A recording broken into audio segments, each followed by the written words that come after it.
All right, so I think I'm live now. I don't. All right, I don't know if people can hear me now. Let me check it out. Let me see. Let me check on. Let me check on now live on. Okay, beautiful. So let me check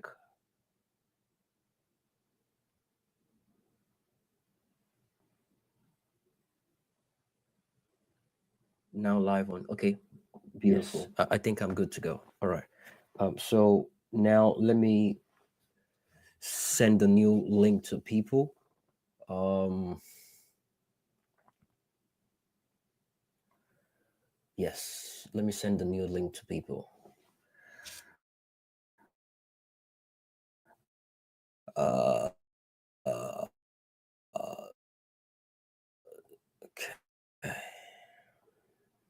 Man, let's go. Here we go. Um, okay, so let me do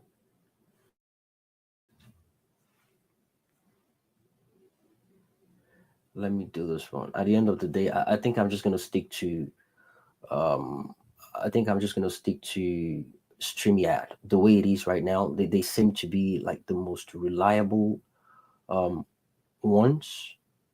Um yeah, I think I'm gonna stick to StreamYard. So before I confirm that, let me see if people can actually hear me. If people can hear me on this one, then I'm just gonna stick to StreamYard because it seems others they do have good features, but not reliable. But I want to be certain people can actually hear me. Odogo, I see you. Welcome. Thanks for being part of this. Um, so yeah, I've got a lot to speak about today. This whole Benue and Justine, man, I've received some inside information. I've received some background information about this genocide going on, and it's going to be interesting today. People are going to listen to what they've not probably heard before. I'm looking forward to it, and I'll be having some guests to be part of this conversation. Hopefully it goes well. um I'm still going to apologize for this, um there we go. Let me see if Zari can actually hear me now. Yeah, Jimmy, I can hear you. Thank you. Zari, can you hear me now? Oh, yeah, I can. I don't know if you can hear me. Loud and clear, crystal. I can hear you crystal clear. So All right. again, you look, when it gets to technology, these things can actually make you go crazy. So what I've been doing is I searched for different platforms, live streaming platforms, and it came up with about 10 different types. So my intention was to try every single one of them, and which I've been doing almost every single day.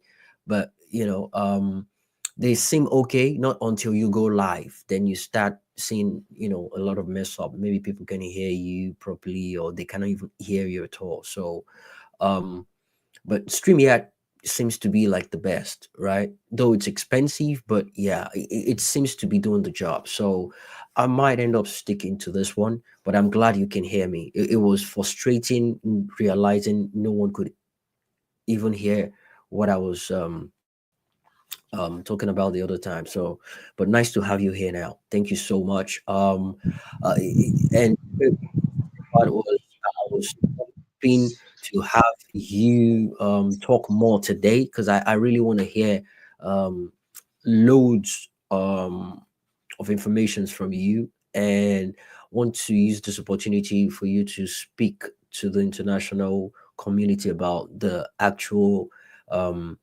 madness going on down there. It's not a war. It is not it is not a conflict between herders and farmer. It's an orchestrated, premeditated um, genocidal move against the Christian community in Nigeria, and that's just what it is. There's no point sugarcoating it or trying to be politically correct about the whole issue. But yeah, I've been paying close attention to a couple of your tweets and responses to people that think otherwise, and how you've been an advocate of speaking for the voiceless and the oppressed, in the middle belt. I'm actually interested in a particular tweet you made recently with the names of the people that were killed, about 51 of them, or if not more. The names and their ages, it was disturbing, but then again, it gives a different perspective towards that conversation because it shows that these are real humans. It's not just throwing numbers out there. It's you showing that when we say people are getting killed, we mean people are getting killed. I mean, fathers, mothers, brothers, siblings, kids with names, and you put their ages there. That was beautiful. And it's a situation of people going there to confirm it was real or not. Um, you've been prominent about this and you've been speaking as loud as you can. But I see it like your voice is being overwhelmed by so many, or should I call them opposition or people that think otherwise? Um, but I want to do what I can to support your voice and understanding that these things happen every single. It's not even every single day anymore. It's almost within hours now. Okay, it started from monthly, weekly, and now daily to every hour, right, or every other hour. It is crazy, and they're doing it brazenly now. Sorry guys, it's so serious that I'm gonna skip a couple of the segments I have on my show. This is a serious issue, and it's about wiping out an entire community in different states. Okay, in different states.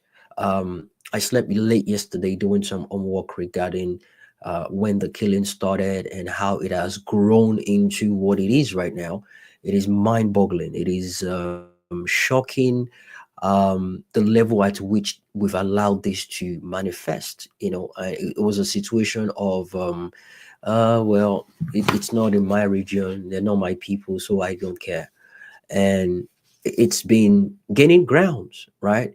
It's getting to a situation whereby everyone in that country is not safe. No one is safe in that country. No one. And they're actually going into people's houses to arrest them, to kill them, to do whatever it is they want to do. And nothing is being done about it. There's gonna be a lot of emotional moments in today's podcast. Sorry, today's live streaming. Let me put it that way. And for people wondering, yeah, I'm gonna start the podcast soon. It's confusing because I'm actually working as three in one. You know, um, Content creating, live streaming, and podcast. The podcast is gonna focus on 5 to 10 minutes of short videos, or maybe less than that, just talking about chosen topics, specific matter arising, and it's gonna be out there soon. But yeah, it's in the works. Please just bear with me.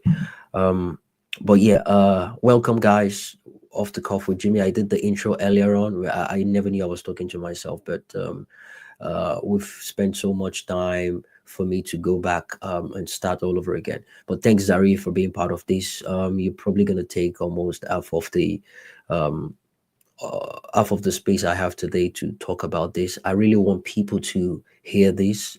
If not listening to you live, they can go back and listen to it and listen to what you've got to say about what is actually going on in Benue, Jaws, and around the Middle Belt.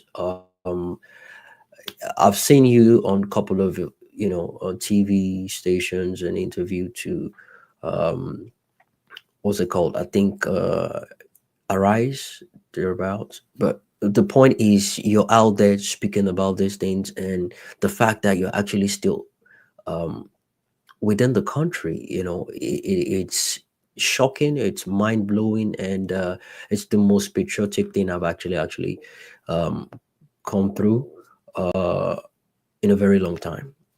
It is mind blowing. So I give you your flowers. I respect you for what you do and your stance. Um, having said that, I think um, the world needs to understand that it is almost an attack on the Christian religion, because based on facts and figures, the people that are getting killed are mostly, and when I say mostly, majority of the people getting killed are Christians. And if you see a non-Christians amongst the dead, probably coincidental or collateral damage. The numbers are quite limited. Um, it is an orchestrated cleansing of um, the Christian religion in that part of the country. But others will argue that's not the case, um, which is the reason why we're going to be talking about why this is going on. How long is this going to last? When it started, and what are people doing about it? What can be done about it to help the people? Right. So, first and first,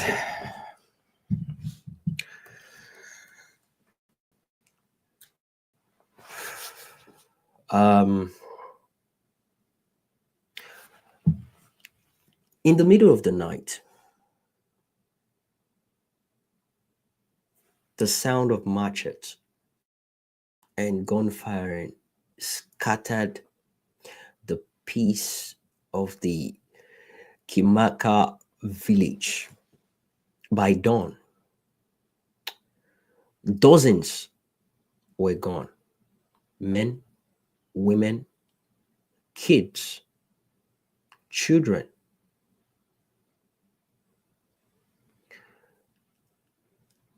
The sad thing is, this is not a story, it's an actual event that occur.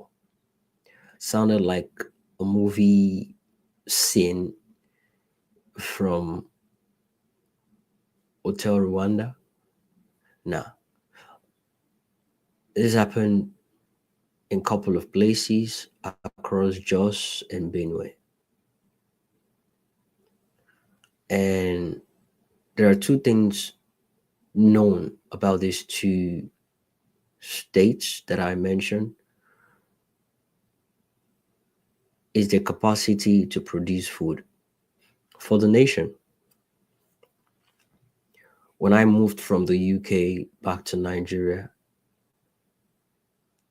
after 10 years in the UK, I was used to certain foods that I thought it would be difficult for me to get hold of, considering the atmosphere in Nigeria and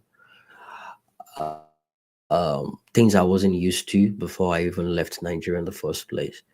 I wasn't used to eating potatoes, fries in Nigeria the way I embraced it when I got to the UK. So going back to Nigeria, I was thinking of where to get those. I mean, strawberries, cauliflowers, broccoli, all those things I thought were vegetables that can only be found in the Western world. I was shocked when I came across all this in Jos, in abundance. They had everything there. Everything, name it. The soil was fertile, and you could plant anything and it will grow organically, right? And it was almost like the UK of Nigeria. I visited the place, spent a couple of weeks there, and to some extent, it used, well, it was cold to some extent compared to, but that's the closest I can actually imagine to being in a Western world. You see people wearing jacket and all that. You'll be like, oh yeah, you're still in Nigeria. It was a beautiful place, and the Nigerian, everything is organic, everything. And Benue, they're known for their yams, the yam festival, pounded yam. I used to have a female friend from Benue, and they go home for the yam festival. They prepare pounded yam, I think with granite soup. Beautiful. All these things were coming into my head that all the things I just mentioned now, people cannot go back to their farms to harvest. Let's start from that. To harvest what they've planted. And due to that, they've not been able to plant more, because when you plant, you harvest, you sell, make sales, buy another, replant, and do all those things. If they are lucky to see their harvests get grown, or their products get grown, let me put it that way, it's probably going to be ended up eaten um, by cows. We see all these things happening. Cows are now more important than the Nigerian lives, Nigerian citizens. In fact, they're one of the most respected citizens of Nigeria. I said it, cows. That's correct. Cows. Their lives are now more precious than the lives of Nigerians in that country. The people don't have the liberty of defending themselves anymore. It is a crime for you to defend yourself in the Middle Belt or any part of the country to some extent. When the people defend themselves, the military go in there, seize their weapons, whatever it is they're using to defend themselves, to keep them powerless so they can be attacked again. That is what we're facing. That is the situation in Nigeria right now. Um, I saw a couple of videos. I'll see if I can pull them up. I saved them up so I can use them as a point of conversation today. I saw a couple of videos. I saw the one you made. And I was hoping at a point in time you talk about those videos. I pulled up about three of them. There is one with the governor of I think Benue or Plateau. There's another one with dead people in the mass grave, and a couple of people were there. They just packed them all together, and I was sorting out these videos yesterday, and I was thinking of how to blur them for um, for uh, people that are sensitive to blood and gory pictures. But then again, it won't pass the message there. I might just warn people before viewing it. Viewers' discretion is advised. And the reason why I decided not to blur them is simply because people actually need to see the extent of the damage and to let them know this was done on human beings. All right. And their crime is just simply because they're Christians. I can see some international prominent handles talking about this, which is not a bad thing. It is highly welcomed. It shows that people are beginning to speak up, but we've not spoken up enough. We need to do more, which is why I'm using the opportunity of today's episode to talk about this. Um, I want to employ us to try as much as possible to put more pressure on this because it is getting out of hand. I was putting these videos together yesterday and I saw a couple of kids there and about the size and age range of my own kids. And I just wonder if I was in that situation, how would I feel? How do you know what it is right now as a father or mother to lose um, kids like that? They're not even that old, but at that age, you already have a bond with them. So we in diaspora, feeling all secured and okay. Imagine you and your kid or kids in that situation in Nigeria. How would you feel? Just for a second, just imagine yourself in that situation. How are you gonna feel? I tried doing that, I couldn't. And guess what? I woke up this morning. It was more devastating to understand that there was another attack. In fact, one of the pictures I saw, I couldn't comprehend what I was looking at. Everywhere was red, like the ground, the soil, the wall, the people on the ground, trying to, the people taking the pictures, their legs, their everything is just red. Everywhere is just red, red, red. Everywhere is just red. And I was like, what is going on? Another attack happened.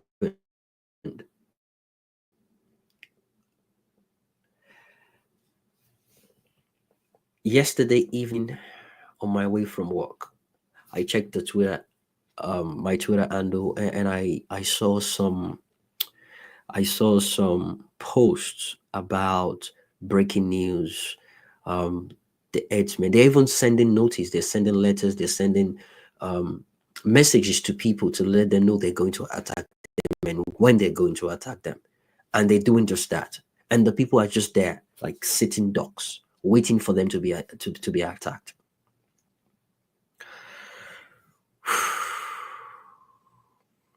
Look, I don't know when this is gonna end.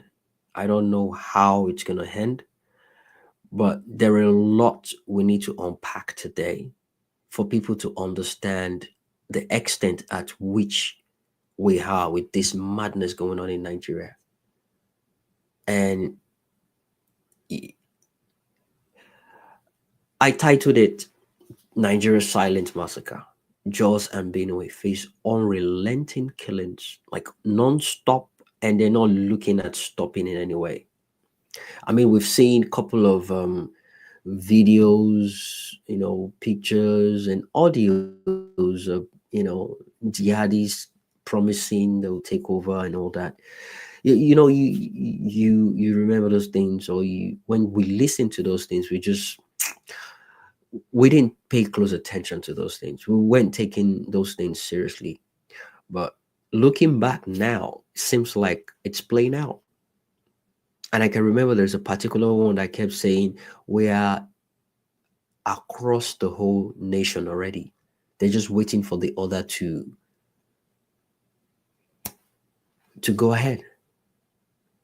They're your Gateman, Merua, and name it, all over the place. They're just waiting for others to strike. I'm not going to be doing the monologue alone. I'm not going to be doing the conversation alone. I'm not going to be the one doing the discussion alone. I have with me Zari Yusuf. I have UC Maxwell. Congratulations, UC Maxwell. You passed the exams. You're now a lawyer, no more a baby lawyer. You're now a lawyer. I'm proud of you. I'm proud of you. Um, when I see you, I see Barrister Juliet, Enibehe. I have hope in the judicial system of that country. You guys represent the generation that is going to bring hope to the profession, to the integrity of what it is to be a lawyer in Nigeria. Because right now it is a shame. It is a disgrace being a lawyer in that country. But when I see the likes of you, Enibehe, Barrister Juliet, young, energetic, um, renowned, articulate, um, young and vibrant people like yourself working towards the betterment of that country. I have hope. I do have hope, and I believe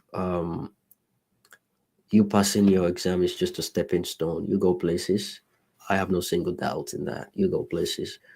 Um, but most importantly, your knowledge is what will inspire the rest. Because I know there's still more people like yourself, but the the the moves you're making now, your participation into the betterment of Nigeria, is a beacon to a lot of people. You might not know it, but it is. And I'm glad to have you join this conversation. I have a couple of people joining on later on. I don't want to mention names until they show up, but yeah, I'm glad the two of you are here now. So let me introduce people to Zari. He's known as a vocal advocate of raising awareness about Christian persecution in Nigeria. He's been doing it for a while now. He's an advocate of good governance and a great supporter of Peter Obi, a well educated young man. He knows and strongly believe in the jihadist attack by Boko Haram and Fulani herdsmen are religiously driven by systematic targets. Um, Christian community in overtaking and taking full control of their lands, properties, for the jihadist movement. You know, he speaks up about it. You're gonna listen to him talk, and you know he knows what he's talking about, and he's educated enough to understand what is going on, what is playing out in that environment. Welcome, my brother Zari Yusuf. How you doing today? Nice to have you on board. Nice to be part of this conversation with you, and I'm glad you took it up when I spoke to you about this. I wanted to actually listen at full length your opinion about this. Made a couple of videos about this, and you keep pushing, you keep calling out whoever is trying to downplay what is going on, regardless whom they are. I respect and I love that about you. My brother, welcome.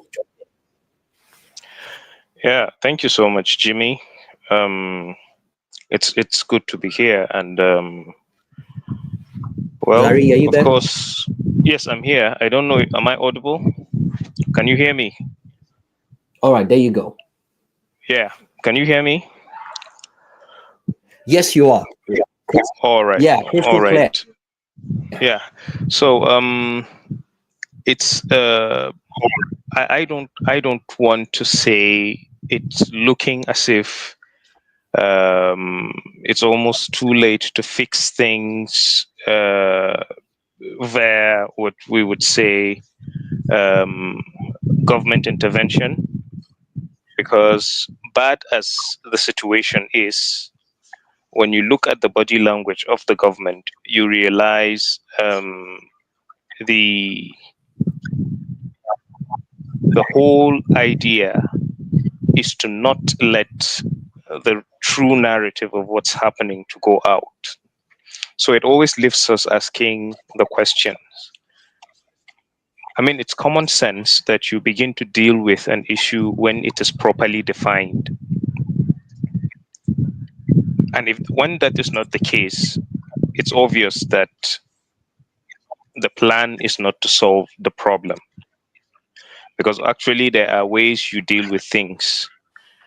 You deal with things by either eliminating the issue or by preparing a certain platform where you keep managing the problem. So, of course, religious crisis is not, they are not completely new to, especially the region we refer to as the Middle Belt, um, the Christian-dominated regions. They are not new to Kaduna, not new to areas like Adamawa, Plateau, and all of that. So it's always been there. But over time, we have known this crisis to be in the urban centers where people want to dominate. Either you have churches burned, people killed, and all of that, and then you hear stories like, I'm sure the last ones would be what happened on the plateau, and then you'd hear something about the Miss World Beauty pageant that was to take place in Kaduna, and because some people didn't agree, Christians got killed. And then you hear also, revenge attacks in places like Kanu. Somebody far away, I think in Denmark or some parts of Europe, mocks the prophet, and then people's heads will start rolling in Kanu over what they didn't even know of. So that has been, but at some point it stopped. And I think the peak of that, Kaduna suffered so much of it. The peak of it was when Boko Haram was operational in the northeast. And then there wasn't so much crisis of, a group of Muslims attacking Christians, a group of Christians attacking Muslims. It was something that had to do with almost every Sunday, churches getting blown up with bombs. It went on, and on some Sundays you find at coordinated attacks where you find, because I'm saying so because my church in Zaria, then we had that scenario where a guy drove in at high speed, and the good thing was that the gate to the church was shut, but then his car was, the speed with which he came was so great that he almost flung open the gate, but because of the impact, the car exploded before he got into the church. And clearly, from the way he wanted to attack, you will know it wasn't just a random attack, because there's the building itself and there's a smaller building. So, usually if you look at, things that have to, you don't have to be in the military to know that when people want to amplify an explosion, they usually try to get an enclosure, so that it does. So that was basically what he attempted to do, and he didn't get there. But that notwithstanding, the smaller building was really shattered. Children in Sunday school got injured. The Sunday school teacher, died instantly. And then, a whole lot of damage to the church. The ceiling fell down on worshippers, things scattered and all of that. The glass is shattered. So that became a norm in Kaduna State. Then at a certain period, it stopped. So you no longer have a church in Zaria, in some part of Kaduna exploding. All of a sudden, it became, you'll just be lying down, and then your mother calls and said, "We are hearing sound of guns." And because it was strange, so a lot of people died. We hear gunshots and all of that. And then you wake up in the morning and somebody tells you they killed 46 people. Who did it? They said unknown gunmen. It just began. So it's been more than a decade when these things started. But then I would say it became almost a norm when the APC came to power. The simple reason is because, of course, not to go political, but there was one major difference between the APC and the PDP, was that you would hardly find, either at the state level or the federal level, any government official trying to give a justification to any form of attack on civilians, especially women and children, by non-state actors where people die. So somebody comes out and officially he's trying to tell you it is because their cows were missing, it is because of this, it is because of that. You hardly heard that.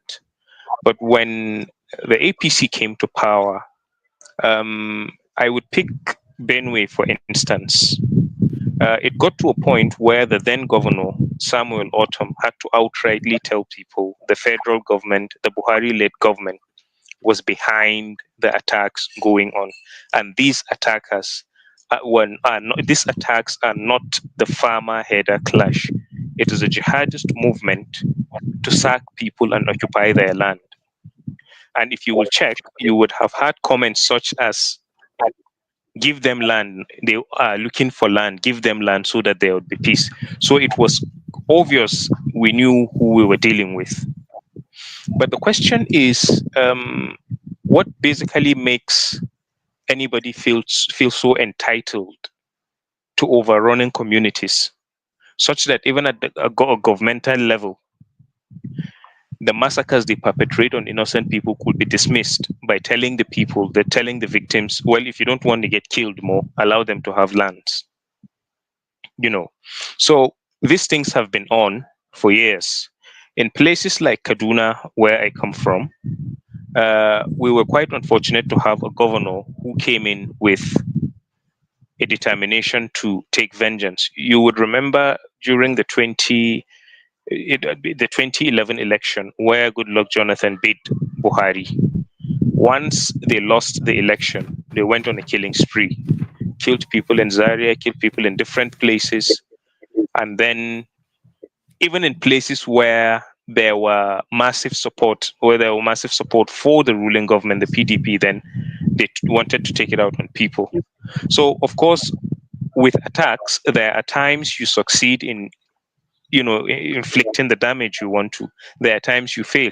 So he picked it up against certain localities in southern Kaduna that resisted those things. It was a kind of killing where some ran away, some defended themselves, and some of the attackers too were killed. And so that was when, if you check his tweet, I think it's still there. He said, "Whoever touches any Fulani man will pay, even in the distant future." So the power he got to become governor in Kaduna looked like an opportunity to take it out on people. So he started off as if he just had misunderstanding to sort out, until it got to a point where it was obvious that no, this is not farmer header. This is not farmer header. I mean, it can't be that it is a crisis between two groups, and at the end of every attack, it is only one group that has deaths. People with guns, people with, I can't remember the name of that weapon where you go and then you shoot out fire and you burn houses. It's been used in southern Kaduna. Okay, so you could understand what that means. And it went on and on and on. And then when you have the likes of Garba Shehu, I think whether he was a spokesman or something, once there's an attack, you hear the kind of justification they give. They say, no, no, no, it's not. There's nothing like jihad. It's just he called it at some point mutual cycle of violence between two criminal groups. I don't know how you call it a criminal group where somebody would slam a door open and spray a mother and her baby and an old man lying down with guns, and then he moves to the next place. He uses his machete and kills somebody in a certain way. He does, and you call it mutual violence because all of the killings every day, once they say to you 38, once they say to you 60, one they say 120, and all of that, you discover it is Christians from that region that are burying their dead. Yet they maintained that narrative. And so it got to a point where the governor was able to craftily, either by using our money to get lobbyists to champion his cause or whatsoever, Nigeria, that used to be in the CPC list, countries of particular concern, because of this religious persecution, was removed. And then there was no way we could cry and anybody would listen to us. So they gave back to that story that actually what the churches do, or what the pastors do, or what the so-called activists do, is to go and lie that Christians are being persecuted, get PT from the West, and then get some dollars out of the Westerners. But it's not exactly as if that's what's happening. So by way of background, I want to tell you that is basically where we are coming from. And that's quite unfortunate before we actually look at the mess that we've already gotten into now.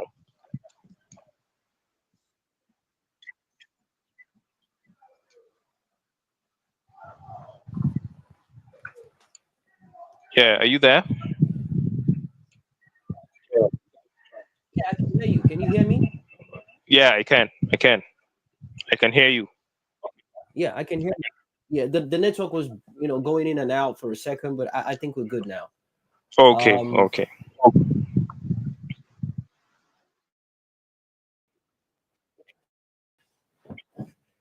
uh yeah, sorry, I've got a lot of distraction here. People sending me messages from on Facebook, TikTok, and X. I think they've got a couple of questions for you. Um, but yeah, I missed a couple of things you said before the last submission you made. But one thing I'm setting off is this. I heard the part when you mentioned Air Rufai and how he threatened, people about facing the repercussion for whoever kills a cow or kill one Fulani. I think it was a recorded statement and it's still online. So the point is, do you think it has something to do with what is going on in Jos right now? Jos and Benue? Very much, it's a grand plan. I have never separated what's been happening in the northeast. I've never separated what's has been happening in the northeast from what's happening in the middle belt. You may remember one of our fathers, one of our leaders, one of our mentors. I would call him a father and a friend, Obadiah Milafia. There was an interview he granted where people kept saying, no, Christians, stop. This is just farmer header clash. This is just farmer header clash. Stop saying it's a religious attack. Stop calling it a jihad. Blah, blah, blah. Stop calling them Islamists. Stop calling them jihadists. It's just Boko Haram and they are in the northeast and all of that. And he granted an interview and gave a certain breakdown. He itemized certain issues. He said Boko Haram and the people carrying out these massacres in the Middle Belt are one and the same. And one and the same in terms of their ideology. Two, he did mention that there was a sophisticated network that allowed for the movement of military hardware on their behalf into different parts of the country in major forests. He said at a certain point in time, there would be an insurrection from this group. Basically, that was a prophet that was speaking. And I think if you follow his story, you would realize that that basically got so many hounds behind his back. And then one day we just woke up and he died. Exactly, what the reason was, we don't know. But there is hardly anything he said then that is not unfolding. I was gonna So I was gonna ask about that, Zari. What killed him? Well, I think somehow, whether he was invited by the DSS and then he just took ill, and they said it was COVID, even though it didn't really look that way and all of that. But the circumstance of his death just remains unknown, because the very moment he made that confession, he was summoned by the DSS. I mean, so you could wonder, the kind of compromise. The people being killed just speak up, and then security forces come clamping down on them. You may remember in Kaduna State, there was a time when if there was an attack, the social media handles that report them within 1, 2, 3, 4, 5 hours, they get rounded up and they get picked up, because the whole idea was that you shouldn't talk about these things and all of that. So I have never separated the activity of Islamists like Boko Haram, ISWAP, that we tend to think are localized in the northeast with what's happening in the middle belt. And I will tell you why I don't separate them, or what I suspect. It was a PDP government that proscribed Boko Haram. By proscribing Boko Haram, it allowed for the manner in which the military could engage them as terrorists, whether by local laws or by international laws. But then, not long after that, the APC came in. And one of the key factors they thrived upon to get themselves into office was the matter of insecurity. One would have thought coming in would have crushed Boko Haram. But once they came in, they launched a certain program of what they call pardoning them and reintegrating them and all of that. And it was as if they were mocking the Nigerians in refugee camps. And so you find them in buses, you find them beautifully dressed in clothes and all of that. I mean, just yesterday or so, they graduated Not 390 an of them. repeat. They graduated 390 of them, and they are likely going to reintegrate them exactly into what sectors nobody knows. But while they are in reintegrating them, we can see that there is a heightening of the activities of the comrades of the same guys in the northeast. So it's the same thing. I've never separated them, and whatever has been happening in Kaduna is not different from what is presently going on the plateau, what's presently going on in Benue and different places, especially even the southern part of Nigeria, because I see when they say we went to the farm and then they killed somebody, no, we planted crops and they destroyed them. That was how these massacres were introduced to the middle belt. It usually creates the backdrop that it is a farmer header thing, and then when it is tested again, tested again, they begin to move into more fatal, more deadly attacks. That basically is it.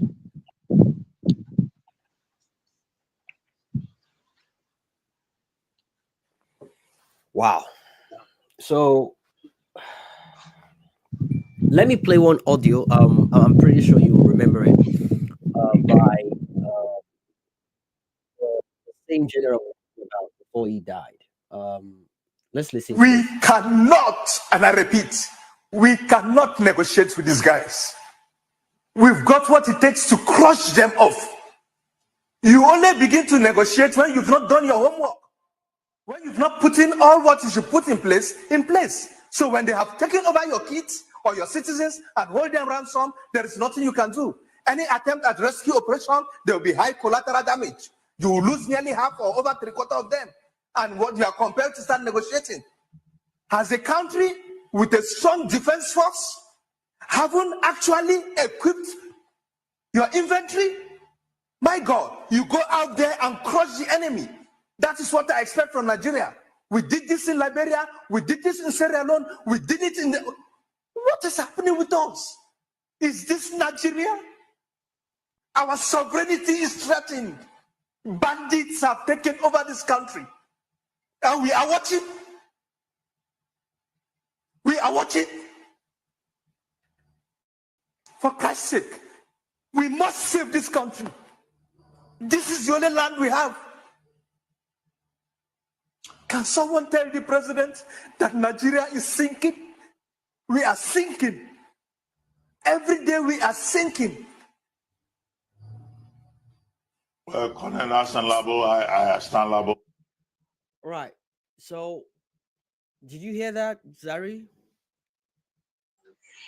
Yes, I heard that. That was Colonel Sanlabo, retired, an intelligence officer. And well, I want to assure you he's no more. I think he died last year or so. Yeah. From the passion of his speech, you would understand this is an obvious thing that should be dealt with. He did mention what Nigeria, our track record in other countries that were even in full-blown civil war, what the presence of Nigeria That's actually correct. meant alone. Yeah. And then it's Yeah. turning out Yeah. that we keep calling them bandits, we keep saying it is farmer header clash, yet they can go they can go, launch an attack, take their time, do what they want to do, take their leave, retreat into the forest, and the best you can do is to go around and put the corpses together and tell people you are around and tell people to be conscious. If they see anything, they should alert you. And at the end of the day, um, nobody gets caught, nobody gets eliminated, and most likely people get coached on how to narrate the story. No, no, no. Don't say it is jihadist. Don't say it has any religious connotation. It's just farmer header clash.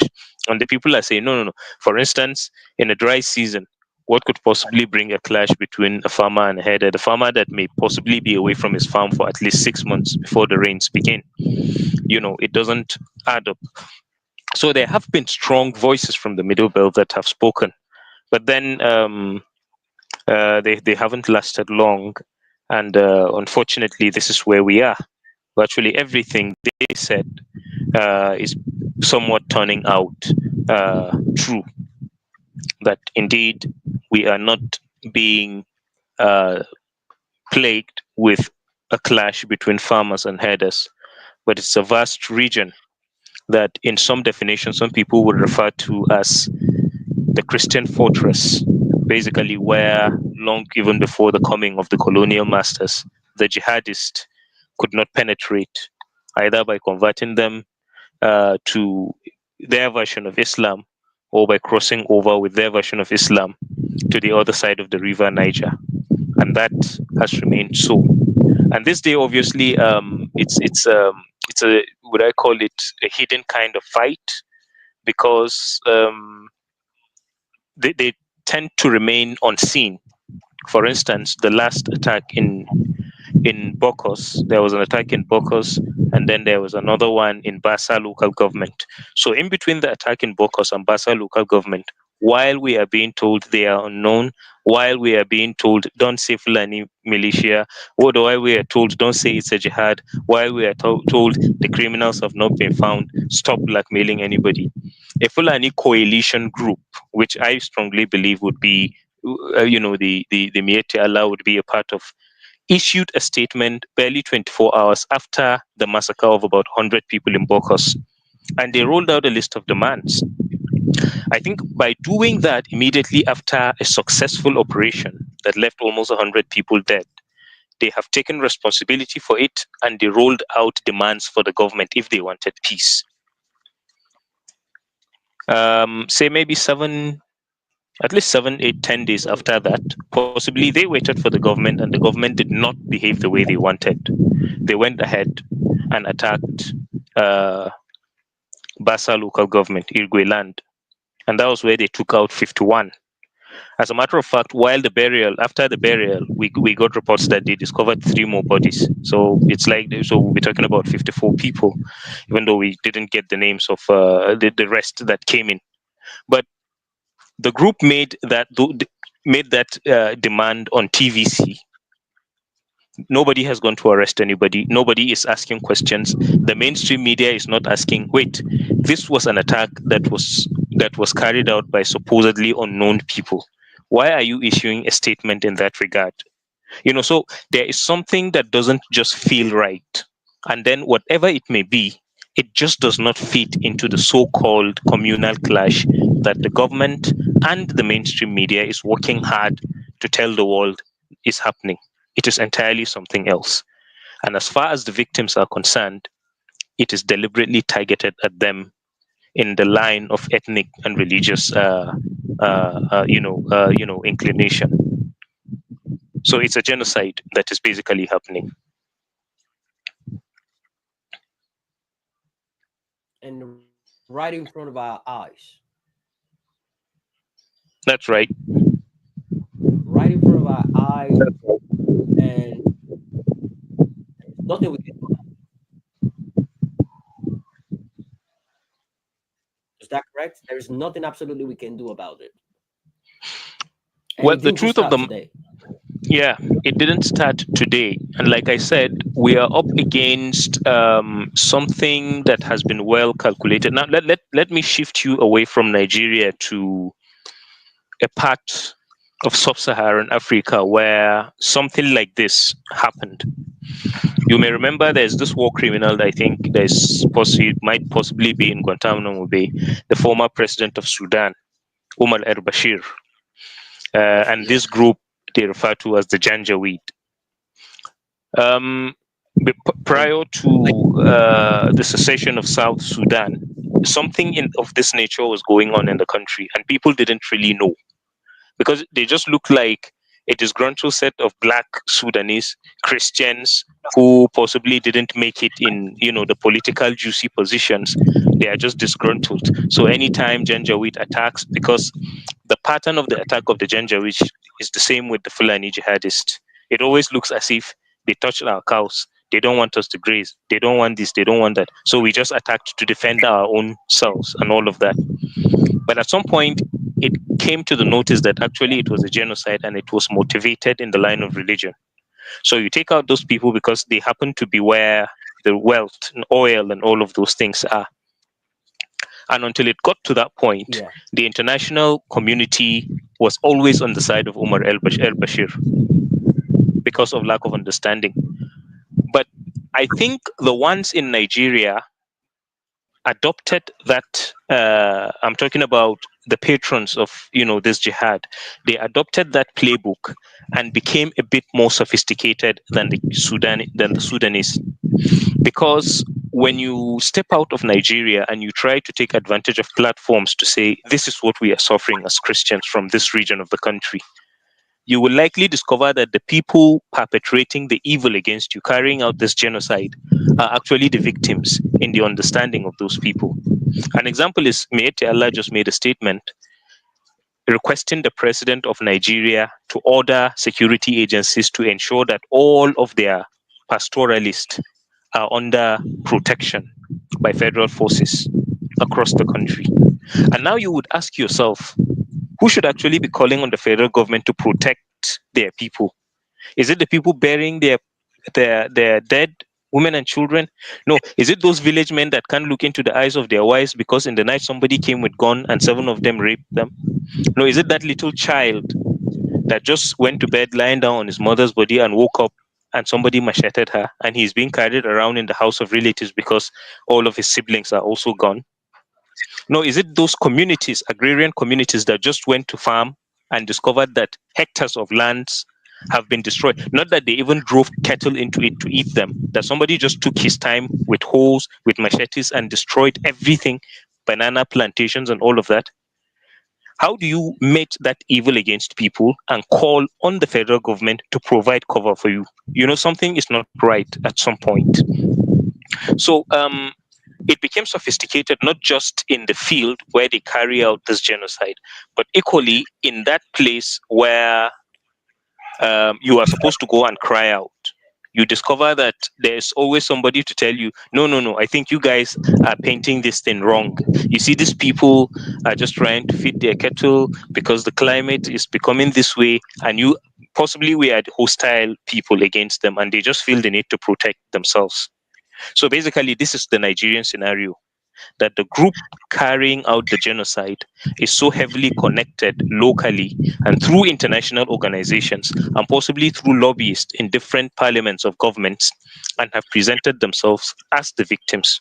So they carry out the genocide, their religious expansionist agenda, while at the same time appearing as the victims, whereas the real victims are appearing as the criminals. I mean, not to talk too long, I will just pick an example of a young man, Sunday Jackson. It was an Adama.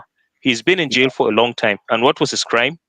A Fulani militia man descended on him to take his life with a knife. He fought against it, took the knife, defended himself, and killed the Fulani guy. And now he has been sentenced to death by hanging simply because the judge ruled that if he was strong enough or brave enough to defend himself, he should have just run away. Can you imagine that? This gives you an idea of basically what we are dealing with. What message that simply sends is, as a community, when these guys attack you, you either allow them to kill you or you run away, but don't put up a resistance or even neutralize them. That basically is what they are telling us. So if on the side of the judiciary, it looks as if they have adopted an Islamist group as a pet project, okay, they can actually do whatever they want, but in response, just call on soldiers or the police and we will know how to handle it, but don't touch them. That basically is what we are dealing with in Nigeria. So it's not just the people trying to annihilate us, but the structure of the government has been compromised to favor the evil they have been perpetrating. Wow. Thank you, Zari. I can listen to you all day regarding this because number one, you're on ground. That, and from your tweets lately, I've been seeing how we've been pushing back and setting the record straight based on what it is. And for people watching live on the three platforms we're streaming right now, Facebook, YouTube, and TikTok, I'm actually streaming separately on a different phone until I get the last requirement into adding it to StreamYard. But I'm getting there. I'm getting there. But if you're watching live right now, just some of the things on viewers discretion advised, by the way. As you can see on the screen, it's a picture of an entire family that were mothered in that home, right? The police, it is a genocide going on in Nigeria right now, and people not talking about it. The press are not making enough noise about. In fact, if you make all these pictures, if you make them visible on your TV station, you probably get sanctioned, you pay fines and all that. And they're running away from these things. They don't want to do it. Okay. It's a total state capture, totalitarianism, right? And they don't have a say. They do not have a say. You can't come out and criticize the government. And that's why I see people like my brother here, Zari Yusuf, do what he does, unapologetically, and he does it, with free mind. Okay. He doesn't care whose ox is God, but my respect over and over again. Again, you're the one that wrote out the names of the victims, the 51 people that got killed 2 days ago. Was it 3 days ago? The names and their ages right next to it. That was alarming. That's to let people know that these are real human lives. It's not just people putting out figures there um, to gain attention or whatever. And this happens it used to happen monthly, weekly. Now it happens daily, right? And we've gone beyond. When it used to happen monthly, we weren't taking it seriously. Then it increased to weekly, and we're like, yeah, it's almost as if we're getting used to it, and it became a daily occurrence, and we're still getting used to it. Now it's just hours before you know what is going on. It's going to be every minute. It is getting to that level. But anyway, it's a group discussion. I'm glad Zari Yusuf is still here with me. You see Maxwell, I can see you. Dr. Who, I can see you. um it's a group discussion. I've already set the interface to be that way, so any one of us can actually jump in to add our own little cents into it. And for people watching on live on Twitter, Facebook, or YouTube, you can just click on the link attached to the handle, and you can join. I'm gonna see a request. You can join and be one of the speakers. So the good thing about this particular interface is you don't get to um, speak on different platforms. You don't get to speak on different spaces. You don't get to speak on different social media destinations. All the social media destination linked to Off the Cuff with Jimmy is put in one place. So if you speak on this platform, my audience on Facebook are going to be listening to you. My audience on X are going to be listening to you. My audience on YouTube are going to be listening to you all at once. So that's the beauty about this. So thanks, guys, for being part of this. It's going to be a long one, but I hope I can do it as quick as I can because there's still a lot to unpack. You see, Maxwell, how you doing, bro? Jump in. I really want to hear your own view about this. Again, you probably didn't hear me when I was speaking earlier on. I was saying congratulations, you passed the bar exam, and uh it's a beautiful thing seeing young brilliant minds like yours um stepping out there to do what they do best. Your likes, Barrister Juliet, and Enibe, you guys give me hope. maybe not just me, maybe to many other Nigerians watching you. You guys give me hope that you can bring dignity, you can bring positivity, you can bring optimism, you can bring um, possibility into the profession of being a lawyer again in that country. It's a shit show right now. Okay, it's almost as if everyone practicing that um, profession right now, they're criminals. All thanks to our so-called leaders, the people turning the rules and regulation, the constitution, and the legal terminologies upside down just to favor them and build on their pocket. But the likes of you guys standing firm based on respect, integrity, and doing what is right for the betterment of that country, you give people like myself hope. You give us hope on a better country. You give us hope on believing that the profession of being a legal practitioner can actually become or be rebranded into a beautiful thing in our lifetime. And I'm looking forward to that. I'm looking forward to that era. I hope we get to see that Nigeria of our dreams. Otherwise, I pray my kids, their generation sees this. Welcome, my brother UC Maxwell. How you doing today? Jump in. Your mic is muted. All right. I believe that you can hear me now. Good Chris, evening, Mr. Jimmy. Crystal, nice How to is see you. everything? How We're good. is Nice to see your face. yes? I had to try by all means to see that I joined the conversation with my video turned on, even though I'm still at the Thank you. office. And Thank you. it's beautiful to have had everything you've said. Thank you so much for the kind words. I really do Mm, appreciate. And these things are just motivation for what we do out here in our own little ways.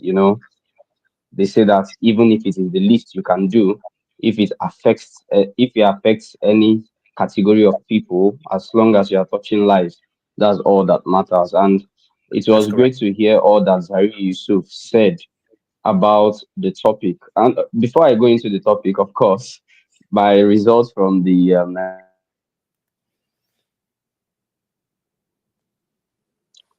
glory be to God, it was positive enough. So we'll be waiting for the call to bar ceremony proper. That's So thank that's you so much. that's beautiful. Now, I'm just to proud of. go, yes, thank you for all the support. Just to go into the topic, Zari is somebody who has an in-depth understanding of the entire topic, of the entire situation. He's based in these areas, he travels within these areas, he knows the terrain, he's deep into the research into these issues that are going on in the middle belt, and of course, some parts of other regions of the north, some parts of other regions of the north, not just the middle belt.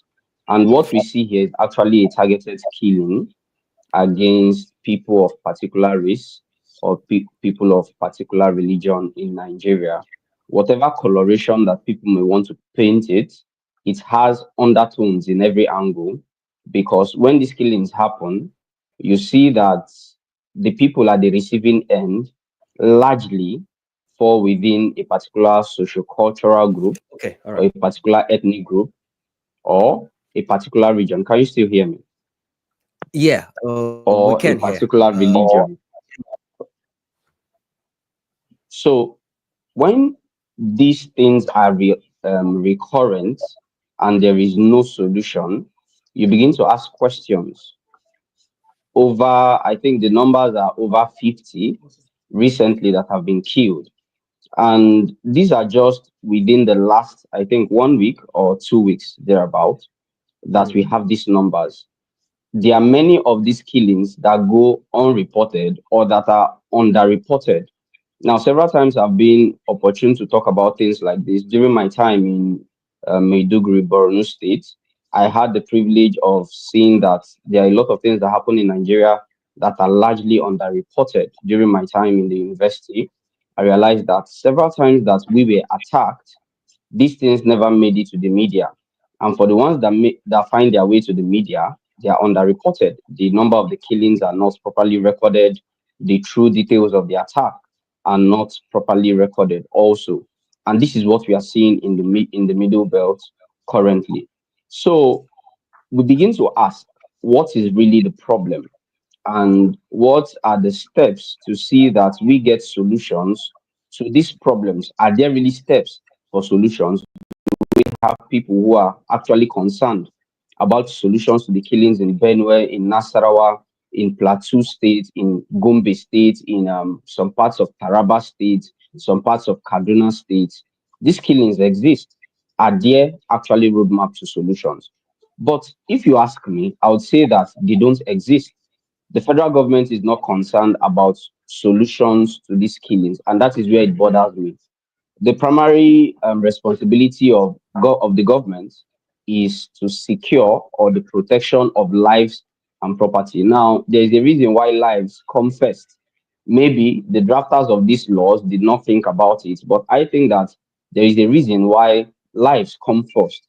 It's unfortunate that inanimate things or animals have been rated or graded far above human lives. Citizens, for that matter, though I'm not legitimizing the killing of foreigners, but when you see people who are indigenous or citizens of a particular country, you would naturally expect that the government will rate them or prioritize these issues and deal with them as they arise. But that is not the case in Nigeria. I've not seen, you can remind me if I'm wrong, I've not seen any country outside there, when you take a look across the Nile, across the rivers, across the continent, where this number of persons are being killed and the president is nowhere to be found. The vice president's voice cannot be heard.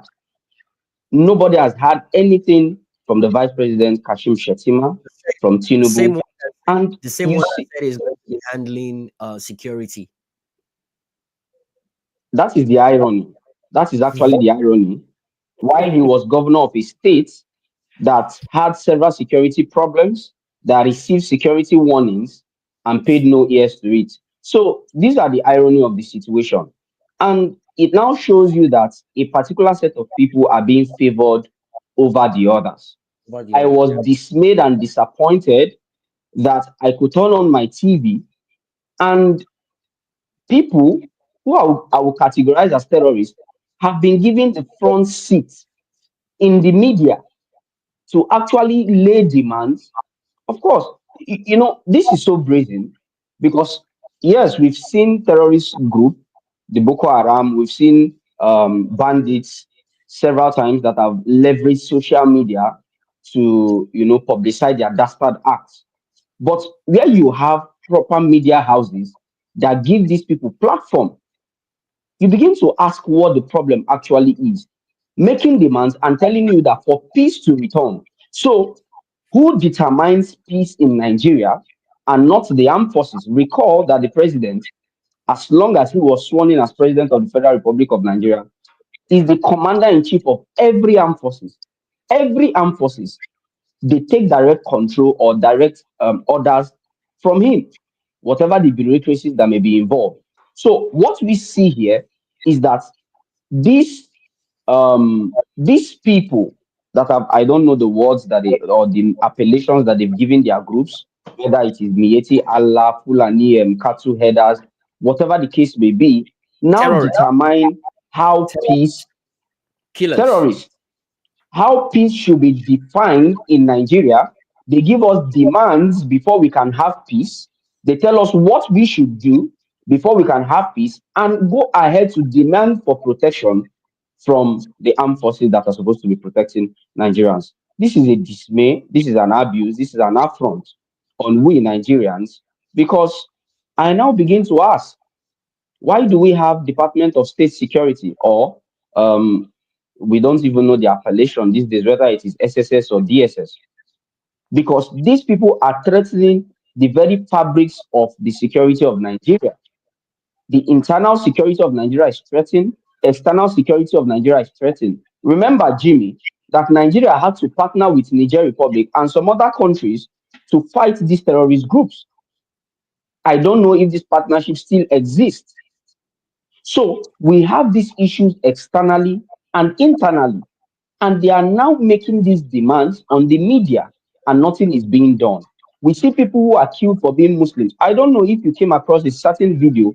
I retweeted it just today on Twitter, where certain categories of young children, these are children, Jimmy, who are forcing a young boy with his bicycle into a worship center, Yeah, I think and I you saw. could see the terror.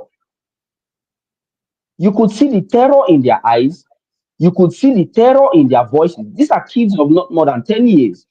Mhm. So if we are not nipping this in the bud when we are supposed to, we are definitely I think creating generations of terrorists in Nigeria.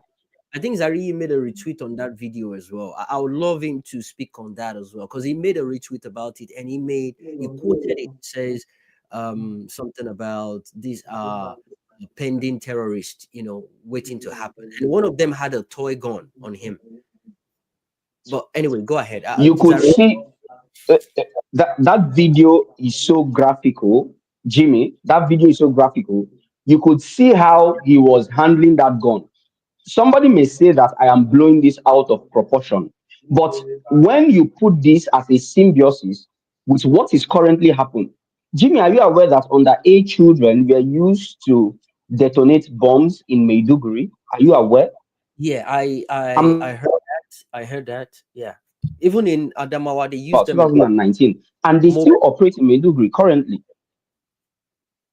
So if we have these children But you that see, are able to be manipulated it's a by playbook. these terrorist organizations and are You subjected to these things. I think there's a delay Can you in hear this. me? I can hear you. I'm saying it's a playbook, right? The Yes. usage of these kids, it's a playbook. They do this in Iraq. They do that. They do it in Iran as well. They use these kids with their school bags and everything. They put bombs on them. They use them to perpetrate this madness. So it's almost the same thing as um, eh, what they do in the Middle East. They just bring it down here to Nigeria, and the best kinds of people they can use are the Almajiris, because they believe they're dying for Allah, for the righteousness of jihad, and all that madness. So they use these kids are vulnerable. Okay, they believe in um they've been indoctrinated, they've been deprived, and it could be as little as giving them a plate of food that they never had access to. I mean, before the election or almost immediately after the election, there was a video we saw of a man eating on the ground, right? The plate is on the ground, and almost as if the kids were waiting for him to finish eating, right? More than 20 people were ready to dash on the leftover, not the actual food, not as if he was going to ask them to serve them another portion or whatever. The leftover, that is less than maybe 2 spoons left in the plate. More than 20 people were already pushing themselves and struggling just to have the remnants of what is left, even if it's just the grain. That is how bad things were 2 years ago. Now imagine that under this current illegitimate administration right now. They don't care. And they've weaponized poverty.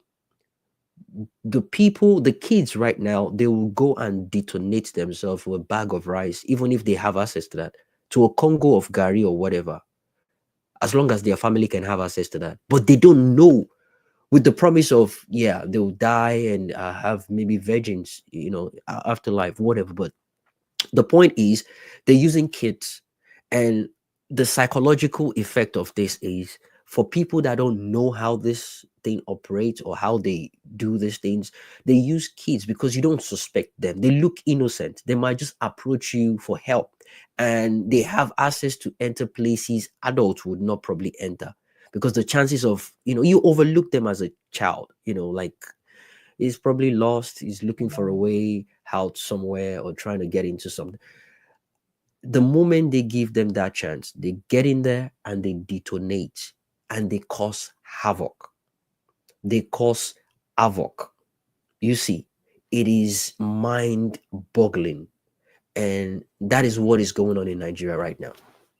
I just thought I should emphasize on that, So but you go so ahead. so Jima, so Jimmy, you see, these are things that exist as the problems. You understand? And naturally, I would say this with all sense of responsibility as well, that if we have a government that comes into power and all it cares about is looting, corruption, and in the midst of this corruption, they are able to prioritize the lives. Now, I'm not talking about the living condition. I'm talking about prioritizing the lives of the citizens. It may be better. It may be better because you can have citizens who are alive to even thrive or to even ask for better governance. But what we see here is a government that has become the I don't care government. So we see governments that prefers to clamp down on people who leverage social media to air their grievances. Now, the speed at which security operatives are able to track these users of social media baffles me. In fact, you may want to give them rounds of applause. However, when it comes to terrorists and bandits, kidnappers, who leverage this same social media to publicize their dastard acts, their videos, leverage it. If you go to YouTube, you go to other platforms, you would see tons of videos of terrorist organization in Nigeria, bandits, kidnappers using social media to publicize their acts. We've seen several killings. Jimmy, my colleague in the university was slaughtered on live TV by Boko Haram members when I was in the university. These things were sent out through social media handles. These things were sent out using protocols, online protocols that can be tracked, but nothing is being done. Instead, we have a military that is ready to attack an entire village in Delta State because of certain killings or certain things that happened between some criminals in the state as against terrorists that are threatening our very existence. So we've seen people of the past who have come out to speak about these things that have ended up dead. Zari Yusuf mentioned one. There was this man that granted an interview to Channels TV. I can't recall his name. He granted a very, very mind-boggling interview with Channels TV where he said a lot of things about the actual plans of these guys to annihilate people who ever cross their path with different beliefs, different ethnic group, or different sociocultural beliefs. Is he an Now, if we have people who are, you said, is he an Igbo man? no, he's not an Igbo man. I think he's from the Middle Belt. I think he's from the Middle Belt.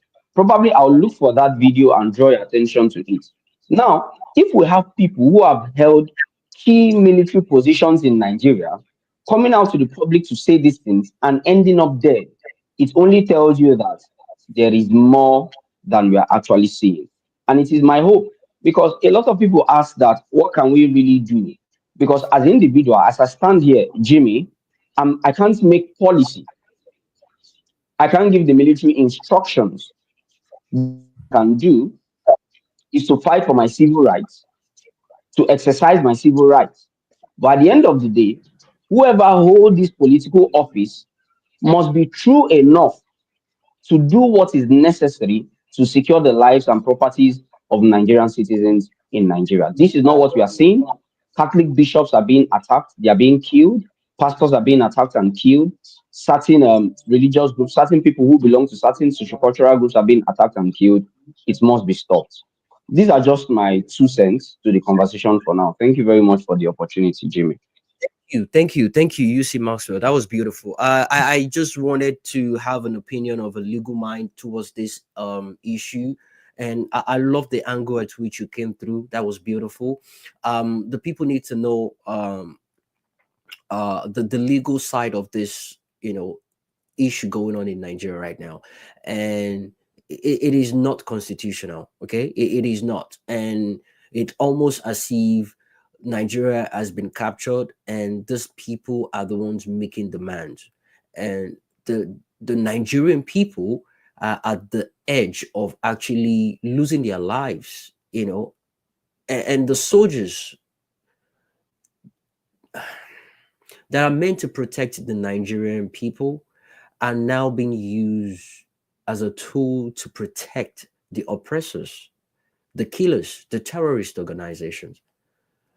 And one thing about we Nigerians is we've been built, we've been made to struggle and hustle and figure out things ourselves without even expecting or waiting for our government to do anything. We don't emphasize on the social contract we have with the government. We don't emphasize on the fact that we give these people our votes and we expect something in return. Maybe we don't give them our votes. Maybe they take it by force. And when they take it by force, they pay for it. They do everything they can just to get it. So therefore, they can do whatever it is they want to do with it because we didn't give it to them in the first place. They probably bought it and it's their money speaking. We have no say over that. And at that point in time, we don't have any say towards whatever it is they do when they get in power, which I believe is what is going on right now. So at this point in time, it's almost as if we are sitting ducks. Okay? They don't even have conscience, not to talk of them getting, the sense of being guilty. They don't have conscience. And they don't owe us any apology. They don't owe us any explanation. They don't owe us any governance, not to even talk of good governance.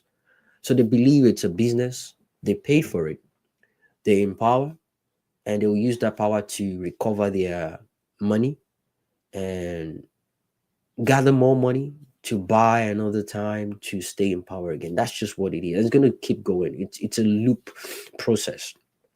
And when they get tired, they'll replace their positions with their kids or close allies.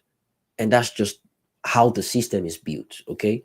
But right now, lives are in danger. People are getting killed. It is one thing we've been built to do things our own way. They don't give us water, we dig our own bowls. They don't give us electricity, we buy our own generators, solar power and all that, just to provide these things for ourselves. But to us back then, we're looking at it as a way of surviving without depending on people. It's probably had good impact on us, meaning wherever it is we find ourselves across the globe, we can survive, we can build from scratch and be whatever we want to be. But we've perfected that so much that it is now an habit, and we've seen it in a way whereby we do not hold our government accountable for anything. We don't hold them responsible for what they're meant to do. They have the mouth, they have the courage to tell us to go do this, to go do that. It is their job, right? But because we're so used to being independent, we're so used to getting things done ourselves, we don't even think it is the job of the government. And that's the reason why they're telling us, must you do this, must you do that? We have the likes of APC supporters telling us, must you eat egg? Must you? It's now a slang. It is that bad. But we're talking about people's lives. People are getting killed by the day. I'm receiving a lot of messages and I'm going to be reading them out one after the other. But before then, I have the pleasure of Dr. O in the building. I would love to have your take before I jump on reading some of the messages I'm receiving here and read out to people listening live. And go back to Zari to speak more on a couple of points UC Maxwell made. Dr. Ho, how are you doing? Thanks for taking time. I know you're busy, you're at work, but still you've managed to join to be part of this. How you doing? I'm good, Jimmy. How are you doing?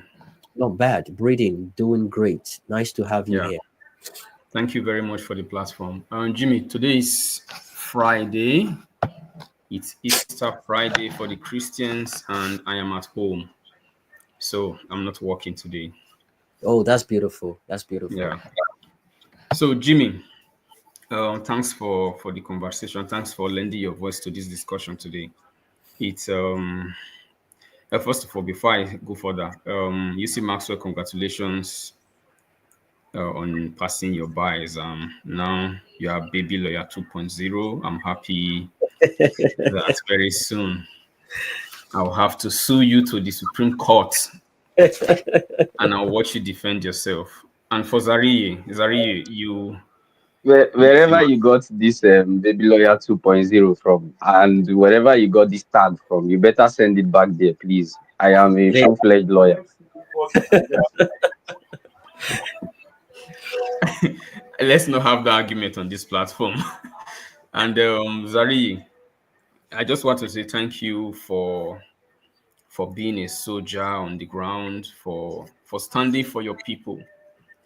I cannot imagine the threats you've been going through, the pushbacks you've been receiving, so many things that are happening within you, without you, around your environment, and you still decided that you must stand for your people. I am really, really grateful that we have a young man like you do this for your people, for posterity.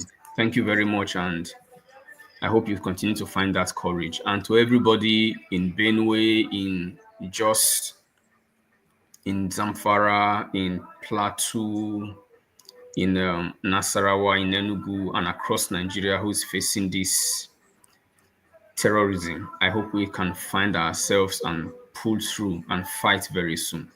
That said, Jimmy, there's a problem in Nigeria, and that problem is mostly a religious problem.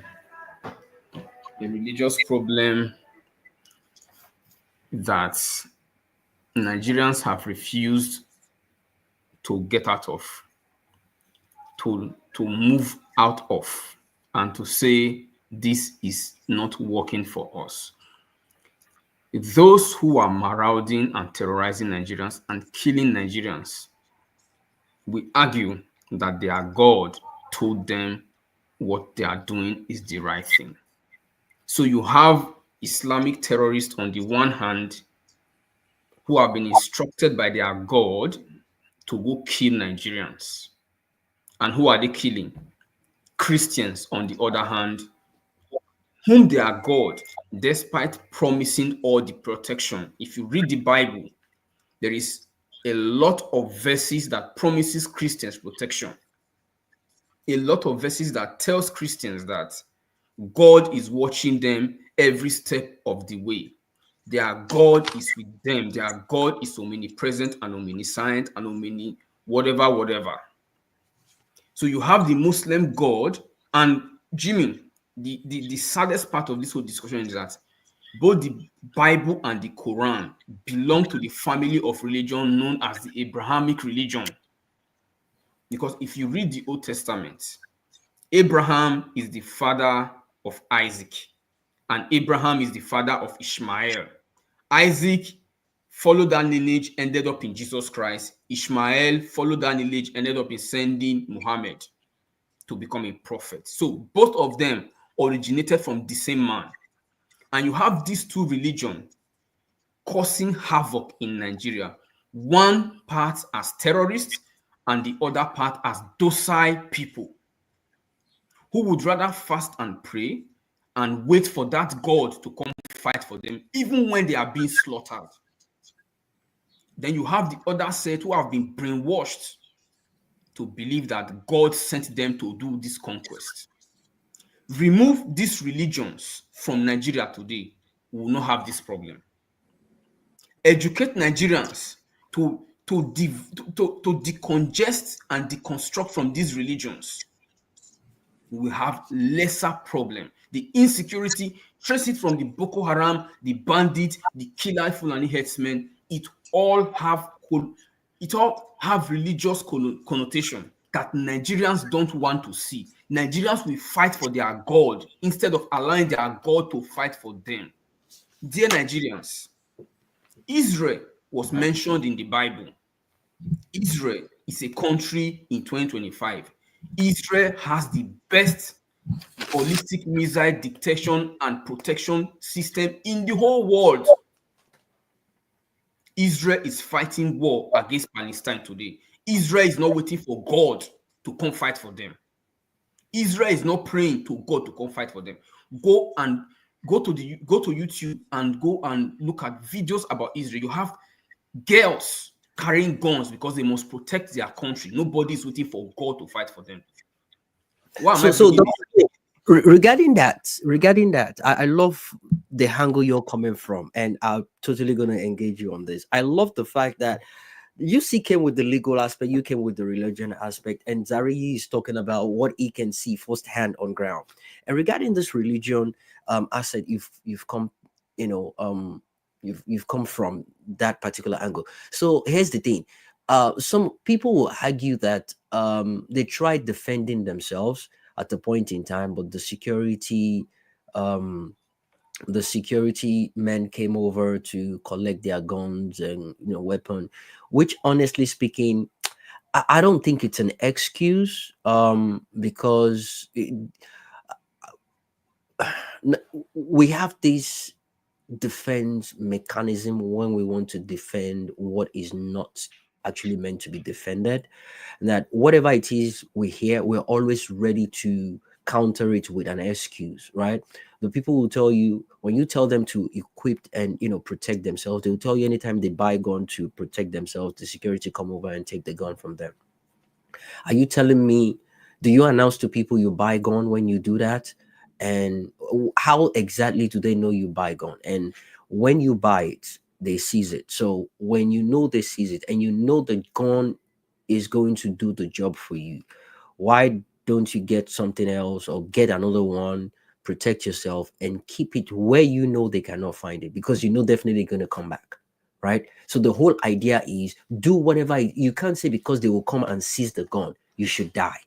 Let it be that you defend yourself and you wait for them to come, and knowing they will come, I mean, you can figure out a way to protect yourself, hide that gun from them.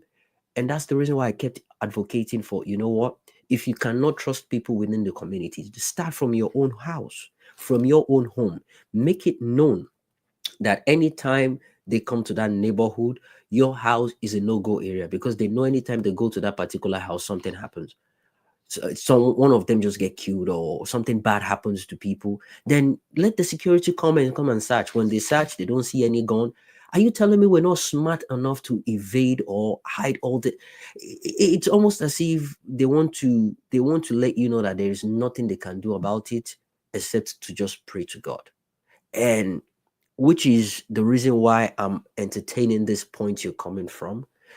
One thing I've come to realize about the Christian religion is this: it does nothing but preaches peace.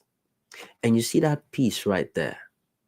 That is what is making the people docile, because they believe um in Bible verses like, God forgive them for they don't know what they are doing. If they slap you, turn the other cheek. Bible verses with that, and the spiritual leaders, they know how to use these words to manipulate the people. When the people are enraged, when they lost their or lose their family members, they are pained, they are angry. That anger needs to be translated into action, right? But the moment they're about to do that, they calm them down. The people don't need to be calmed down. And I don't know if it's a compilation of anger being piled up. I don't think so. They absorb the anger from the people, they cool it down. It's not meant to be cooled down. You're meant to be angry enough to show the government what is good. if we keep up like this, which is the reason why the government are using the spiritual leaders, traditional leaders, and the community leaders, because they know these are people Nigerians listen to. These are people that Nigerians cannot do without.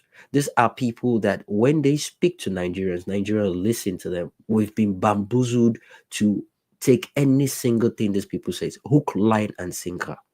How do we move from there to emancipate ourselves from this madness? Because honestly speaking, I totally agree with you. Coming from this religious aspect, I've been seeing a couple of your tweets this morning as well. I know your stand about the religion.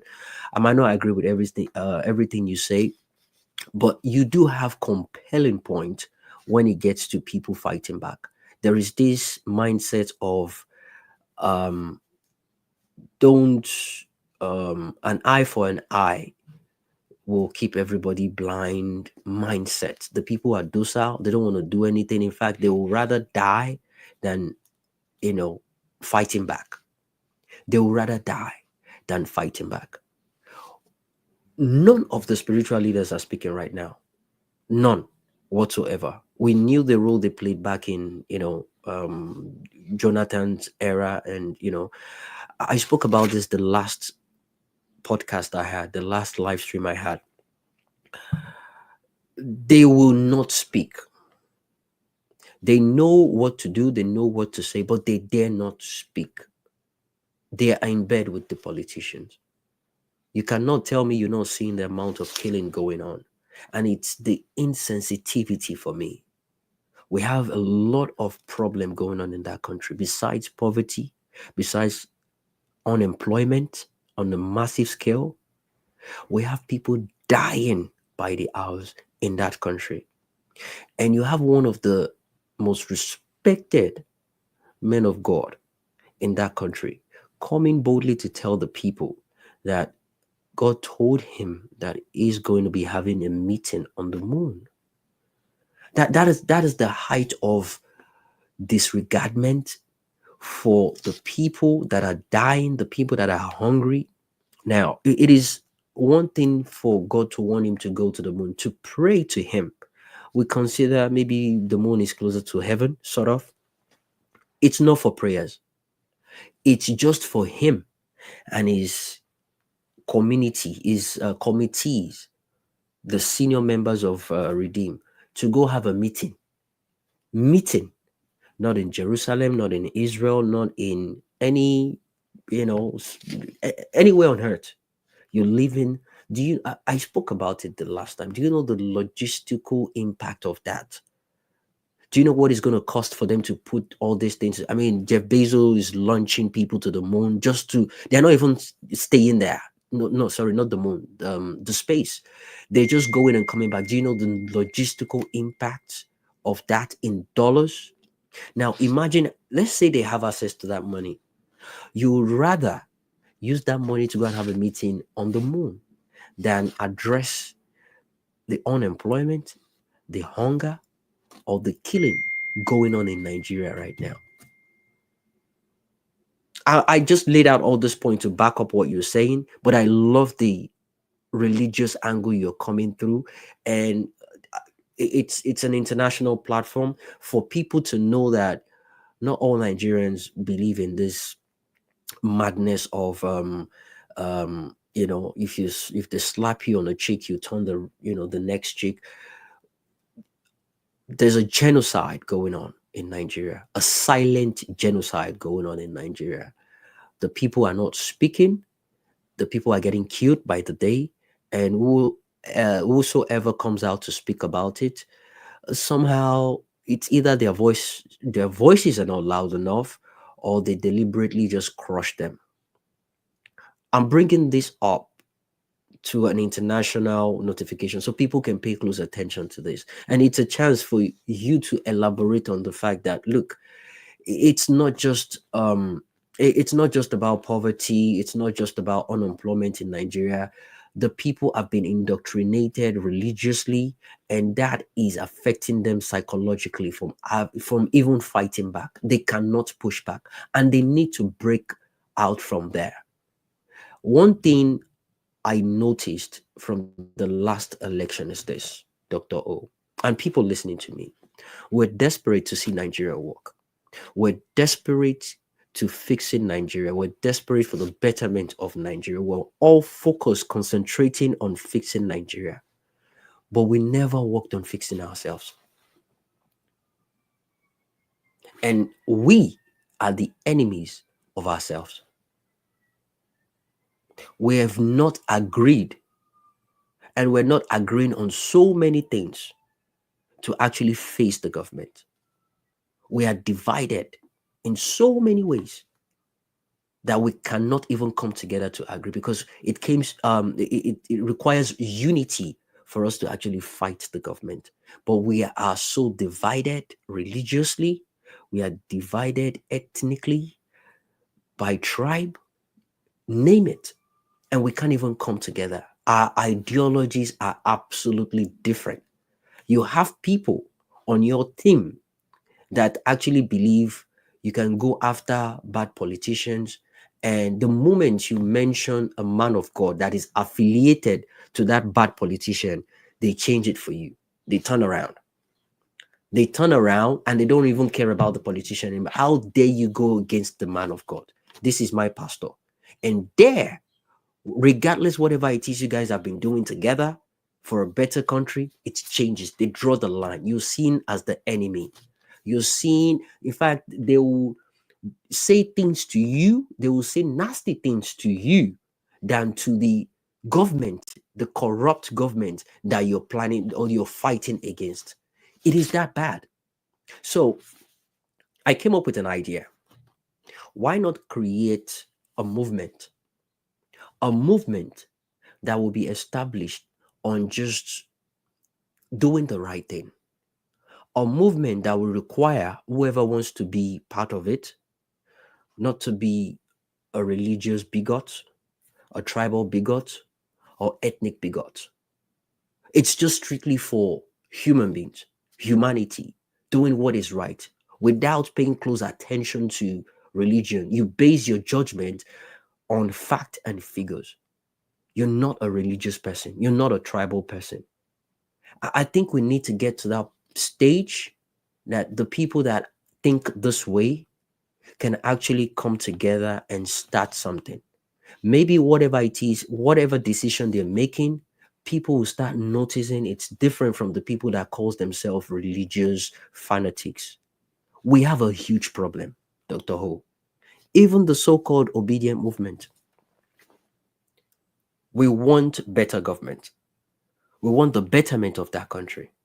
But guess what? We have different ideology. I keep repeating it. When Peter Obi came out, he came out to represent good governance. It was a wagon for the betterment of that country. Everybody jumped up on it. Tom, Dick, and Harry. Lesbian, gay people, straight people, religious people, atheists, name it. Everybody that wanted good governance jumped on that wagon. But guess what? Afterwards, we started realizing our ideologies are different. I saw it. I was in different spaces and I was speaking my view about the LGBTQ. A lot of people canceled me because of that. They unfollowed me. Some even blocked me.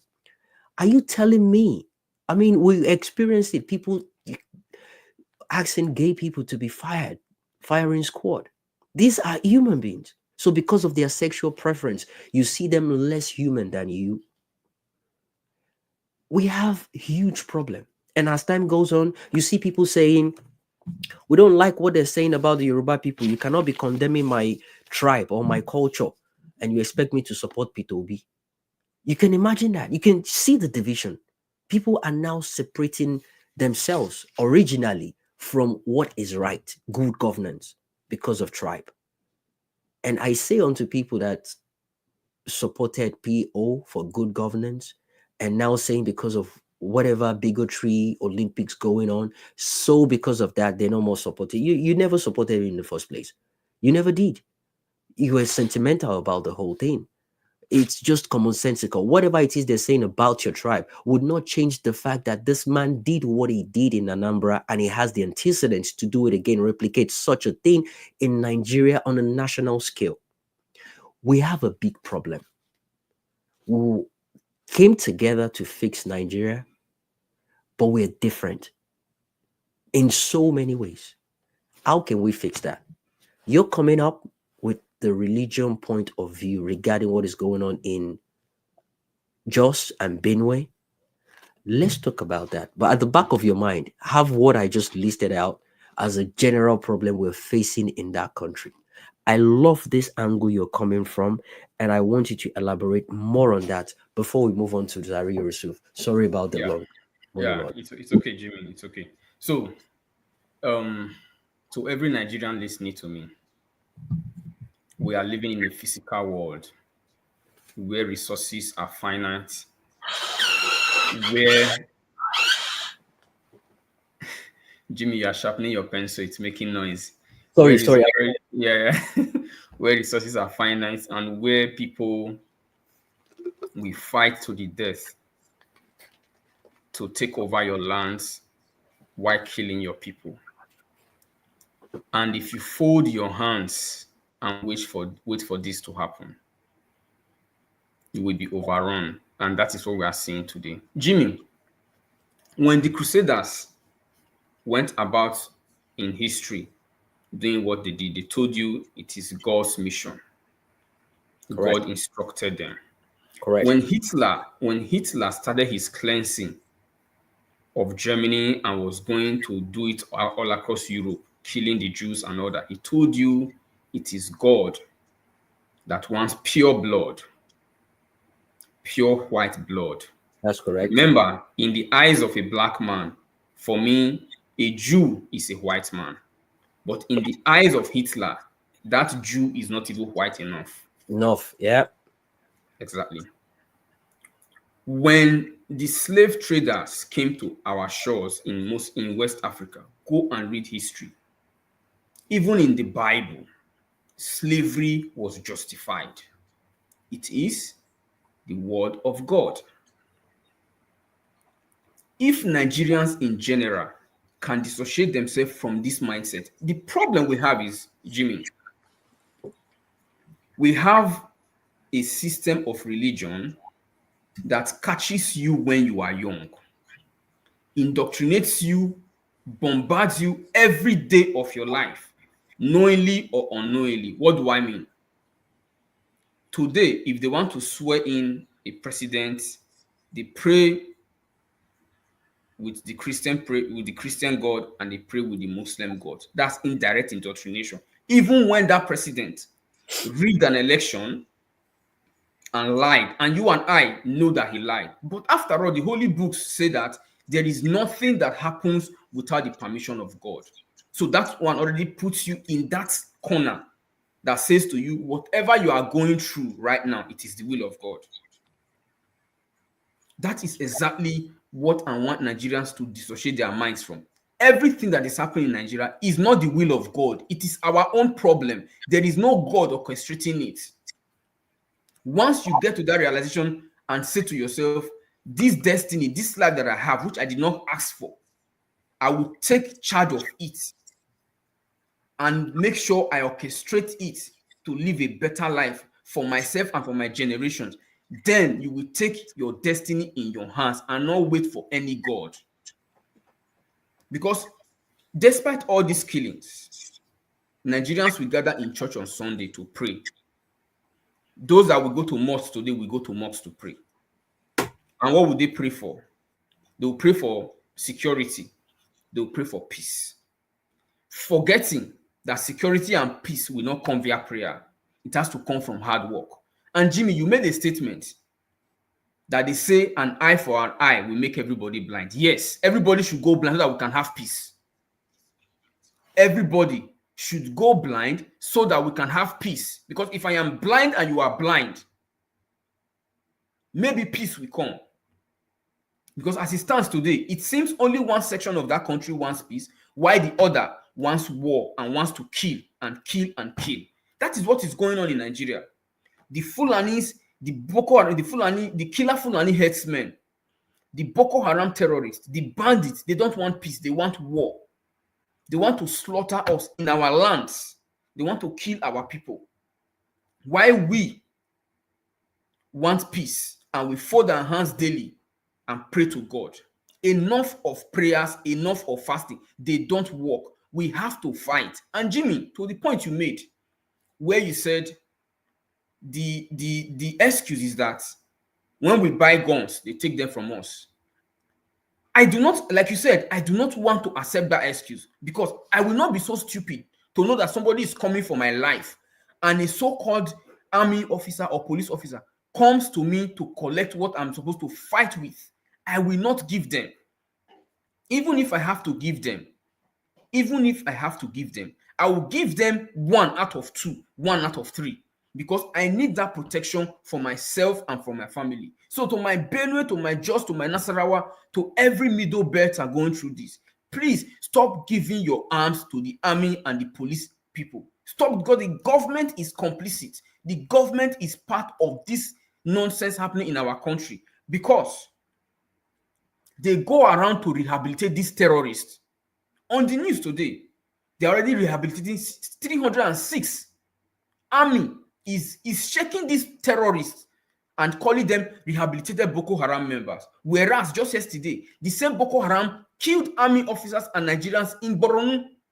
So what are we saying? Why are they rehabilitating terrorists, putting them back into the army to kill us?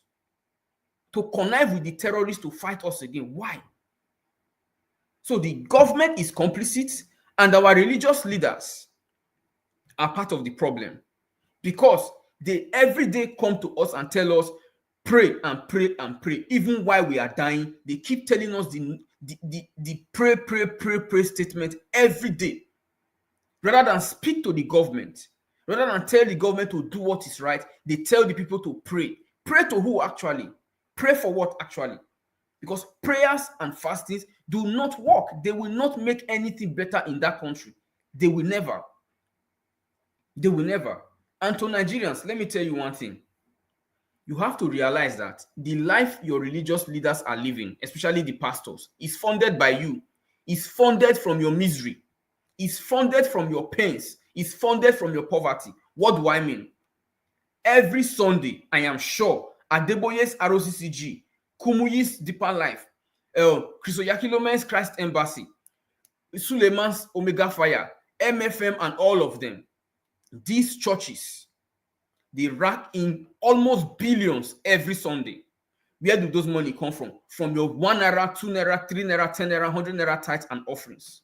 You fund the lifestyles of this 1% on top of these church people. You fund their lifestyle. You might think that your 1 naira is nothing. By the time you collect 1 naira from 1 million people, that's a lot of money. You fund their lifestyles. Why you depend on God to come fight for you? They move around with security men.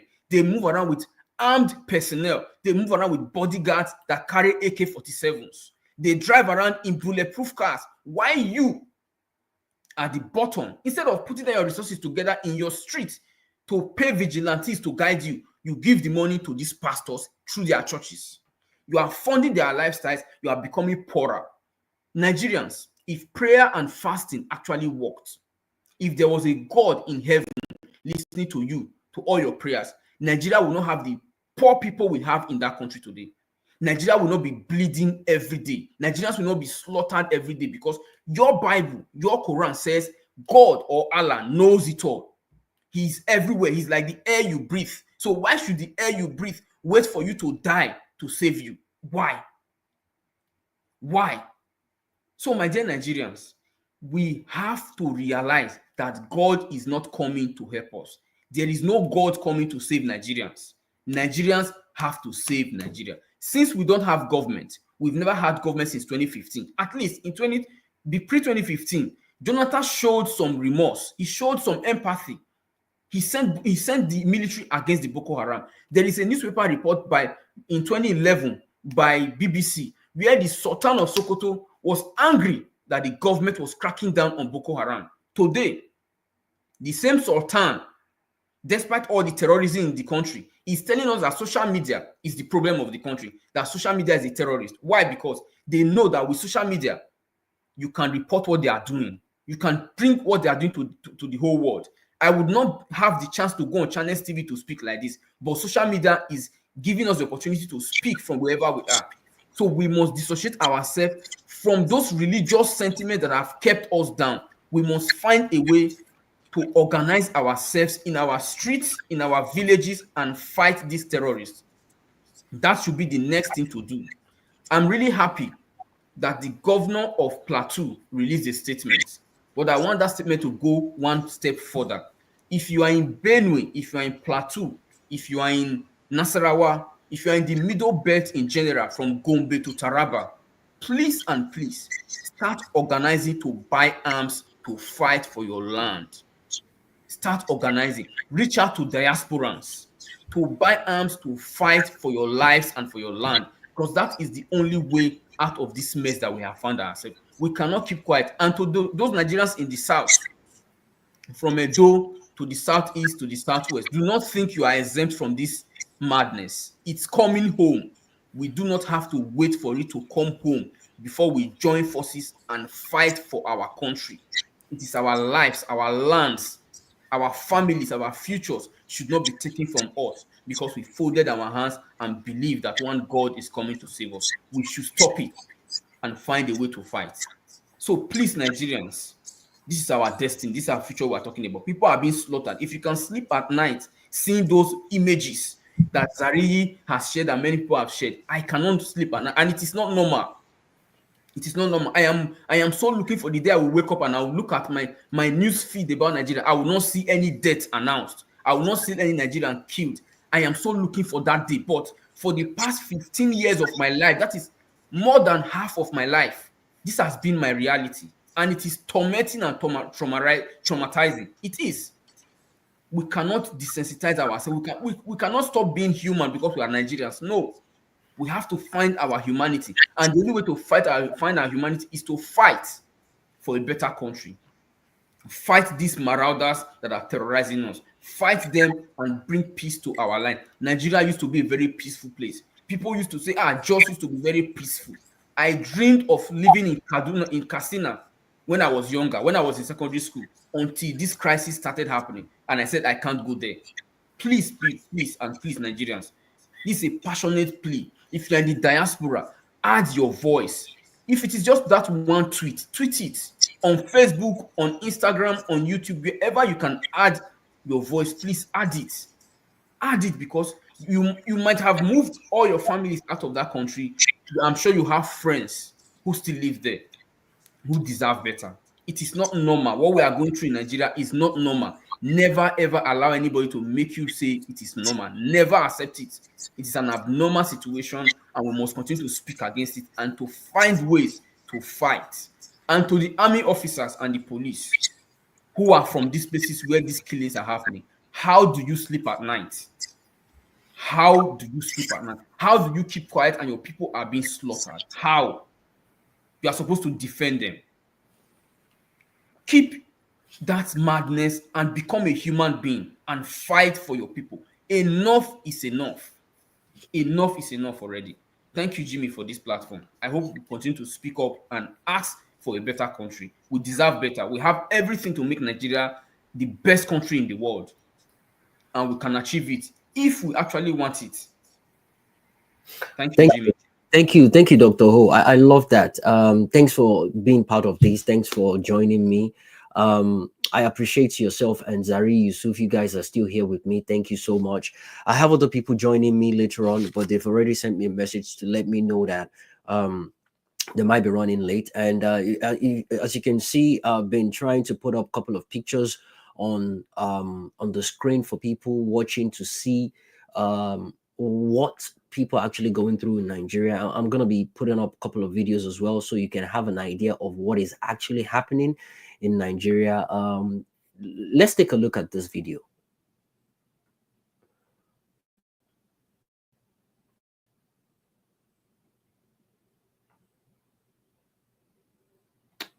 To 5 Operation Safe Haven, Bokos Kodel, Dauda Majem for bias, unprofessional military conduct. So let me start from the beginning.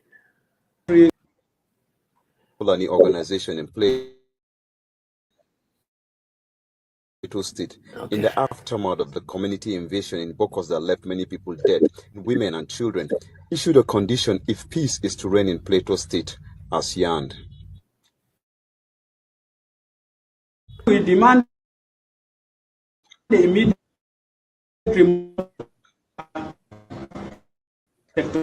operations having fighting violence, I don't know. inciting religious intolerance and bigotry, incompetence and violation of military ethics and constitutional provisions. We are demanding for the This is a disbandment short of clip. the Taking yeah. So it's a squad network problem. So the state this is a clip from Peace in Plateau. Imagine this guy is now calling and sending messages, to the people of that neighborhood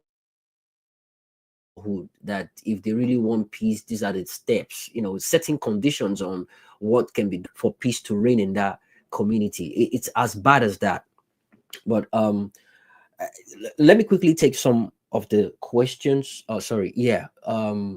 Messages and comments that people sent to me in the background, and I've got some insightful views here. And this person actually wants to be anonymous, so apparently it's one of my viewers. They've been paying close attention to these, and the father is actually a politician, and they want to be kept anonymous, which I'm gonna respectfully abide by. It says, Jimmy, thank you for this space, and please keep me anonymous. Of course, I'm listening in with my dad, and he shared some heavy thoughts that I feel compelled to pass along. Number one, he said Nigeria feels like a cursed nation. That is deep. Nigeria feels like a cursed nation. Okay, let's understand more about that. A land soaked in blood that we've never truly reckoned with. We don't learn from our past. Instead, we honor those who caused the most pain. Take Muritala Mohammed, a man whose hands were stained with innocent blood. Yet, we know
Jimmy, we can no longer hear anything from you. Is it that? so. I think yes, yeah. Oh yeah. So what happened? I wasn't actually speaking. So what happened was, all of a sudden, I was just hearing, another sound entirely. So I checked. It wasn't you. It wasn't. It was none of you guys on my view, but it was very dark man speaking. So apparently, another tab automatically opened on the on my screen, and it was playing. So I was confused. I didn't know where the sound was coming from. But yeah, let me go back to the but you heard what I was saying about the message someone sent, right? Yeah, Dr. Ho, you heard that, right? No, I didn't. I didn't hear that part. Oh, I mean, I was speaking about, I was reading out someone's message, one of my anonymous listeners, and what they sent me. You heard that part? Yes, No, I you didn't. were audible. You were audible when Okay, you were I didn't talking hear. about an anonymous sender. And okay, so let me take Okay, that again. maybe the problem is from my end because I didn't hear part. The only part I stopped hearing was that video that you were trying to play. That Oh, was the okay. part I stopped So hearing so let me until take that I again. felt you were not speaking. Yeah. All right, so let me take that again. It says, Jimmy, thank you for the space, and please keep me anonymous. I am listening in with my dad, and he shared some heavy thoughts that I feel compelled to pass along. He said, Nigeria feels like a cursed nation, a land soaked in blood that we've never truly reckoned with. We don't learn from our past. Instead, we honor those who caused the most pain. Take Muritala Mohammed, a man whose hands were stained with innocent blood. Yet, we named our most important airport after him. His hand was violent, just like those he ordered killed, gunned down in the street like an animal. That's the first point. Second, when we talk about the knot and the killing of Igbos, we rarely mention that what happened in the Middle Belt was serious. In Benue, Plateau, Adamawa, people were massacred in places like Jos, and those stories remain untold or acknowledged. Okay? Let's not forget Danjuma, a fellow Nigerian that betrayed and murdered Agunyi, a man trying to restore peace after a coup, now widely accepted as wrongly labeled Igbo. And then there is Gowon, who oversaw the genocide of over 3 million Igbos, mostly children. No apologies, no reckoning, just silence. And here's the contrast that struck me deeply. Ojuku is gone, yes, but he lived to see his people rebuild, rise, and carry their scars with dignity. That is deep.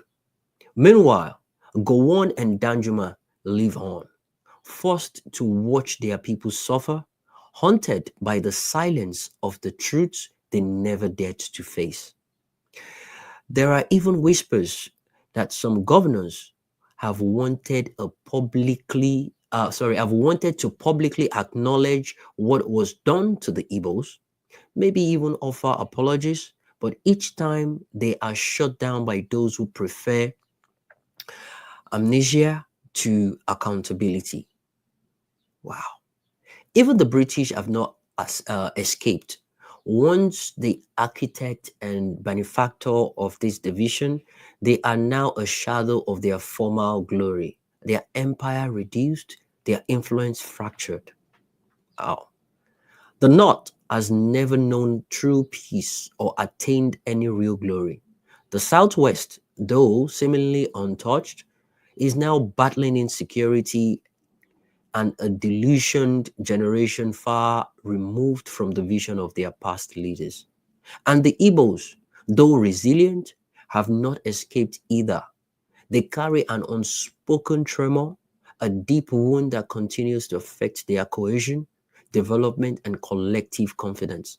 So, Jimmy, my conclusion is this: until Nigeria is ready to tell the truth, to confront our darkest history and seek real reconciliation, we will never know peace. The blood of the innocent continues to cry out. And until that cry is answered, not just Nigeria, but its people, all its people will remain in turmoil, chasing unity while running from the truth. Wow, that is deep. Um, of course, that's from one of my um viewers, listeners, follower. I know the person, but they want to Jimmy, remain anonymous. Yeah. Jimmy, every Yeah, go ahead, Dr. Ho. It's around discussion. You can come every in. every sentence in that message you read is so deep and so true. Yeah. That's is correct. actually the path to getting peace in Nigeria. That's correct. Unfortunately, no Nigerian in government is willing to follow that path. No Nigerian in government is willing to follow that path. Because all now we are supposed to have a peace and reconciliation committee to actually sit down and talk about those wounds and how to heal them. But you and I know how we still haunt ourselves in that country and how the Igbos are still in that country tomorrow. Fortunate.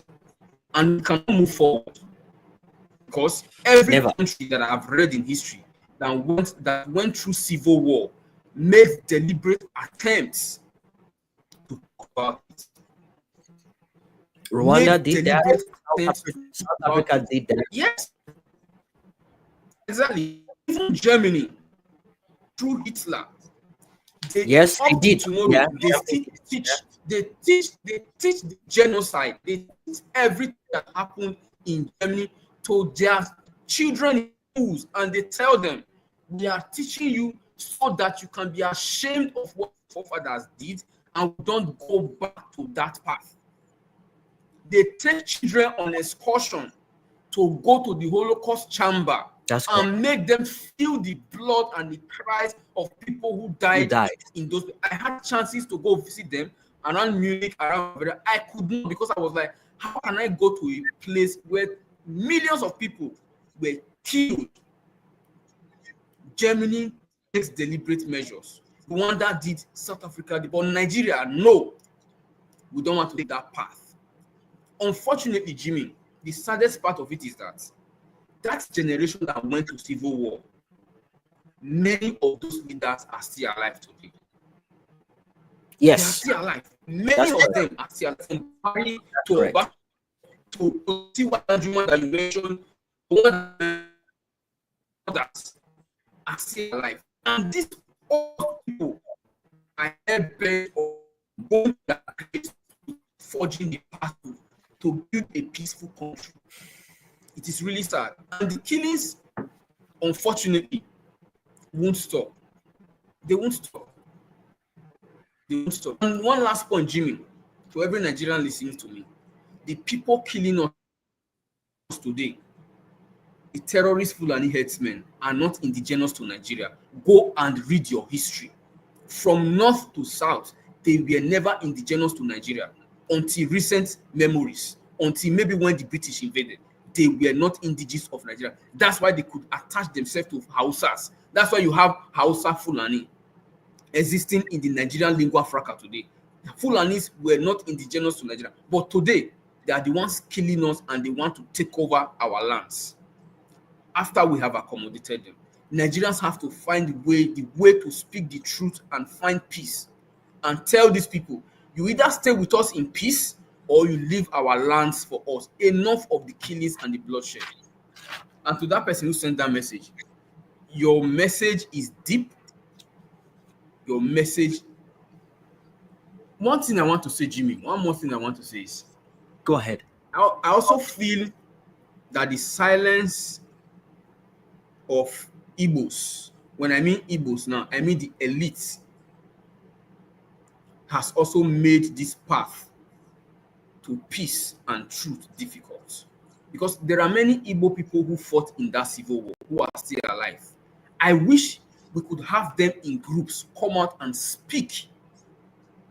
And let's have that. Let's find out, because there was Oputapane, right?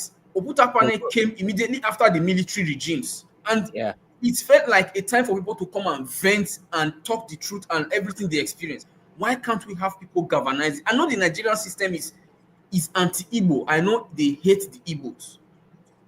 But I would want to beg the Igbos to find a way to organize themselves, and let's see if we can forge it, because I know that the acceptance of the Igbos, when I mean the Igbos, I'm not talking of people like Uzodima, the criminals. No, I'm talking of the real creative Igbos who want a better country. Yes, the Uzodimas, the Unamanis, the Eazu, and all of them, the Kweremadus, They are part of the system that have destroyed the country. So they are not actually there for peace. They want the spoils to remain. And this is me, an Edo man, speaking to you, because I know in the larger scheme of things, to do Jimmy, in the larger scheme of things, I do not even count, because my tribe is among the minority of minorities. But I am aware that if we want to get a peaceful country, the Igbo hate must stop. And Yes. the path to Yes. peace 100%. starts from telling 100%. everybody the truth and putting these things in our curriculum, so that the future generations will not make that mistakes that our forefathers made. That is the only way out of this mess. And I hope Nigerians will find a way to reach that position. Thank you, Jimmy. Thank you. I mean, compelling. Thank you. That was a gripping submission. And yeah, you're absolutely correct. You are absolutely correct. Um, in as much as we want to be politically correct about our submission on this matter, I love the angle at which this anonymous person came through, listed out, the point and things I never paid attention to. I mean, look at the point the person made about um, Muritala Muhammad, and the role he played and everything. So I've been an advocate of speaking the truth about the genocide that happened back in the days in Nigeria. It wasn't a war. They keep calling the Biafra war. Biafra. It was a Biafra genocide.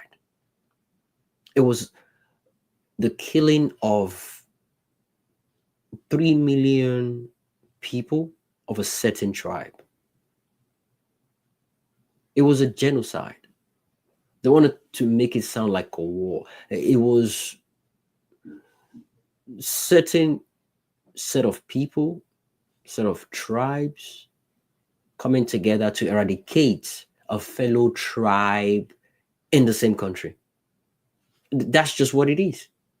We put aside the politics or the bull crap about cool or no cool. That's just what it is. And it's an inheritance of hatred from those generations to what we have right now. I mean, you have people that had no idea of what happened back then, but they inherited the hate. They inherited the hate of their fathers and forefathers towards this certain tribe. And we're still going through that right now. In as much as people want to um, talk about what is going on in Nigeria, I believe that needs to be addressed. The madness that happened back then, the genocide that happened, needs to be addressed. I've used the likes of Rwanda, South Africa as an example of why we need to go through that phase. It's a phase that the nation needs to go through. When I started my podcast, I started with interviewing some people. And to be honest, I wanted to focus more on this whole, Biafra thing. And it is so mentally disturbing. It is so emotional for a lot of people. I've spoken to a lot of people regarding this in the background, so we can have a chat, so I can interview them. It's almost as if um they've taken a vow of silence. They don't want to talk about it, and you can still feel the pain within them. People don't want to talk about it. They don't want to express their anger, and it's still boiling inside of them. I was lucky enough to bring a survivor of the Asaba massacre. What happened. I was scared of the Biafra. People that knew nothing about the war, they're not even part of the war. They were rounded up, male, adults, young, teenagers, rounded up, fired upon, killed like animals. They exempted the women and the kids. But it was a disaster. And these things have not been addressed. Not even an apology, not even a national acknowledgement by any of the government, any of the president. No memorial grounds, nowhere for people to go and read out the names, the list of people that were part of that massacre. The people need to heal. And when I started, I was getting a lot of feedback. I was getting a lot of knockback. Don't open fresh wounds. Hold wounds rather. You're just gonna bring in new problem. Blah blah blah. And my stance was, look, if we do not open this decaying wound, because it's decaying, it's not healing. It is an how best can I explain this for people to understand? It is a wound. Imagine a wound on the leg. It's decaying, but you've got band-aid around it.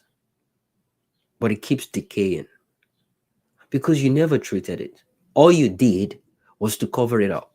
All you did was just to use a band-aid to wrap it up. There's no hair getting in there. Nothing is happening. And you've done that for a long time. Guess what? That wound is going to keep decaying.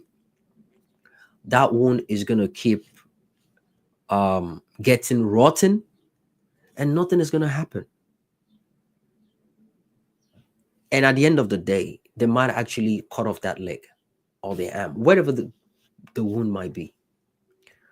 But instead, you can actually open it, treat it for what it is, clean it up, apply spirits, check the source of the damage, treat it with the right medicine, antidote, whatever.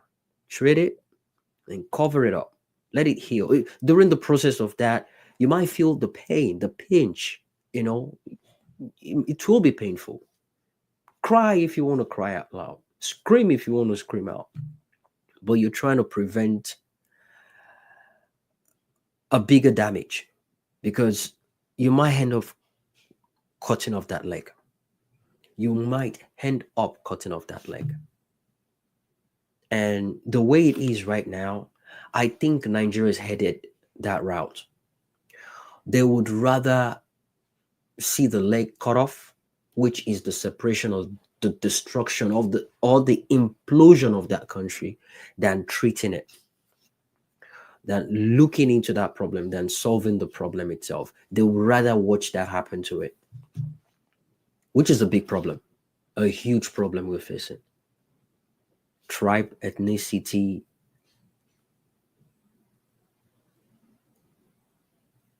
is a huge problem in that country right now. And I'm scared things are getting worse than we can actually imagine. Things are getting worse every single day. Reading the message I was sent, I thought to myself, this is another perspective to this matter. And that's the honest truth, because everything happening now, majorly in the middle belts, where Danjuma and Gowon came from. In as much as it is sad to hear people die every single day.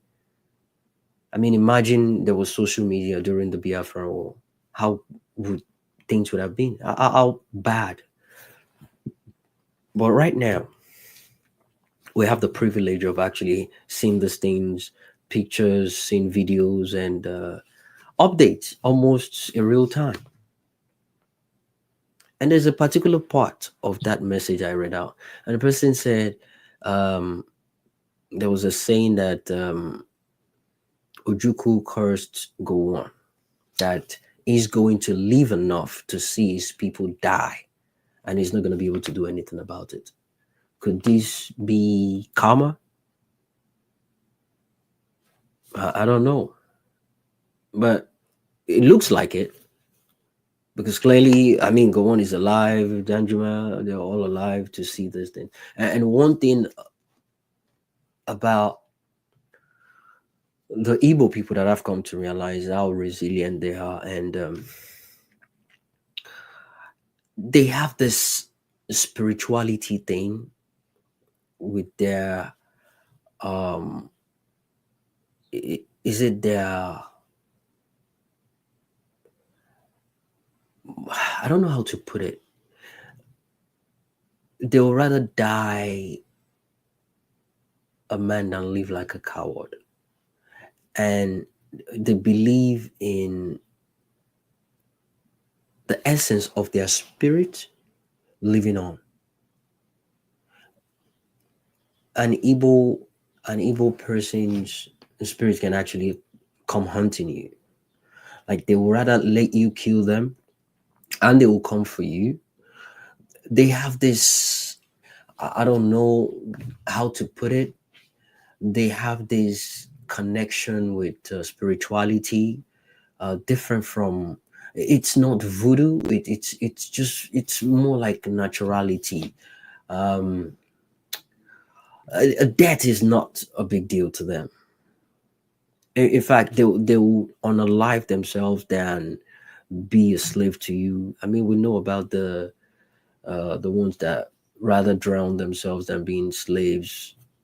So, and people don't understand the impact that does when people deliberately put themselves through that just because they refuse to bow down to you. It comes with karma. It comes with a different vibe of spirituality. I don't know if it's the curse working right now, but it's too much of a coincidence. It is too much of a coincidence. Right now, Gowon is alive, Danjuma is alive to witness the madness going on, the massacre going on in that. The painful part is the innocent people involved. But guess what? If we're to do the maths, what we are seeing now, I don't think is actually up to what happened back then. Because back then, they don't have this sophisticated weapon they have right now. We don't have, many of the pictures were black and white, videos black and white. But now we can see people, we can see red blood on ground. We can see people getting killed on their farm. We can see videos of it happening. I mean, we never saw all those in Biafra. Well, we'll probably see video of people recorded, getting ready for war, shooting, maybe just few video of people getting shot at with guns by the roadside and all that. But the way we're seeing it now, in 2025, it's absolutely different. It's more like war zone. It's more like a war zone right now, and they're targeting the states that produce food for the nation. People can't really tell the impact right now. It's probably going to take maybe a couple of months from now. It's been going on for a few years now. It's going to take a couple of months. While doing the research yesterday, I took my time to list out dates and numbers of Fulani attack. I mean, over 3 million people were killed during the Biafra genocide. And if we were to equate that to what is going on right now, it's not even up to 1 million. Do you know what that means? Like saying there's still more killings that's gonna happen. It is stoppable. Yes, it is stoppable. But will it be stopped? I don't think so. I do not think so. It's almost as if the government is deliberately helpless, and all they're trying to do now is to position their region in a way whereby when push comes to shove, yeah, they're gonna strive, and everyone else can figure it out themselves. That's just what it is. That's just what it is. Clearly, there is no one Nigeria. That's the sad truth. There is no one Nigeria. The people there right now, they are lying to Nigerians. They don't want Nigerians to know the real thing happening in the background. They won't let the media, say things the actual way they are. It's a state capture, and on the ground, they are making moves to making sure they secure themselves. Even currently, Tinubu knows there is nothing he can do to fix the country. He doesn't have what it takes to fix the country, and he's focused on grabbing and securing as much as he can, positioning people in places where he knows are going to favor his own tribe. And well, he claimed to be a Yoruba person. I still don't believe he's a Yoruba person, to be honest with you. And I've argued that point many times. A Yoruba person, you have your family house, you have a fam, name of your fam, name of your family house. He doesn't have any one of those. Nobody knows his father. That's a topic for a different day. But the point is, right now, the current illegitimate administration, the current illegitimate president of that country has no clue on what to do to fix that country, has no clue on what to do to sort out the problem going on. And you can see people stepping up, speaking, and talking about what should be done. We heard the governor of is it Benue or Plateau spoke about what is going on, and he made it clear he's not ready to be politically correct anymore. He made it clear. Yeah, Plateau. Yeah, look at what happened with the Benue guy refusing PO to enter the state.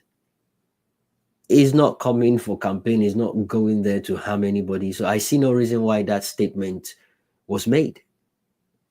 I see no reason why and the fact that he made that statement has actually put his life in danger.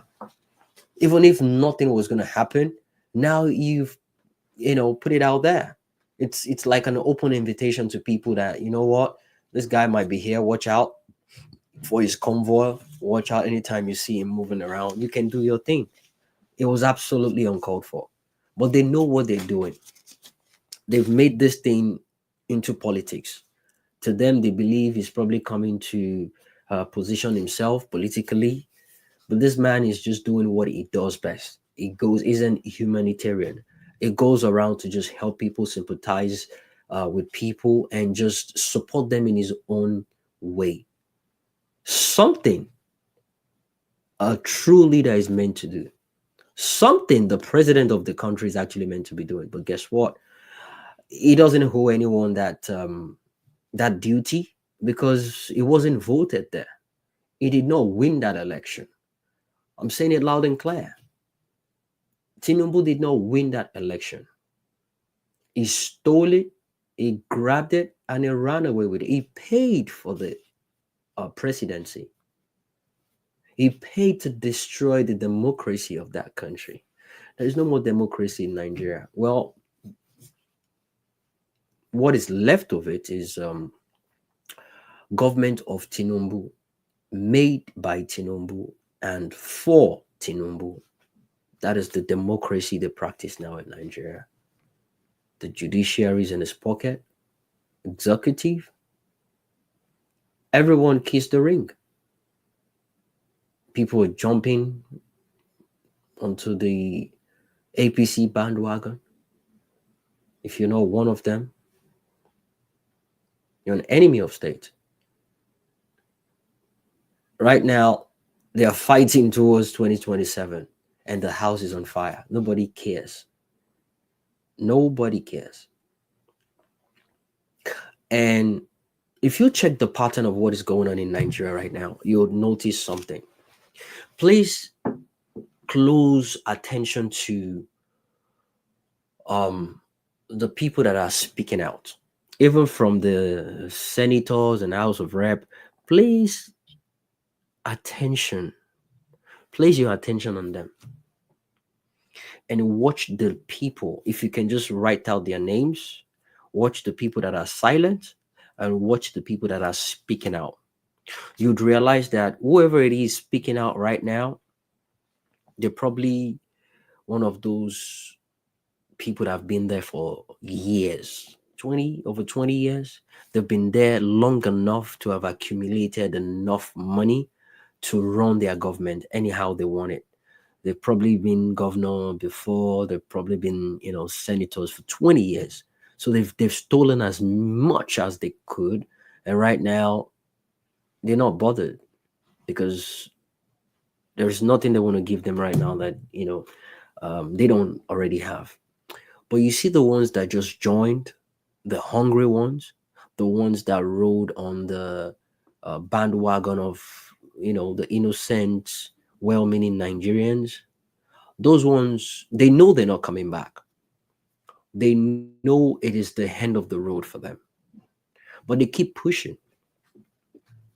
All they're doing right now is just collecting money, doing everything to keep collecting money, investing, and doing whatever it is. They're not there for the moral grounds. They're there to just survive. Yeah, that's the right word. They're there to survive, to be able to see money to feed their family. So they'll collect whatever it is. They don't care about any policy. They will dance to Tinubu's tune, no matter how much he gives them. They don't care about the next vote. In fact, they've embraced the fact that, you know what, we're not getting elected again, and we know that for a fact. But yeah, we're gonna make use of what we have right now, the chances we have right now, the opportunity we have right now, and we'll collect as much money we can because we know we're not coming back. If there's still gonna be Nigeria by 2027, it's going to be a very dramatic one. It's gonna be a dramatic one. It's gonna be an interesting one. And a lot of people will be disappointed by some moves that are going to change the atmosphere of the political realm of that country. There's been a lot of talks in the background about coalition. Yeah, I think that's the only way they can get the power from this man. A coalition is needed and is being talked about, that I know of. But one thing that I'm certain of,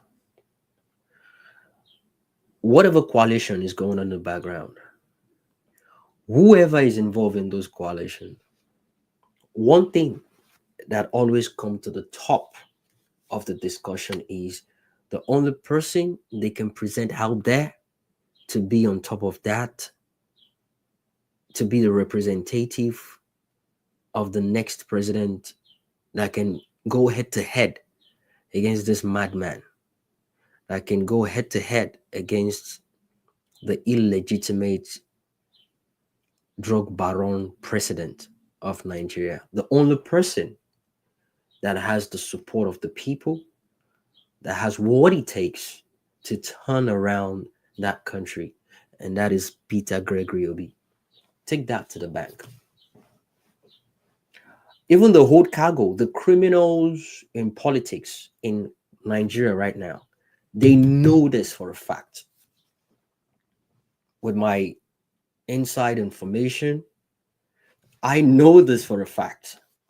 So if you see me carry PO for head, I'm not just doing it for optics. I'm not just doing it for doing its sake. It's simply because that man has what it takes to turn the country around. And that's a fact. I have no single doubt about that. But here's the thing. The coalition is going to involve a very strong and strict decision that the people need to come and live with. Do you want to give this man a second chance? I mean, Tinubu, are you ready to do whatever it takes to make sure PO gets there? You know for certain if PO gets there, things are going to change. You know that for a fact. Okay. The question is, are you willing to do whatever it takes to get him there? Let me make something clear. For people watching me right now and listening to the sound of my voice, I want you to know something. Before the election that brought in Buhari doesn't like Tinubu.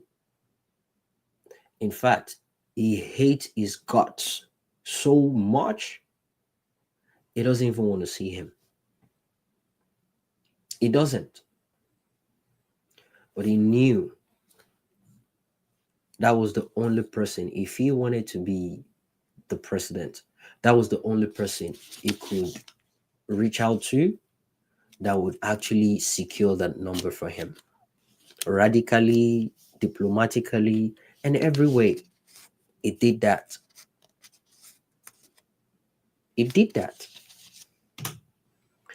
There are serious conversations going down in the background, and people are ready to actually sacrifice a lot just to make sure they come together and get rid of this man. This man is going to destroy that country. I'm talking about Tinubu. Tinubu is there to destroy Nigeria. I'm being recorded. I'm saying it live. And he's not hiding it. He's not shying away from it. In fact, he's positioning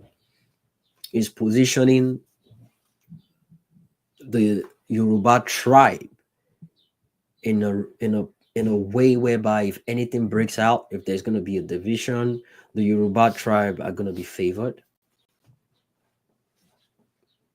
Because Jimmy, is he actually the Yoruba tribe or his Lagos boys? I really want to get this. And a few uninformed, ignorant miscreants who roam around like headless chicken.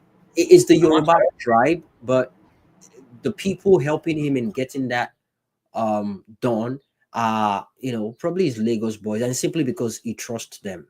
Okay, a typical example is this mad coastal road. It's not just that.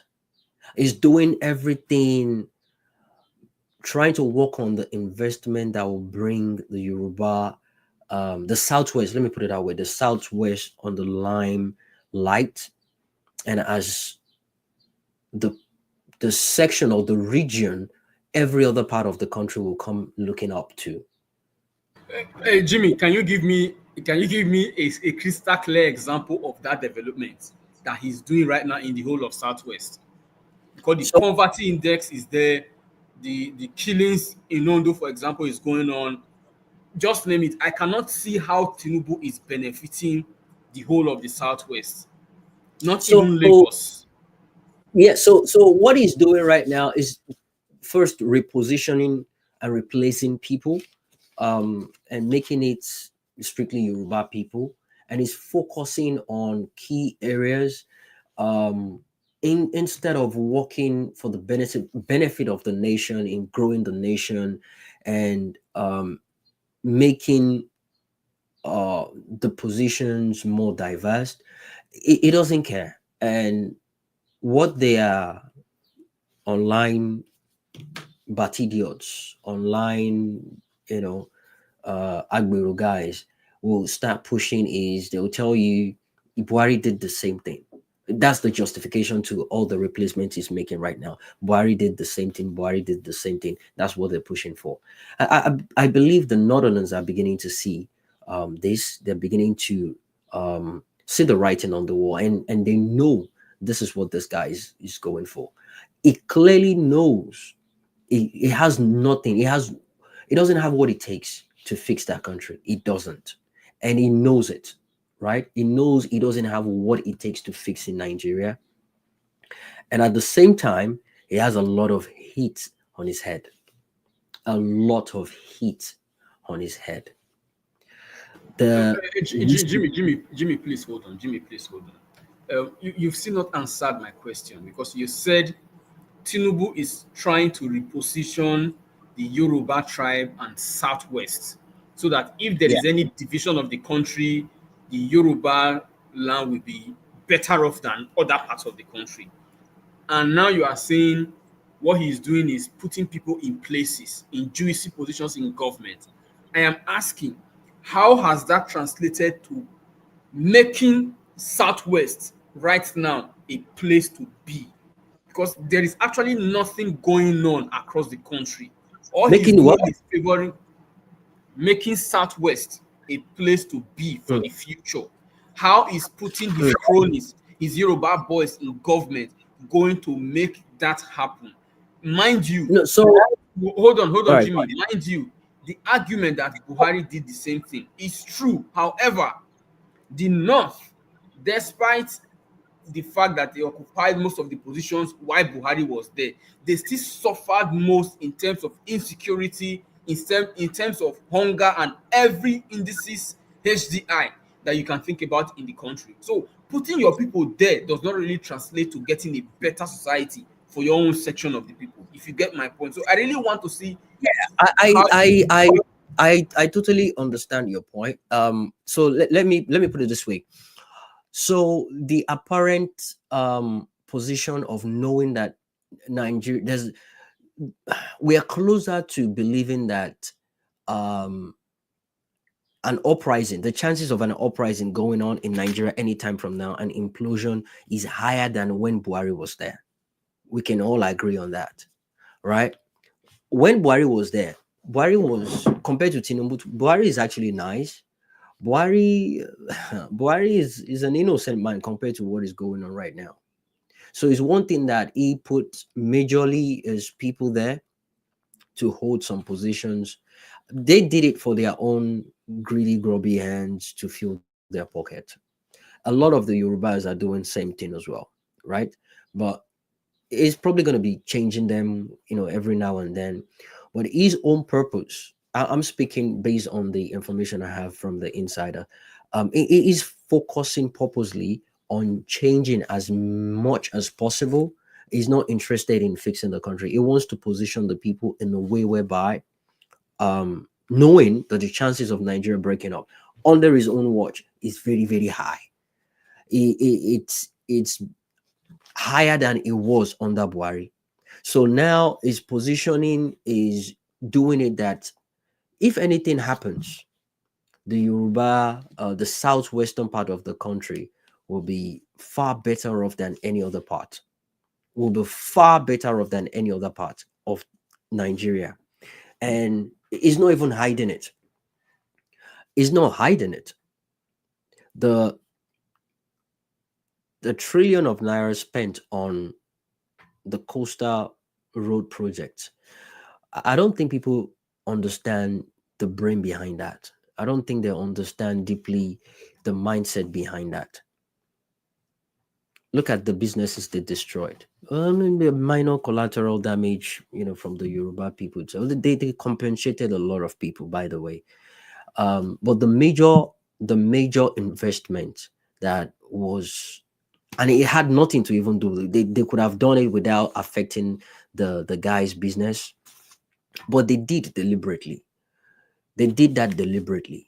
Okay, and that road now is focusing on the southwestern part of that country to be developed. I don't even think they've done up to how many kilometers now, but they're focusing on making it a destination to and fro within Nigeria alone. I mean, Buhari did the same thing, but he wasn't thinking on this scale. He developed is it railroad from Niger to, was it Castina or Kaduna?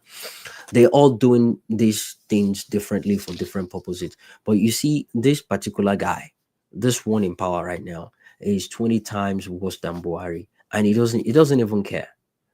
And when Buhari was here, they were calling him, a Fulani man from Niger. The truth of the matter is, we don't even know where this guy is from. We don't even know where Tinubu is from. And that's the honest truth. He speaks Yoruba. You claim he's from Lagos. Where exactly in Lagos? The people would do anything to avoid that conversation. I mean, we've seen documentation showing he's from Guinea and all that. I don't want to go into that. But here's my point. This man doesn't believe in one Nigeria. It doesn't. And whatever it is going on in Nigeria right now doesn't bother him. That's the honest truth. In Nigeria or outside Nigeria, he's not bothered by whatever it is going on right now in Nigeria. He doesn't care. And he's ready to do everything he can to making sure that if push come to shove, when things red, at least my people will be okay. See the madness we are seeing on social media about this Yoruba Ronu guys. Dr. O, no be online banter. They're getting instructions on what to do. They're getting informations on what to talk about. They're getting there was a space going on recently, and they were talking about how they can deal with the Igbo people to kick them out of the Yoruba land, and they want to start pushing that into play. They want to make sure they cannot even run any for any position in their land. And if you look at this madness, it's only in Lagos. It doesn't happen in Ibadan. It doesn't happen in anywhere else. Only Lagos. And now the Lagosians are now making it sound like it's an abomination for whoever to come to Lagos to hold any position. So are we still one Nigeria, for crying out loud? Are we still one Nigeria? These guys are getting paid to push this madness. It's an orchestrated plan to deliberately divide the country, which is why this massacre is going on silently, and you have people coming up to cover it up, say mad things to make it sound like it's just farmers and headers clash. It's not. It is not. And the only reason why the Sultan of Sokoto will come up to say the internet is a terrorist organization, simply because the internet is exposing what the news and the media have been prevented from exposing. They've had it all planned out, but they never thought of a way they can handle or control the social media platform. I can see your icon. Welcome. Thanks for joining. How you doing? Can you hear me loudly? Yes, I can hear you. Hello. I'm fine, Icon. I'm Nice to have you around. same. Um, I'm yeah, on the move. I can So tell you're driving. I can tell you're actually on the move. Jump in. Before I go back to Dr. Ho. yeah. So I was gonna expand on Dr. O's question or your answer on it Oh, is you heard his question? yes, I did. Okay, go So ahead. like Dr. O, we all know that like, this is somebody that has never believed in one Nigeria. So this is something, there's like records of him saying it, right? Of course. So that's number one, right? The way he's moving does not show someone who is interested in, like even keeping the country together, nothing. Like what you call it, bigotry has never the country has never been so divided since the Civil War, right? That's when I can think of, where you had this level of just division in the country, and he is doing absolutely nothing to, you know, make it better. He's putting his people in key positions. I was listening on a space where somebody was talking about like these people, like the way they are moving, you can tell that they don't even like the country, right? Like he does not even like the country. They are looting and looting us dry.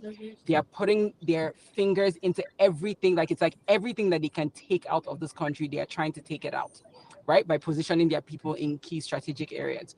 Now, Why do we know that he's setting the Southwest up? The thing is like they've done and done and done with Lagos, right? And this is not something that is exclusive to him, but this is something that has been done by like pretty much every president, has a role to play in the where Nigeria is. So they have the ports. They are building more ports. Is it Ekiti? All of us were laughing, but they are putting in cargo airports.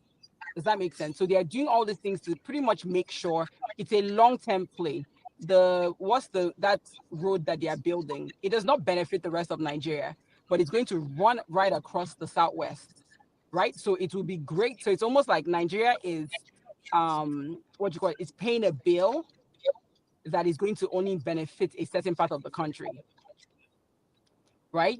So it's like he's making sure that the Southwest long term will be economically viable, right? While suppressing all the other parts. And right now, all they are doing is extracting from everywhere and anywhere that they can.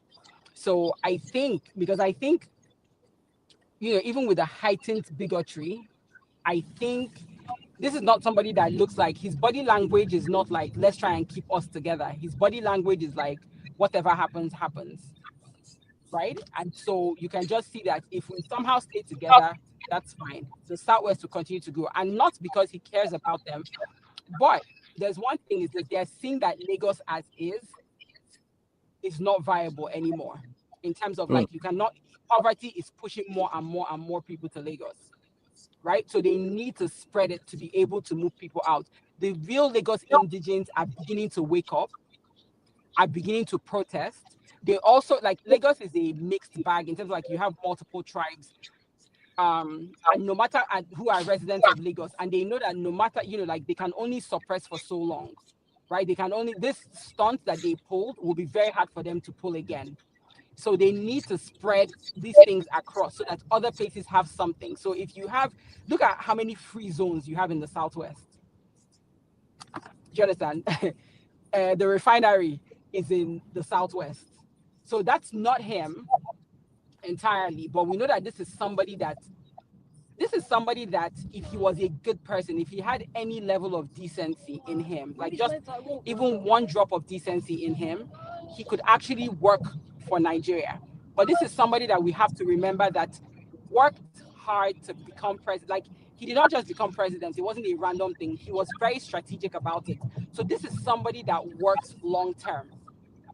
And that's exactly what he's doing. But he's making sure that he's putting his people in these places so that even if the rest of us fall apart, he will not fall apart.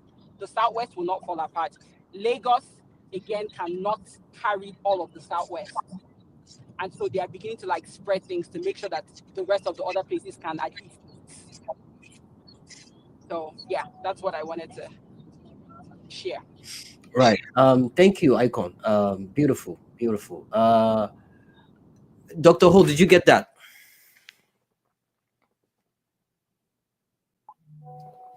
Dr. Ho? Yes, I did. Yes, I did, Jimmy. But I am still not satisfied with your explanation or Icon's explanation.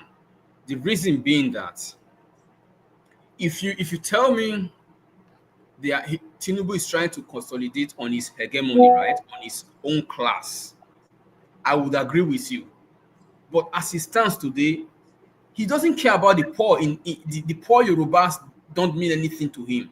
I'm telling you. So if you make the argument that his focus is to enrich himself and that 1% in his class, I would say fine, perfect, I understand you. But when you say he's working for the benefit of Southwesterners, Yorubas, I disagree, because you and I know 99% of Yorubas today are suffering like every other Nigerian. So I do not. The only way I will agree with you right now is yes, he's working to consolidate on his hold on power across the Southwest for the future. Unfortunately for him, unfortunately for everybody, he's not going to live more than 10, 15 years or 20 years from now, no matter how old he wants to live. Definitely that's an old, except maybe there's a science breakthrough tomorrow and then he gets some magic transplant of his white blood cells, and then he becomes younger and younger, and he doesn't die anymore. If that's the case, then he's the luckiest man on earth to have been able to be so strong and so powerful and get this just when he's supposed to be exiting. But if that is not the case, I do not see how he's working for the Southwest. I'm sorry. Just like Buhari, who I did not see how he worked for the North, I do not see how Tinubu is working for the Southwest. He's only enriching a few people in his cabal. That's all he's doing. Every other person, find your way. If you live, you live. If you perish, you perish. I think that is the agenda from all these people in power. Nothing else. Nobody cares about the poor. Not the Yoruba poor, not the Fulani poor, not the, because Jimmy, this killing that is going on and the marauding Fulani herdsmen, how many of the Fulani elites have their kids in those terrorist camps? None. Many of them send their kids abroad. Many of them give their kids the best education, but they send the children of the poor to be their foot soldiers. So Tinubu is not working for Southwest. I know you are a Yoruba man and I'm a Edo man. I'm making this argument for you to tell you, Jimmy, that Oh no, Tinubu so is not working for Yoruba people. I Tinubu does think not. Tinubu, hold on, Jimmy. Tinubu does not care about your extended family in Ibadan. He doesn't care, but he cares about maybe one Ajimobi who was a former governor, and then even if he's still alive, who was a former governor and has links to Tinubu. That's who he cares about. Every other person down the line, he doesn't care. He's working for himself and his cabal, just like Buhari did. They don't care about us. That is so it, Jimmy. so so the argument about that is this. To you, that is what you think. I'm speaking based on the information I have in the background, right? I'm speaking based on the information I have with people in government. Okay, so again, it's not something is working on short term. Is working on something long, right? Long term. He wants to make it like a legacy. He wants to make it like a legacy that he can point to. But between you and I, we know he's not doing that to support, the poor, or he's not concerned about those people right now. But he wants to use it as something he can point to campaign with, to let them know. Obviously it has nothing to do with supporting them, because if he clearly does, it wouldn't even come up with that project in the first place, a project of 14 trillion naira. And we had option of him fixing a lot of infrastructures in the country that money can actually fix, or eradicate poverty, or cushion the effect of the so-called subsidy and the high rise of cost of living. He's not bothered about all those things. You see, he's going to bring it up in his next campaign.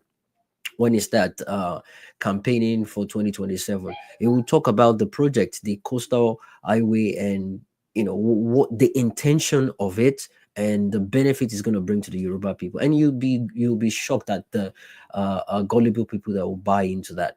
But the bottom line is, right now, he doesn't care about the people suffering. Um, he's positioning himself in a way whereby he'll let the Yoruba people know. The last time it was Emilokan, right? The next one will be Awalokan, because he would let them know that it's about us right now. His first time was, I had to go there to represent us, but now it's all about us. So me there for the first time is just to know how things work. So if you give me a chance to go at it again, it's going to be about us, right? And that would justify the reason why he wasn't even paying close attention to anybody. Reason why they think is making them suffer. But this time around, that he wants to focus on the people, and they will buy right into it. They will buy into it. But the point now is, are the people, the well-meaning Nigeria, are they just going to watch and let this happen? Are they just going to fold their hands and let this happen? Remember, the last election, he won it. I mean, Peter Obi won that election clean and clear. We saw it. We saw all the mago they did, but yeah, they believe is what you can, what you can prove in the court of law. I mean, the court is in their pocket, by the way. But the truth of the matter is, if the nation had stood up, came out to fight against the madness going on, it would have been a different ballgame entirely. But the people did not. Okay? The people did not. I don't think that would happen the next time. I don't think it's going to I don't think the people will just let it slide the next time this is going to come up. But the intentionality of that happening has to do with the people coming together and agreeing that, you know what, besides tribe, ethnicity, and religion, can we both agree, or can we all agree that we need a better country and we need to fix our country? It is until then we'll know that, yeah, we have a fighting equal chance against this man. But guess what? He's already prepared himself to making sure that doesn't happen. This whole bigotry thing we see online is still going to go down on the grassroots level. You watch, because it's not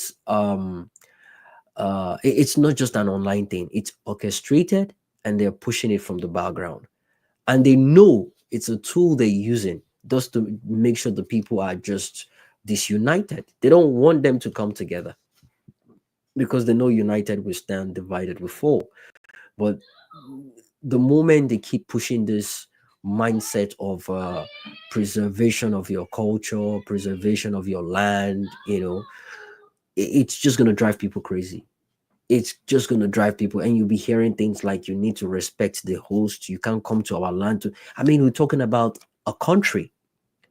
The last time I checked, the constitution of that country says anyone that is known as a citizen of that country has any right to build houses or house anywhere they desire in the country, can run for any position they want in any part of the country.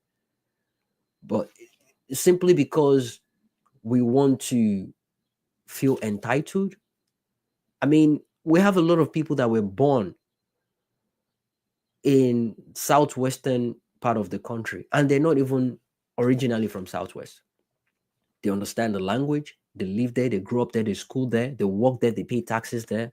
But simply because they are from a different part of the country, they don't have right to run for political office. That's just madness.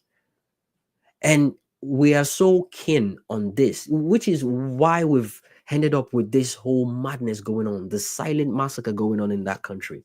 We don't have people that has what it takes, the critical thinking, decision making, and problem solving skills to handle things before they get out of hand. And that's the reason why we're in the problem we're in right now. We'll rather put a delusional and illiterate in the place of power, simply because the only capable person that can do it is not my tribe man. Is because the only person that has what it takes to fixing a problem in Southwest happens to be an Igbo man or a Hausa man.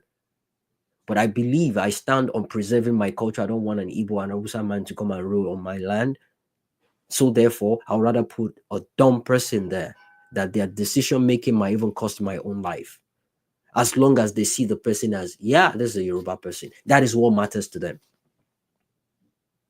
That is how dangerous we have come as human beings living in that country. And we'd rather let that happen than just being honest with ourselves and let them look. It doesn't, you don't have to be born in, southwestern part of that country to actually rule that land. You have what it takes to make the right decisions. Have you tried to come up with a policy, a law, whereby whoever comes there to rule or to take position of power, no matter how powerful they are, they cannot change some certain rules. They cannot change some certain policies that is meant for that land. They can't stop your traditional festival. They cannot stop whatever it is they were doing. That has to be at the back of that acknowledgement. It has to be at the back of that agreement. It has to be on that agreement for us to move ahead as a country. I mean, we have Irish people in America here. We have Mexican people in America here taking offices, holding high position offices in the land, but they're not enforcing their culture on someone else's culture. It's a diverse community. We can coexist, but we're so hell bent on the preservation of your culture. And have you checked a look at your culture for a second? Since you've been shouting about your culture, what has your culture brought to the table for you to even negotiate with, for you to even brag with, to say all you're focusing on is about your tribe? How has your tribe become better than any other tribe in Nigeria? Everyone is going down the drain. Igbo, Yoruba, Hausa, everyone, all the tribes. We're the three most greedy, arrogant tribes in that country. And we make other people look like minorities. We're the only ones causing problem. We're the only ones fighting. We're the only ones. We think the life revolves around the three tribes in that country. We have other tribes that are smarter than the three tribes combined. But we think because, yeah, we are the Alpha and the Omega, the Wazobia. Life is just around just the three tribes. No, it's more than that. We have people that has what it takes to be president from other tribes. We do. But we've made it an Igbo, Yoruba, Hausa. And the two most annoying part are the Yorubas and the Hausas. The two annoying ones, the Yorubas and we're so arrogant. We think we are the alpha and omegas of that country. And all we do is just shuttle powers amongst the two of us. We don't care about any other tribe. We do not. We don't care about any other tribe. And we are the problem of that country. We are the problem of that country. Right now, communities are being wiped out. Right now, communities are being replaced. Right now, blood of people are being used to paint the grounds of certain communities in Nigeria. Benue and Jos.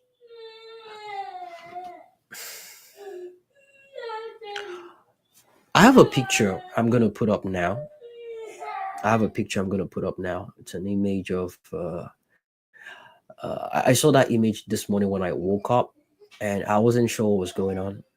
If you check on my screen, it's just red. I don't know if it's dramatization. I don't know if they deliberately did it to pass a message for Good Friday. But I woke up this morning and I saw this and I was thinking to myself, what is this? What is this about? Are those human bloods on the ground? Are those human beings' blood on the ground? I'm trying to figure out how. And here is another one. With people that are being packed into a mass grave. People packed into a mass grave. Kids, men, women, all packed together. And it's not even that deep. It's really shallow, but they're all packed into one grave.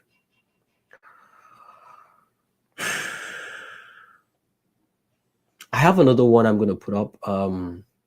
Zaire Yusuf, it was a screenshotted tweet by Zaire Yusuf where he mentioned about 51 people that got killed and their names. Their names. But I actually killed a baby. The names were there. right next to their age. Oh, Icon, your mic is on. Their names were there. Okay, so let me read that real quick. Let me see if it's visible. Dr. Ho, I'm coming back to you in a minute. So from the top, it says number 1, Musa Dako, 64 years old. Daniel Adams, 27 years old. Obadiah Usman, 31 years old. Zanas James, 22 years old. Monday Sareke, 37 years old. Johanna Kuza, 43. Janet Danjuma, 29 years old. Sunday Dako, 49 years old. Ruben Adamu, 94-year-old man. Dogara Adamu, almost like father and son, 69-year-old. Bulos Moses, 26 years old. By the way, hearing Adamu doesn't mean it's a Muslim name. There are Christians that bear that name, by the way. I just thought I should mention that. Stephen John, 28 years old. Menchi Stevens, 7-year-old, a kid. Nima Stephen, 4-year-old, happens to be, let me guess, siblings with Manchi Stephen. Mary Stevens, this like an entire family. Mary Stephen, 24-year-old, probably the mother. Wiki John Bagu, 46 years old. Margaret Morris, 6 years old. Debene Morris, 4 years old. Are you seeing the Morrises? Like families here, guys. Monday Sale, or is it Saleh? 52 years old. Salama Aga, 15 years old. Laraba Haga, 4 years old.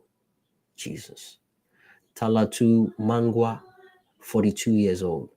Grace David, 45 years old.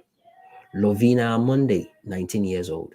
Aga Monday, there is one Aga. I read Aga earlier on. So we have Salama Aga, 15. We have Laraba Aga, 4 years. And we have Monday Aga, another Monday Aga, 4 years old. Naomi Monday, 37 years old. Noel David, 13 years old. Jumai Stephen, 10 years old. Monday K, 37 years old. Jerry Moses, 7 years old. And that's the 31st names. And number 32, James Moses, 10 years old. Jacob Moses, 3 years old. Danjuma Agado, 38 years old. Friday Moses, 14 years old. Talatu Moses, 47 years old. Akuz Moses, 46 years old. Asi Jerry, 58 years old. Tele Zia, 29 years old. Bray Shetu Namze, 61 years old. Namze Evie, 5 years old. Kaja Daniel, 42 years old. Elisha Anthony, 37 years old. Anna Anthony. It's almost as if they put their names husband and wife and kids, husband and wife and kids, husband and wife, kids, husband and wife, husband, wife, kids. It is an entire community, 51 names. Let me wrap it up. Number 43, Elisha Anthony. Number 44, Anna Anthony. So Elisha is 37, Anna Anthony is 67, and we have 45, Danlami Randum Mula, 49 years old. 46, number 46, Ado Danjuma, 17 years old. Number 47, Sarah Kalu, 16 years old. Number 48, Ishaya Moses, 10 years old. Number 49, Joanne Moses, 5 years old. Number 50, Sunday Mangwa, 25 years old. And number 51, Moses Bala, 43 years old. Credit to Joseph Chudu Yonkpa, National Publicity Secretary, Irigwe Youth Movement, April 14th, 2025. There you have it. Names of 51 people. 51 people that were killed on the 14th of April It was a couple of days ago, 2025. 2025. That is a few days ago. People died the next day that this list came out. 2 days afterwards, 3 days afterwards, which is today. And it's not going to stop. So at what point that the people say enough is enough, we've had enough, this is not going to happen again? Enough. At what point will that happen? At what point will the people say, you know what, we've had enough, this madness needs to stop? And what are they going to do about it? What can the people do about it? We've normalized this madness. We're so used to seeing blood every day is now, yeah, one of those things. Here is a clip I found so disturbing to watch.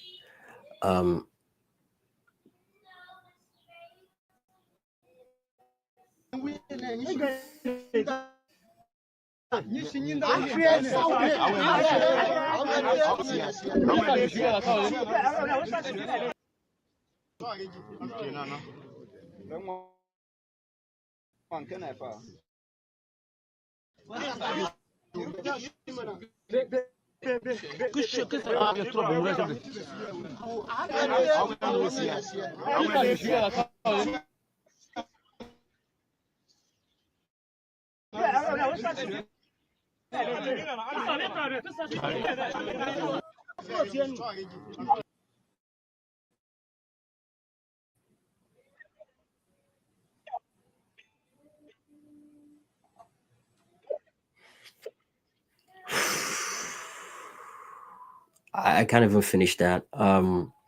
That is a shallow mass grave where they're just choking people's body, wrapped kids in a in a piece of clothes and just chucking them in the shallow grave, mass shallow grave.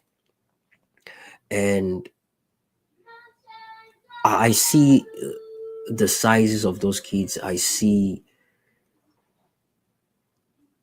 some of the wounds. You could see bullet wounds. You can see machetes, head split into two. It's a genocide. It's a deliberate and orchestrated genocide going on in Nigeria. And they're doing it covertly. They're doing it casually. They're persistent, but they're doing it in a way whereby they have people defending it and they have people downplaying it.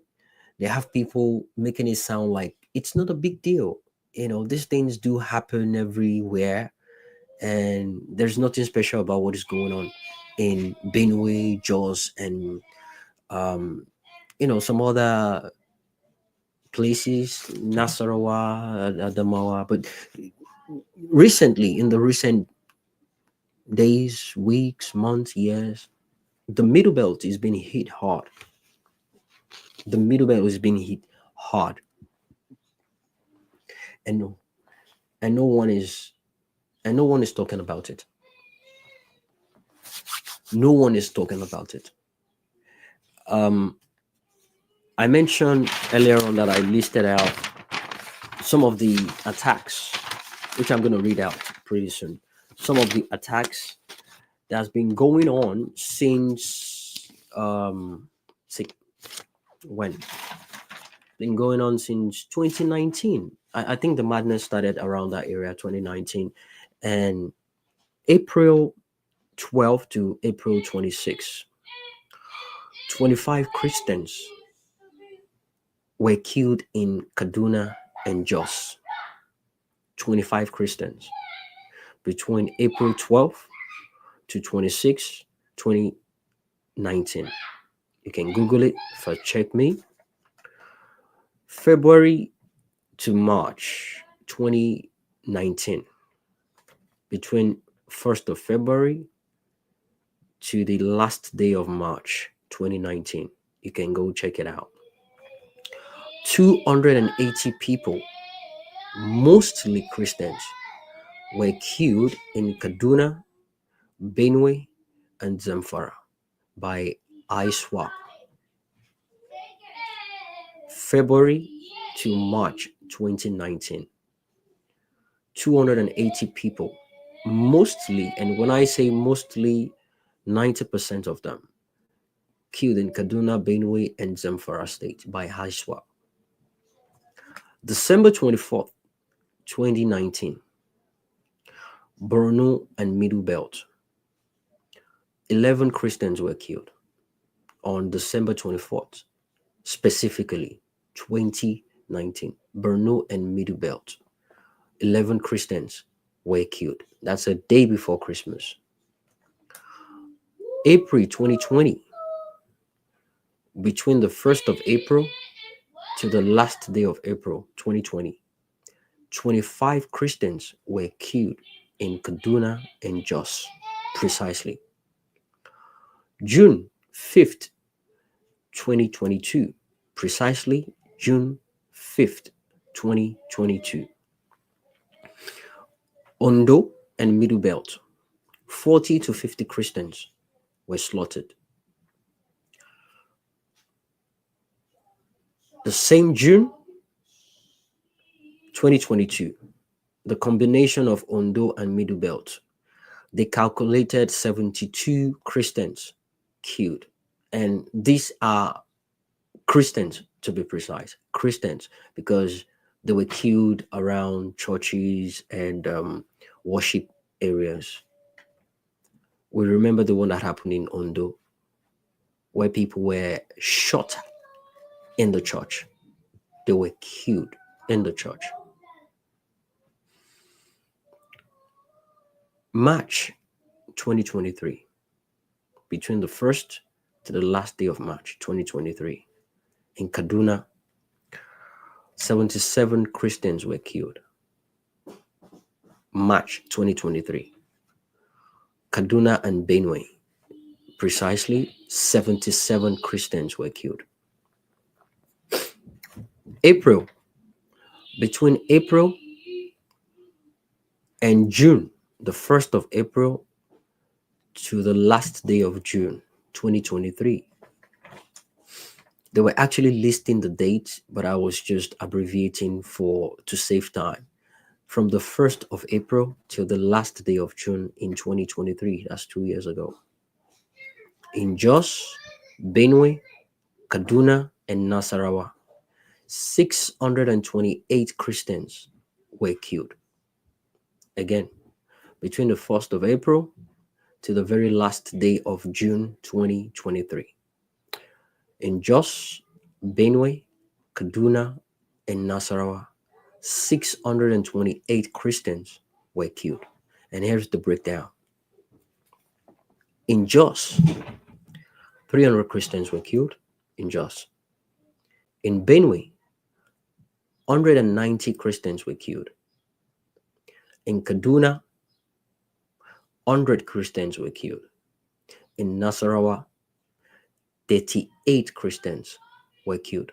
Again, Jos, 300 Christians. Benue, 190 Christians. Kaduna, 100 Christians.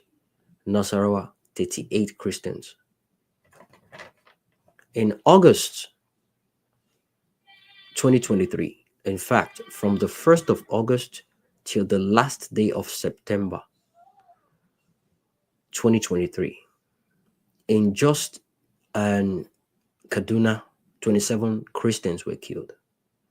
From the 1st of August to the last day of September 2023, Jos and Kaduna, 27 Christians were slaughtered. In December 2023, between the 23rd to the 27th, which is 23, 24, 25, 26, 27. That's between 23, including Christmas Day, 23 to 27, 2023. 140 Christians were killed. They were not specific about the amount of people, so they approximated it to between 140 to 200 people during that period. I think I remember clearly because that was during election period, so the campaigning was going on. I remember clearly, and I made a tweet that day. On Christmas Day, I woke up to see the news, and I was heartbroken. And it was a black Christmas in Nigeria, and it was a white Christmas in America. Well, in Chicago here, because it was snowing that very day in Chicago on Christmas Day. It snowed. We had the white Christmas in Chicago, while people had the black Christmas in Nigeria. I remember that day, December 23rd, 24th, 25, 26, and 27. Approximately, let me be precise, Christians died. March 24th to April 13th. March 24th to April 13th. 113 Christians were killed. 113 Christians were killed between March 24th to April 13th, 2024. April 1st to April 12th, 2024. 39 Christians were killed between April 1st to the 12th, 2024. 39 Christians were killed. Between January, okay, I think I mixed it up. So between January 1st to April, that should be January to March 31st. January to March 31st, 239 Christians were killed. So after January, we have January, February, March, April. Then April 1st to 12th, 2024, 39 were killed. So 239 people were killed before April 1st, which is January to March 31st, 2024, 239 Christians. And April 1st to April 12th, 2024, 39 Christians were killed.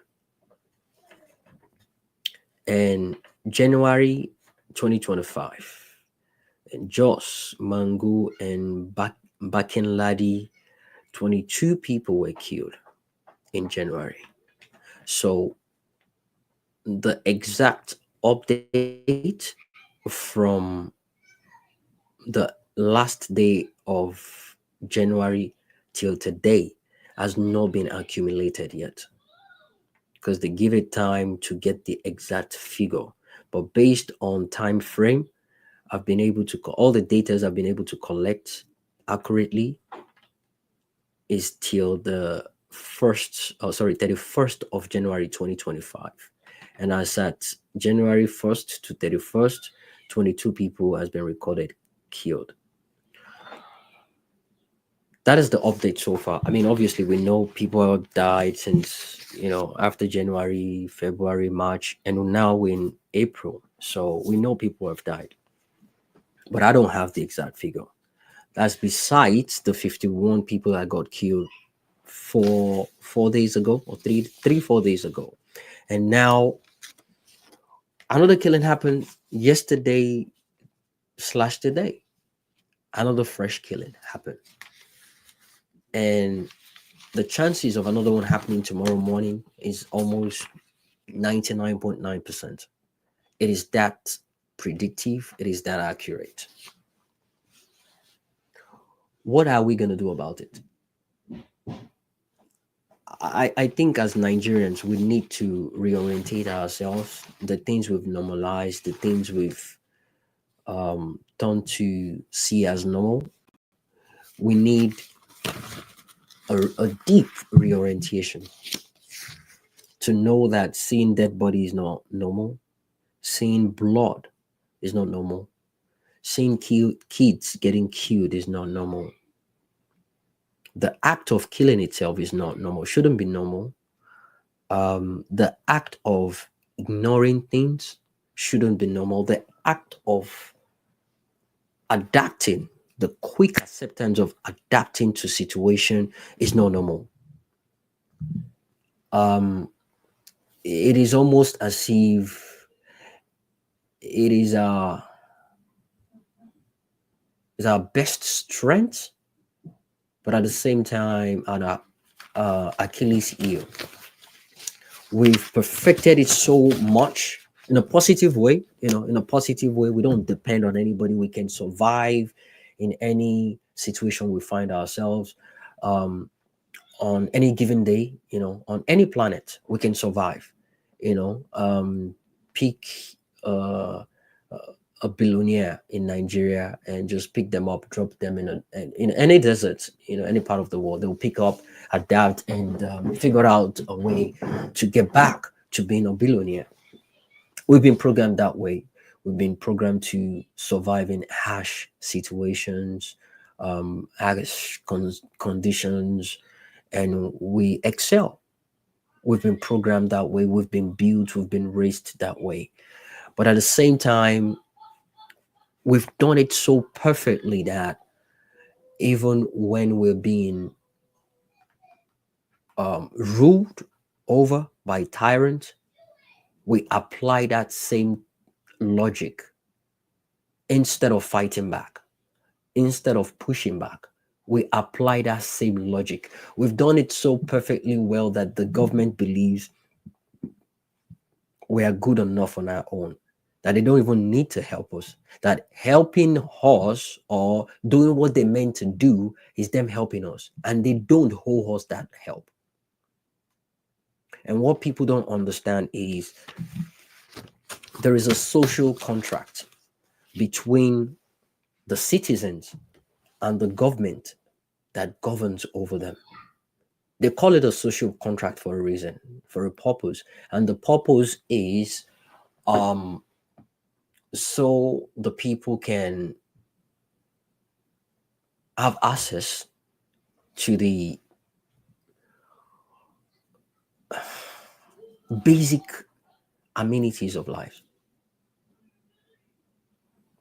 Access to water, drinking water, access to education, access to infrastructure, access to rule of law, a working rule of law. That's it. In exchange for our vote. But we don't even practice democracy in that country. The politicians are not even banking on your vote anymore. They don't care about your vote anymore. They don't want to be held. They've empowered themselves so much. They've enriched themselves so much that they don't need your vote. They can easily buy it. They can pay for it. And they will legitimize it. They will legitimize that act. They will make it into a policy. They will make you know that what they did is right. They will back it up legally to let you know what they're doing or what they've done is right. That is when the judiciary is in their pocket. Where do we move from there? At what point do we push back? And who are the people that are going to push back? Because the moment we decide to push back, or the moment some of us start pushing back, there is always this barrier that we strike, that we hit. And that barrier is based on our differences. That barrier is based on our ideologies, different ideologies. As we are right now on this live stream, I have a lot of people probably agreeing to a lot of things I'm saying right now. And we've all come to an agreement that, okay, you know what? Enough is enough. We need to do something about what is going on in our country. Before I started the podcast, I saw a tweet pointing out that Eminem and Rihanna, did a song asking for the impeachment of Trump and asking the people to stand up and fight for, democracy and the belief of getting America back. I listened to the song, the lyrics and everything. It was good. And I thought to myself, how many musicians will actually come outside to do this? I mean, Idris Karim came out recently and it was banned. The song was banned, by the way. He came out to do that. But imagine having all the people come up to support him. When I said what I said, I mentioned Eminem and Rihanna. We know the clout they actually control. We know how loud their voices will be based on just that, the collaboration alone. We know how loud that's going to be. Imagine the well-known and popular artists we have in Nigeria collaborating with Idris Karim or doing a remix of that song. Imagine what that's going to cost. Imagine the impact of that, but it will not happen. That is where some people will draw the line that no, I cannot do that. That is my business. You might want to compare yourself in riches compared to Eminem and Rihanna, but they're not doing it for the money. You might say maybe they don't below fool, as we always say.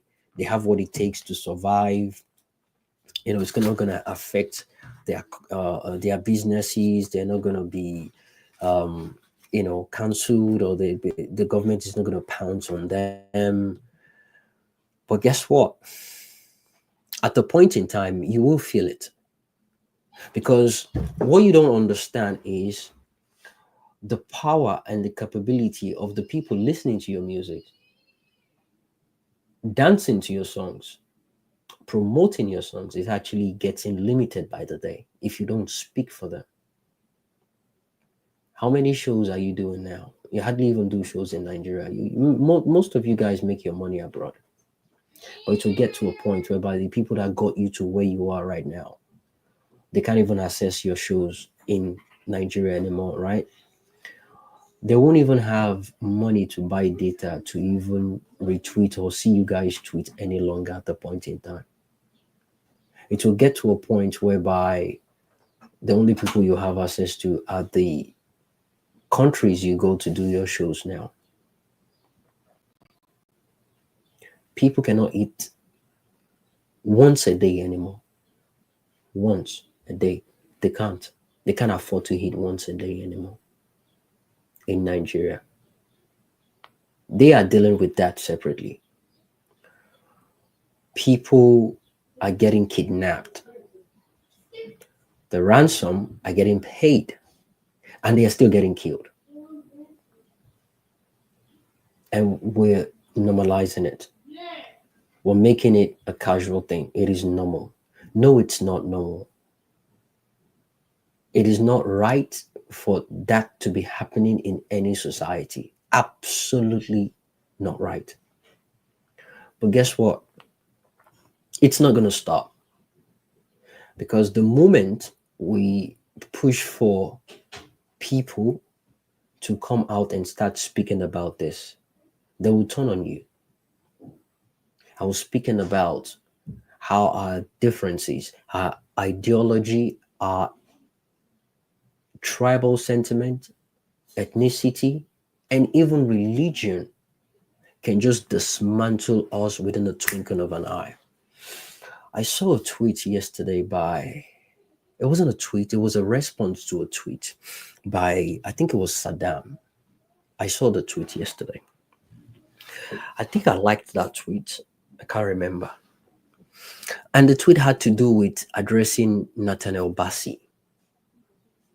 I love the way you called him out, because when the tweet came to my TL, I saw Nathaniel Bassi tweet about Arsenal. I mean, the country is bleeding. Well, maybe not the entire country, but a major part of the country is actually bleeding. And people are making their voices heard. And We can see the amount of people getting killed by the day. Even right now, it's becoming hourly, right? And the only thing you can tweet about, I mean, it's your prerogative. You can do whatever you want to do with your phone. But as someone the people look up to, as a religious representative of, I don't know, God, it's one thing for you not to want to get into politics. It's one thing for you not to want to get into whatever it is going on in the country. But you, the people of the country, they listen to you. They dance to your songs. You have a larger platform to speak for them. But no, you won't. And all you could tweet about is Arsenal match. And when Saddam tweeted and said something about what you're doing and what you've not done so far, the comment under the tweet was actually interesting. Then you start seeing the reason why we can't move ahead as a nation. You see people, some people agreeing to what he's saying, some people quoting touch not my anointing and do my prophet no harm, some bullshit about is it the problem of Nigeria? Can't he live his life like a normal human being? And at that point in time, I'm certain Saddam will probably lose friends based on that. So if the likes of him goes after Adeboye for not speaking out rightfully, because he did so when Jonathan was there. These are people that organized million marches just to show their grievances, just to show how unhappy they are towards Jonathan's government. But now that their man is in power, that happens to be Yoruba, well, that's what they claim he is. They don't want to say anything about it. They don't want to talk about it. And where the division happens is when you speak to Adeboye to say something, and amongst your followers, any redeemer that looks up to Adeboye will condemn you. They will curse at you, and because of that, they're off your wagon. They don't want to be part of that, and that happens across board. It happens with Oyedepo has his team, Adeboye has his team, different men of God. The people have been indoctrinated not to even call out whenever they are so-called men of God or daddy in the Lord are misbehaving. And they do that a lot. They misbehaving, they miscalculate as human beings should. But they see them as holier than thou. Whatever it is they do, God anoints it, God blesses it, God, is the one to judge them. Hell no. It's not meant to be that way. It is sad that whatever it is we want to talk about politically in that country, it will involve religion, tribe, ethnicity, anyhow you want to look at it. There is no topic you want to talk about. It will involve these things. It is apparent that whoever wants to fight for Nigeria now, they need to come out and be like, you know what? I don't want to have anything to do with religion. I don't want to have anything to do with tribe or ethnicity. I want to be on the movement of better Nigeria. I think that is when, a progress can actually, be visible. Otherwise, when you come together, you will hit a plain rock when it gets to you acting. When it gets to you acting, it is when you want to, okay, for every action, there is an equal or more reaction, right? Someone does something to you and you want to react, and you have people coming to calm you down not to react simply because of religion. Guess what? It's a green light to whoever is oppressing you or attacking you. They will keep pushing because they know if that's the case, it will never end. As a matter of fact, they might even exploit that religion. That's when they will do more, and they will go and seek for forgiveness. They will come back, do again, go back for forgiveness. So where do we draw the line? Where do we put a stop to this as a nation? It's never going to end. Nigeria's silent massacre, Jos and Benue are facing unrelenting killings right now. What can actually stop it at this point in time? Prayer would never do it. Prayer can never do it. And that's a fact. Because the people you want to pray not to attack you, they don't even believe in your God. In fact, that is one of the reasons why they want to get rid of you.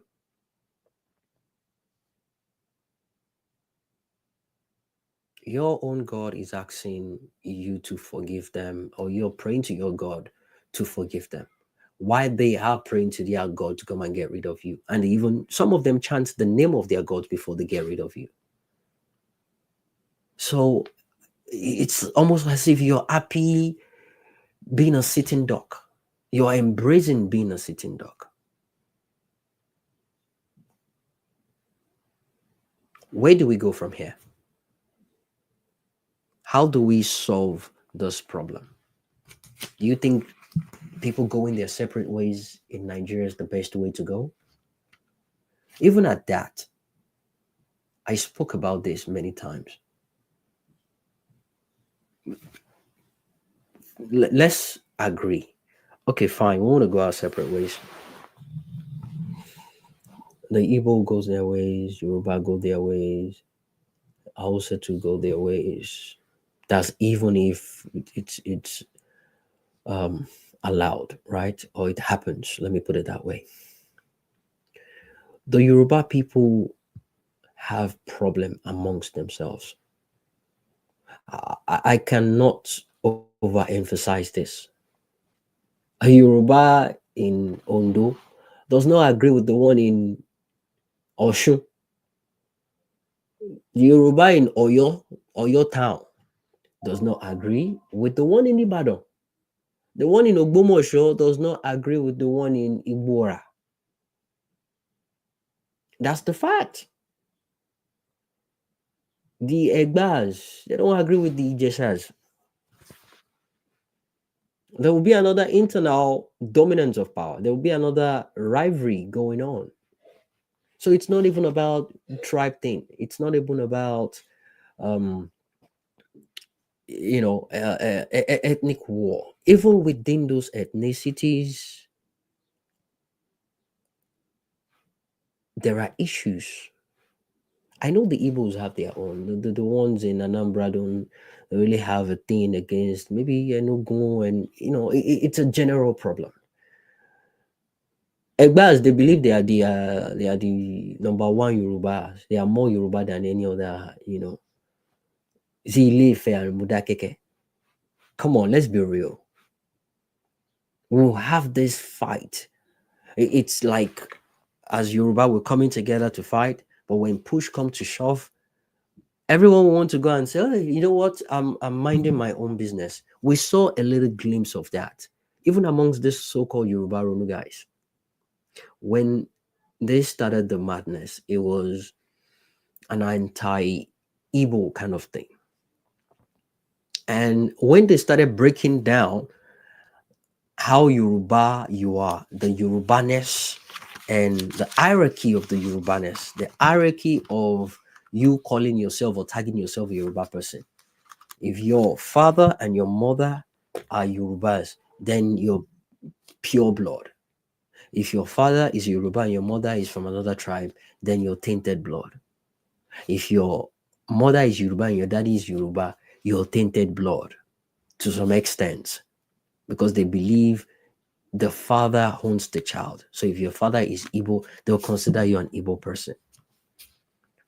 It is madness. And it was when they started this madness, some of them were like, no, no, no, let's not paint that broom, because my father is Yoruba and my mother is Igbo. Like, really? Oh yeah, so you're tainted blood. And based on that, they are divided.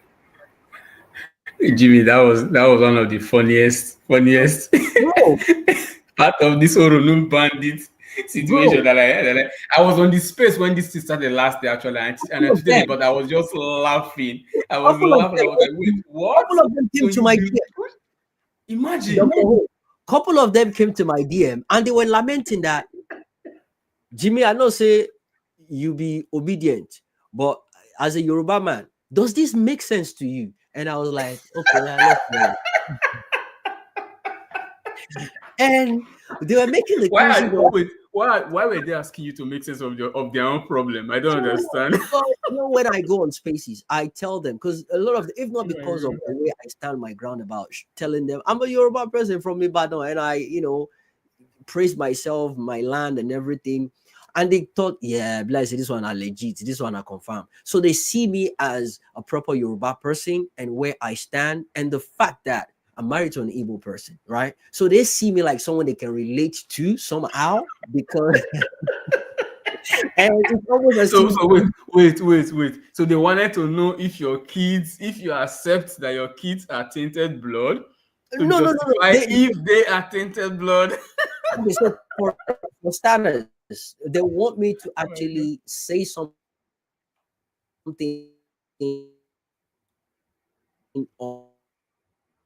on some of those spaces. They want me to be, look, guys. There was a particular time I joined one of their spaces. I joined it. It was chaotic, and I just joined to listen. And they were like, "That's useless guy is in listener section. He always curses the Yoruba people. He always curses his tribe. Is this, is that? I will know him. His name is Jimmy. They were cursing me out and everything. If they born you well, come up here, do this, do that." I requested for the mic and I went on. I requested for the mic, and all of them were like, "Yeah, that's him. Anytime he's on space, he will be shouting. He'll be this, this, this." And about 10 people were on me, and I muted my mic. And the host was like, no, you guys should calm down, let him talk. They said, no, we're not going to calm down. When they talk, they don't allow us to come. They don't even, they don't accept our mics. They don't do this and that. They were just going on non-stop. And I told the host, I said, it seems your head is a bit, okay. So I'm going to respect you. And I said, the rest, you guys should calm down. I was speaking to them in Yoruba. Like, don't be in a hurry to be cursed. I will make it equal. I'll make it go round. Don't rush. I'll give it to you one at a time. And they were so furious that only you're here and you think you can take us down. And people, what made it worse were obedient were in the comment section, and they were like, hey, Jimmy, one man soldier, he's dealing with them. That thing was destroying their mindset. They couldn't comprehend, and they were cursing themselves. Why would you give this guy mic to speak? So I gave some incantations in Yoruba, and I was speaking boldly, and they were furious. But the host was like, let's calm down. And I spoke to a couple of them. I said, look, if you guys really want to speak for Yoruba, I would give you my attention. But even if you're claiming it is Yoruba's turn, must it be the worst of us you bring out to represent the best of us? Look at the person you brought out. Who is his father? Where is he from? What's the name of his father's house? Family house. As a Yoruba person, we have family house and we have a farm name. Amaluku Amanile. What is his family house? What is the name of his farm? What's the name of his father? You don't know these things. I mentioned my father's family house and our farm. I mentioned the whole thing. And I asked a couple of them, you as a Yoruba person, where's your house? Some of them don't even know. They were beginning to realize, okay, but I said this one locally made, Yoruba person. So after They could not even drop me. I just told them, I know what, I'm done with you guys. You guys don't have what it takes to engage me. And I just went back to the listener section. And I think that gave them a little bit of insight of my kind of person. And since then, couple of them, they come on my space, they listen anonymously, and they reach out in the DM. I leave it at that. But my point is, when this madness started, the people I engaged on that space that were coming together to cuss me out, they were having a big head to head, simply because one of them's mother was Igbo. And I was in my DM, I was like that. I thought, should I screenshot this thing and tweet it? I said, nah, that's not, I said, that's not the situation. I mean, I respect the fact that they reached out to me, but I wanted to leave it at that. But my point is, they know deep down that what they're doing is not productive. And that's why I keep saying they are being paid to do these things. I mean, we heard about Abu Governor paying Mazi. Yeah, Mazi, 25, 25K or 20K to hold space and do nonsense. And do that. So, how do you take people like that seriously? How do you take people like that seriously? The So one that shocked me the most, sorry to butt you, was Jagaban Olu. I was on the space when they were crying. I think I tweeted it recently. Jagaban Olu, Citizen Olu. His name is Citizen Olu. Oh yeah, Citizen Olu. Apparently, yeah, I was on that space. I think it was early this year or late last year, and he was crying. His mom is his mom is from Edo State. Edo State. Okay, there you go. His mom is from Edo State. I wasn't in that place. I heard about him. They told him, you are a tainted blood. Yeah, oh my goodness. Wait, Jagaban, so your mom is even from my own state, and you have been on this street pushing all the bigotry, and they went for him. He was crying that day. Himself and the other guy, Swanky Diva, whatever they call her. And so many of them. I tweeted about them and I was laughing hysterically. I was tagging them. Most of them, they blocked me afterwards. Yeah, because I mean, I deliberately went on their space, listened to them. As I was hearing, I was screen grabbing their tweets and making it and tagging them. And they all blocked me. Jagaban Olu blocked me since that time. He doesn't want me to talk about him because he's angry that I told him you are a tainted blood. Until you guys revert that statement and tell everybody you thought you were fighting together. Now you have discovered that arrow is going to shoot you as a human being. Now you are crying. You cannot cry. You are a tainted blood and you remain so until further notice. As simple as that. Yeah, I totally agree with you. I think I heard that space, and when I heard him cry, I just thought about this. This guy, you need to, how outspoken he was speaking on behalf authoritatively. He was the one Sarah Ibrahim. Yeah, he was the one, yeah.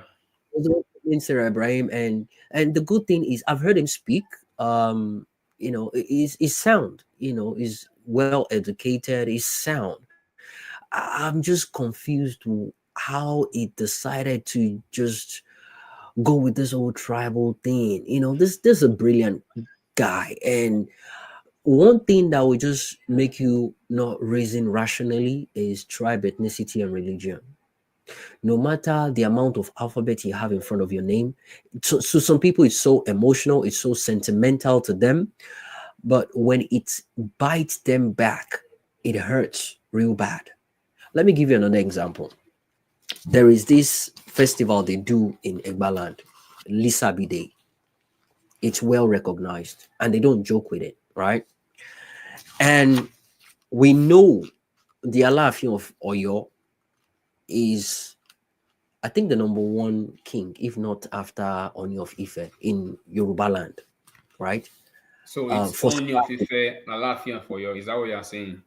I think the two of them are. It's been a long time. I actually, dug into that, but it's between the two of them. One or two. It's between the two of them. There is this mindset that the Lisabi people, the Abeokuta people, Egba people rather, there is this mind. They don't joke with their Lisabi Day. They do not joke with it. They do it, every time, and people come from different part of the world to come and celebrate. Now, the Alaafin of Oyo died a couple of years ago, and they just installed another one. It was an occasion. If the queen was around, she would probably be in Nigeria or probably send someone. That was how, powerful that title is. And a lot of dignitaries across the whole globe will come down. Even the Oni of Ife himself was there, and other kings and everything. So they were there. So coincidentally, the correlation day happens to be when the Egbas were doing the Lisabi Day. So when I thought about it, I was like, okay, I can't blame the Oyo people for fixing that date, because maybe that's the best suitable date for them. So, but which one comes first?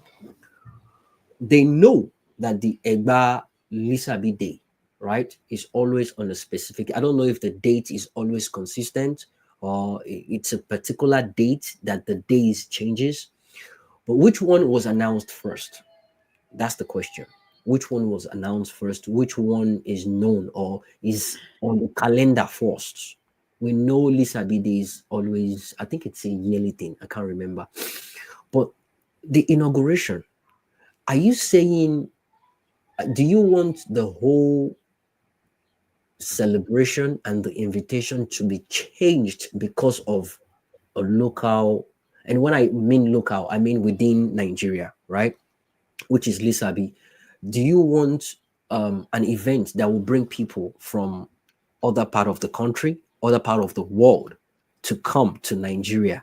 Do you want them to change it because of Lisabi Day? Is that the case? Right. Then do you want Lisabi Day, that has been one of the most important cultural event or festival in the tradition, sorry, in the culture of Egba people? Do you want them to change it or shift the date or day because of an inauguration? How important is that inauguration to the Lisabi people? They don't care. So because of that, every other king, every other, royal representative went to the Alafi, except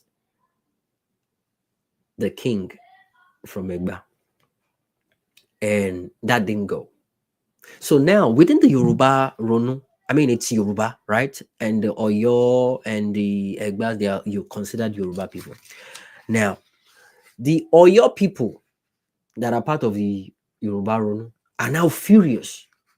How dare you not come to the inauguration of the Alaafin of Oyo? How dare you not come? And the Egbas are like, who do you think you are for us to abandon our own festival to come to your own inauguration? Who are you? And I was like, Obia, where's my popcorn? This will be interesting. Because these are the things we've been talking about. That when push comes to shove, when even if they say, okay, you know what, Yoruba, go your way, Igbo, go your way, there will be an internal implosion. These tribes, they would self-implode. In fact, they would decimate themselves faster than having a civil war in the country. They want to play this dominant role, this dominant war. I am powerful than you. The Egbas, and you have the Modakeke and the Ife people. You have the Oshun. Even growing up, you see Yoruba parents telling their offsprings from Ibadan, don't marry Egba man or Egba woman. Don't marry Oshun woman. Don't marry Ondo woman. It's not a separate tribe or ethnicity. It is within their own culture, their own Yoruba tribe. They will tell you not to. Okay, I'm going too far. I explained this last week. Even within Oyo State, you have Ogbomosho, you have Ibadan, you have Igbora. Ibadan, go to tell you may no marry Igbora. Igbora go to tell you may no marry Ogbomosho people. They will tell you things like, they are too stingy, they are into juju, they are into this. They speak the same Yoruba, but that's the mindset. Now, not to now talk of dealing with another tribe or another ethnicity. So these are the things, these are the roadblocks that always come between when we say we want to fight for good governance. How do we overcome that, Dr. O? How do we surpass this? Because if we can surpass this, there is nothing we can come together to work on that we will not succeed. Even as little as coming together to kick out bad governance. I consider that little compared to the massacre going on in Jos right now. The reason why people are not paying close attention or not taking it seriously is simply because it's in Jos. It's not in Ibadan. It's not in Oyo. It's not in Ile-Ife. It is not in Abuja. They believe it's none of their business, right? But guess what? When they keep pushing and they overpower those areas that we're seeing right now, they won't stop. They are getting more emboldened. They want to establish, they want to expand, and they will keep pushing. They want to conquer as much land as possible. And the more they grow, the more they get larger, they're giving birth. But Jimmy, it has already happened in a war. The bombing in the church. It happened in some parts of Ondo this same last 2 weeks. So it's already close to home, right? Yeah, it is, but not It's as close to home already. not as we think it is. It's closer to home. That's what my point It's is. Quara not already taken. It's Quara not already taken. They are waiting for an ignition. They are waiting for an ignition. And what I mean by ignition is this: they are waiting for the instruction for them to just go ahead. And how do I mean? They are already within our midst. Your gate man, Merua, people where they go fetch water, people where they do sleepers, people where they work in factories. If you go to Ajao Estate, oh my goodness, all these Ashafari Ogun, all those deeper area where you have warehouses, they are the one doing megads, they are the one doing security, they are the one offloading goods, packages, trailers, bringing in goods from the airport. The place is not far from Shako. So as they are clearing goods, they have warehouses across Ajao Estate, around that area. We have factories there. We have Chivital factories there. They go there to load up trailers going out of Lagos State, offloading trailers bringing in, goods. So they work there. They are always there to do the dirty job, lifting. They are always around the neighborhood. You see them hanging around, and wherever you see a house being mandated by a Fulani guy, wait till in the night around 9-10 o'clock. Is the only guy you hired to man your gate.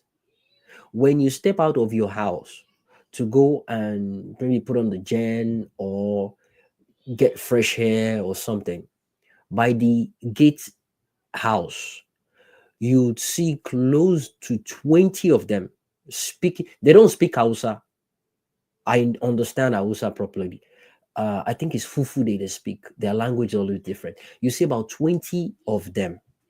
And those 20 will sleep in that small space for the Megad. If there's not enough space, some of them will put mat on the ground and they will sleep outside. All they wanted was just to sleep in a gated environment. And by morning, by 5 o'clock, 6 o'clock, they all wake up and just leave that place. And they have this happening across Lagos. So, and one thing I've noticed about them is they always carry knife. They always carry knife on them. The shoemakers, the water sellers, the what's it called? Name them. They always carry knife. The one selling sweets by the gate, selling recharge cards and all that. They always carry knife. So it's just a matter of time before they get, the go ahead. They've infiltrated already. They have infiltrated already. What the people can do to protect themselves, I don't know. But back to the point my anonymous listener gave the other time. Dr. Ho, the person made some crucial point about the impact of what um, the ignorance had done so far in the lives of Nigerians. The fact that they've acted like the Biafra war did not happen, and we have people coming to rewrite history about the Biafra war. We have people trying to reshape what actually happened by downplaying it and changing history and reading nonsensical stories about what happened, and people that are not even there. But you have people that were alive when that thing happened telling you what actually transpired, and you consider them liars. I mean, recently Babangida came out to launch a book where he spoke about the whole thing that happened during the Biafra war. Look, I'm not here to say who started what and why they did what they did. The point is, people were massacred. Adults, children were massacred in their numbers. Innocent blood, right?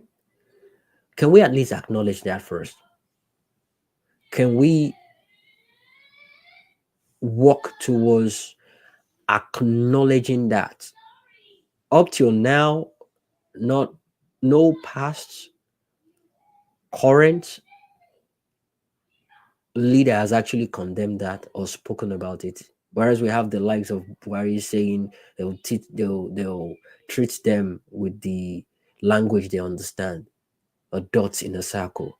The crazy talks like that. How do you want the nation to move forward? We have a lot of issues standing in the progress of that country, and now it's getting worse. Look at the killing going on in Jos and Benue right now. The people are lamenting and they can't even protect themselves. And I came up with that argument in the first place. How do they know that you're defending yourselves? Why are you recording you defending yourself? Why is it even getting out there? Don't let us hear you defending you. Let us just not be hearing that they are attacking you anymore. Let it be that they come and they disappear. They come and they disappear. We don't need to know what happened. We don't need to know. You don't need to record what happened. Because when you record it, you video it, you put it online, then you consider the instigators, not the people actually doing the attack. It will not be considered as you defending yourself. We don't need to see that. For the peace of your family, for the peace of your community, do what you have to do. And you complain about them seizing your weapon. That's because there are videos of you with a couple of dead people on the ground and you recording saying, we've attacked them. They always come. We don't need to see all that. You don't need to impress anybody. If you want to impress us, let us start hearing that the killing has stopped. Let us start hearing that the people, they can't attack some certain community anymore simply because they are being overpowered. We don't want to know how they're being overpowered. We want to know how the people are fighting back. But God damn it, don't let them use it as a sitting duck. I don't buy this agreement or this acknowledgement of anytime we buy a weapon, they come and they seize it. If I, when that is situation, I will assess the situation of things. I'll get myself familiar with my neighborhood, my community. I'll make sure I know all the entrances and the exit to every community in that area. The entrances and exits, people can come in and go out by car. The entrances and exit, people can come in and go out by bikes. The entrances and exit, people can go in and out by bicycles. The exit and entrances automatically, all the three I mentioned, people can obviously go through those paths by legs. This is my community. I've lived there all my lives, or my parents have lived there, they farmed there. It is my domain. I should know more than the people. I'm on the. That's good. Shut the door, please. Thank you. The people should understand the community they live in. It is your right to know about your community more than any intruder. You should know about your community. You should know how to protect yourself. You know how many houses you have in that community. You know how many men you have in your community, how many women you have, you know how many children you have in that community. You know how many ironsmiths, how many farmers, how many laborers, how many butchers you have in your community. You come together, you strategize, whatever it is you have to do to, if it's going to require your farmers going into the farm or the hunters going into the farm and just setting traps to catch live snakes, poisonous live snakes. Get their poison and do what you have to do to defend yourselves. They're coming with weapons. Fine. They will go through certain parts before they enter your neighborhood. Know those routes they will come through. Make it difficult for them to come closer to you. Do whatever it takes for you to defend yourself. We don't even need to see it. You don't need to record it. They are getting rid of your lineages from the face of the earth, and you're not doing anything about it. If it's going to require you to dig a well, to dig a pit, to look for a way, if you want to create a loophole, get a bike or someone, a biker that will transport your weapon away from that zone anywhere. Use whatever within your reach to defend yourself. We don't need to know about it. We don't, the way we are seeing the amount of people getting killed now, let the killers, the headsmen, the terrorists that are doing videos of them shooting, of them killing people, of them destroying buildings, of them kidnapping, collecting ransom, counting their money.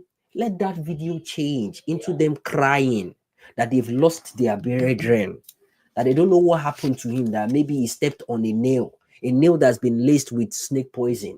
Let them start being the one complaining that they cannot go into certain community again. Not you doing videos of they've killed you again, oh, they've come in their numbers again. Oh, protect yourself, guys.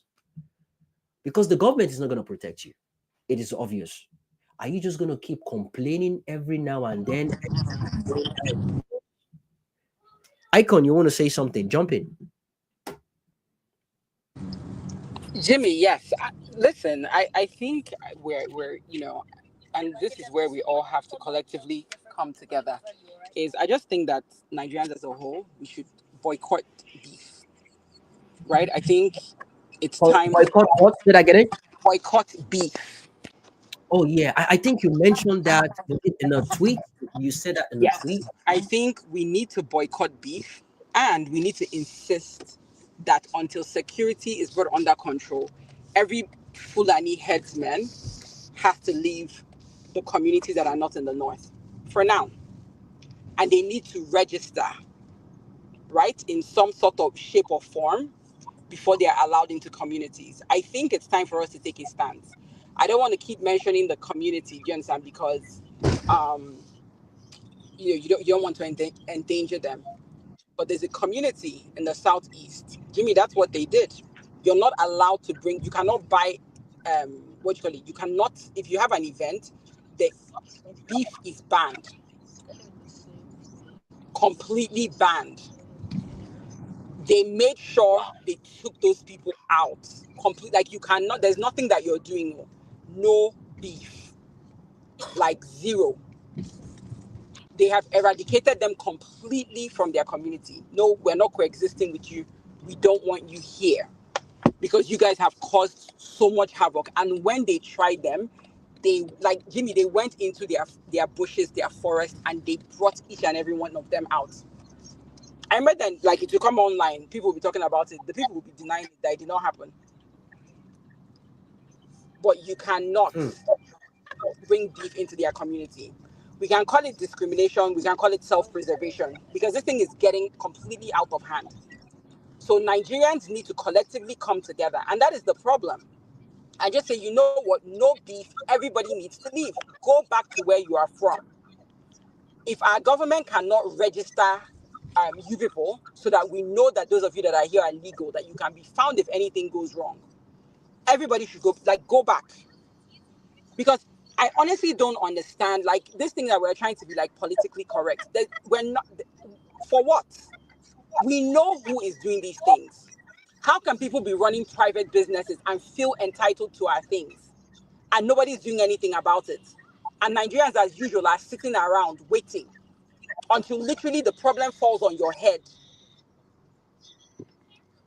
So the whole thing is getting, I don't understand it. We all have to collectively come together. Jimmy, let me tell you, my parents live in Enugu, and let me tell you how much the government is involved in this thing. My parents live in Enugu, in a very nice part of Enugu.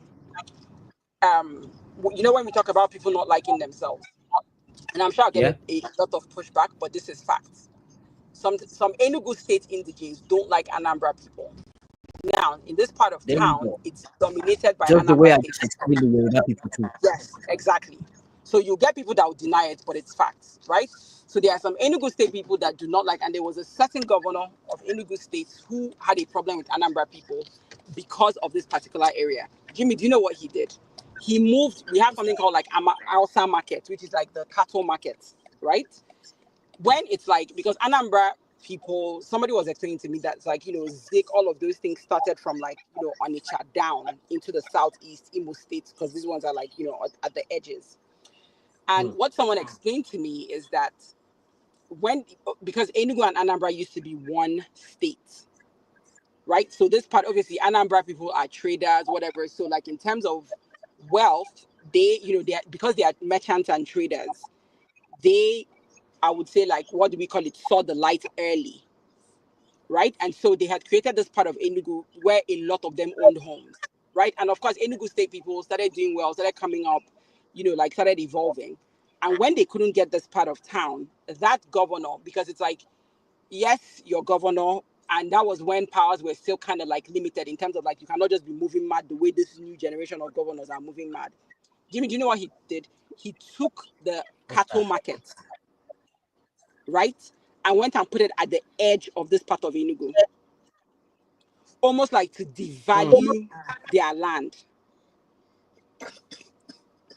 Do you get where I'm coming from? So you go and take your most, and this is this is a southeastern governor. You go and take your most valued part of town, right? And then you go and put a cattle market. Jimmy, if you see the way that place is now, do you understand? And it's like, and it's like, they're always like, my parents, excuse me, every couple of months, there's a crisis. They're fighting. And you have, so it's like they literally sleep with one eye open. In that area? In that area. Because these people are less than a mile from them. Do you get? So it's like every time there's an issue, you're just praying that they don't, do you understand? There's like, oh, there's a clash. It's either between them and security forces. And with them, you know, they're unpredictable. You can't predict what direction they are going to go. You don't know what's going to happen. And the people are powerless. There's literally nothing you can do. So this thing it's a big problem. So for me, I'm just at that point where I'm like, I don't understand why we're having this conversation. Why are people roaming around? right? I'll speak only for my region. Why are people why is anybody allowed to roam around with cows? What rubbish is this? Like, this is literally a private business. Why are we treating these people like these cows is like oil, Niger Delta oil that we're benefiting from it? Like, what is going on? We're talking about people's lives. People are being killed like chickens. Guys, come out. People are being killed like chickens. And we're talking about preserving the lives of what? People need to stop eating beef. Because today you think it's not you, tomorrow it will be you. It's getting out of hand. When they are ready to come out and negotiate, how can people be has been advocating for a long time? Sorry? Babatunde Gbadamosi has been advocating for this for a long time. We have I really don't understand it anymore. We've tried to be civilized, we've tried to be diplomatic. The only solution they came up with was people giving up their land. I'm like, what rubbish? We had terrorists on TV today talking about how they're going to negotiate, if we want peace in Plateau.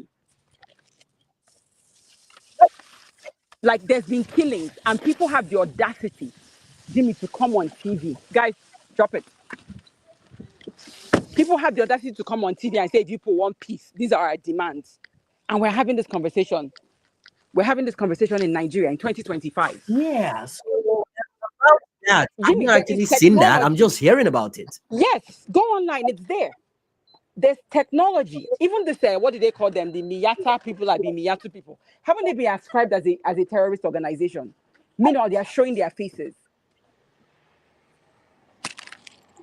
It's ridiculous. These people, there was a video I remember one time of these people in a location, like these terrorists, sitting together, hundreds of them. Jimmy, you mean to tell me that Nigeria cannot adopt drones? That there's no way of seeing these people, body heat, things that we are seeing constantly, and blowing these people and sending them to whatever it is and sending them straight to hell? How can people be moving like this in hundreds? They will go and decimate a whole freaking community, and they'll be saying they don't know where they are. What kind of story is that? Please, let's stop this thing. So Nigerians, we either rise up or you wait until it's your turn. And we're just at that point where we need to boycott beef. Keep your beef. Let us keep our lives. Simple. Because I don't understand how people are saying that they are like, what type of do you realize, and I mean this, is that more Nigerians are killed than cockroaches in the whole of the United States. Like, your life has no value. Yeah. Like, you're killed. Like, how can zero value, and we're here negotiating? 200 people were killed in the last 2 weeks, and somebody has the audacity to come on TV to talk nonsense, and we're all here. What are we talking about?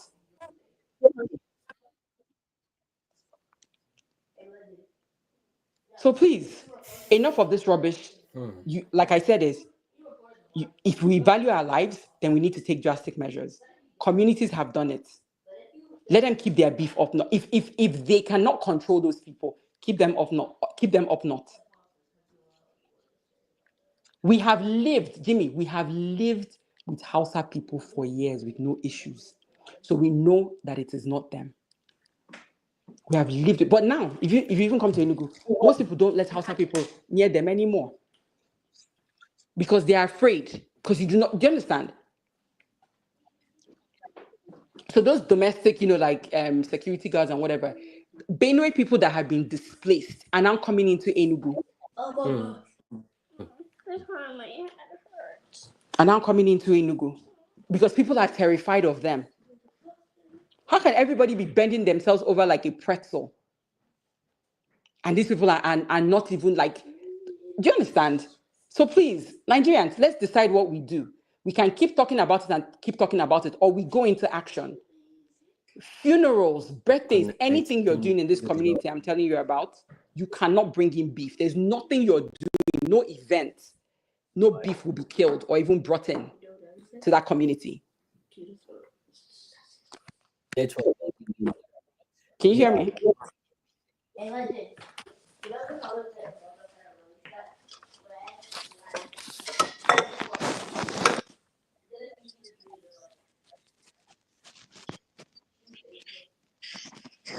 Hello?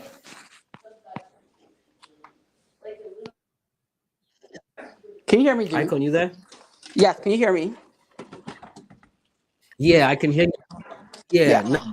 So sorry, that's now I can because hear you. I feel like we. I lost you for a minute. Oh my apologies. It keeps I just going feel like in and at this out, point. but I think Can you hear me? I can hear you now. Go ahead. Can you hear me? I've tried to.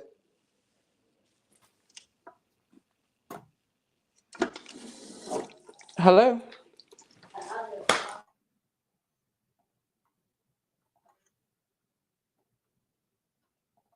Yeah, I can hear you. Go ahead. I can hear you loud and clear.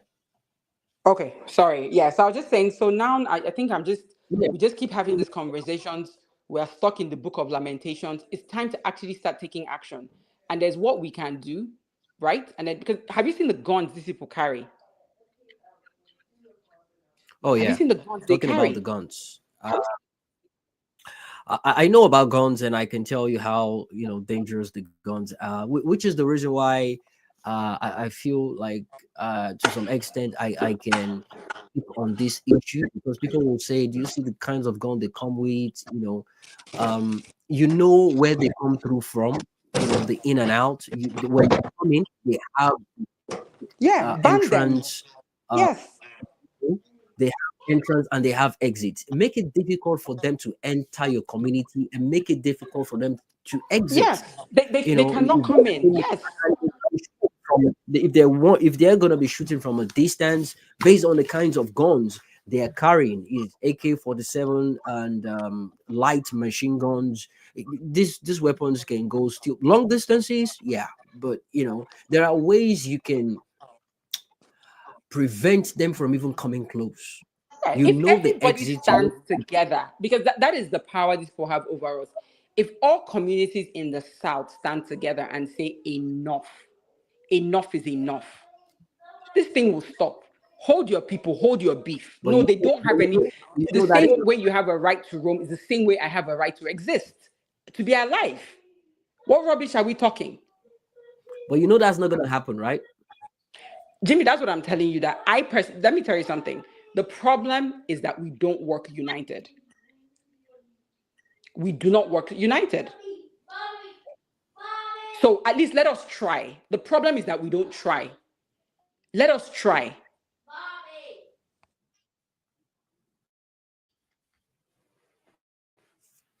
Sorry. Let us try. As in, let us even try something. Let it now be that it did not work. We don't try anything.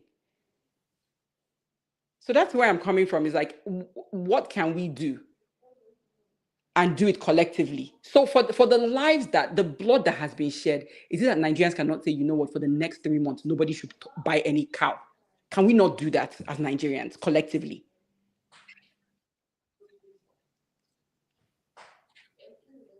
Can we not do that?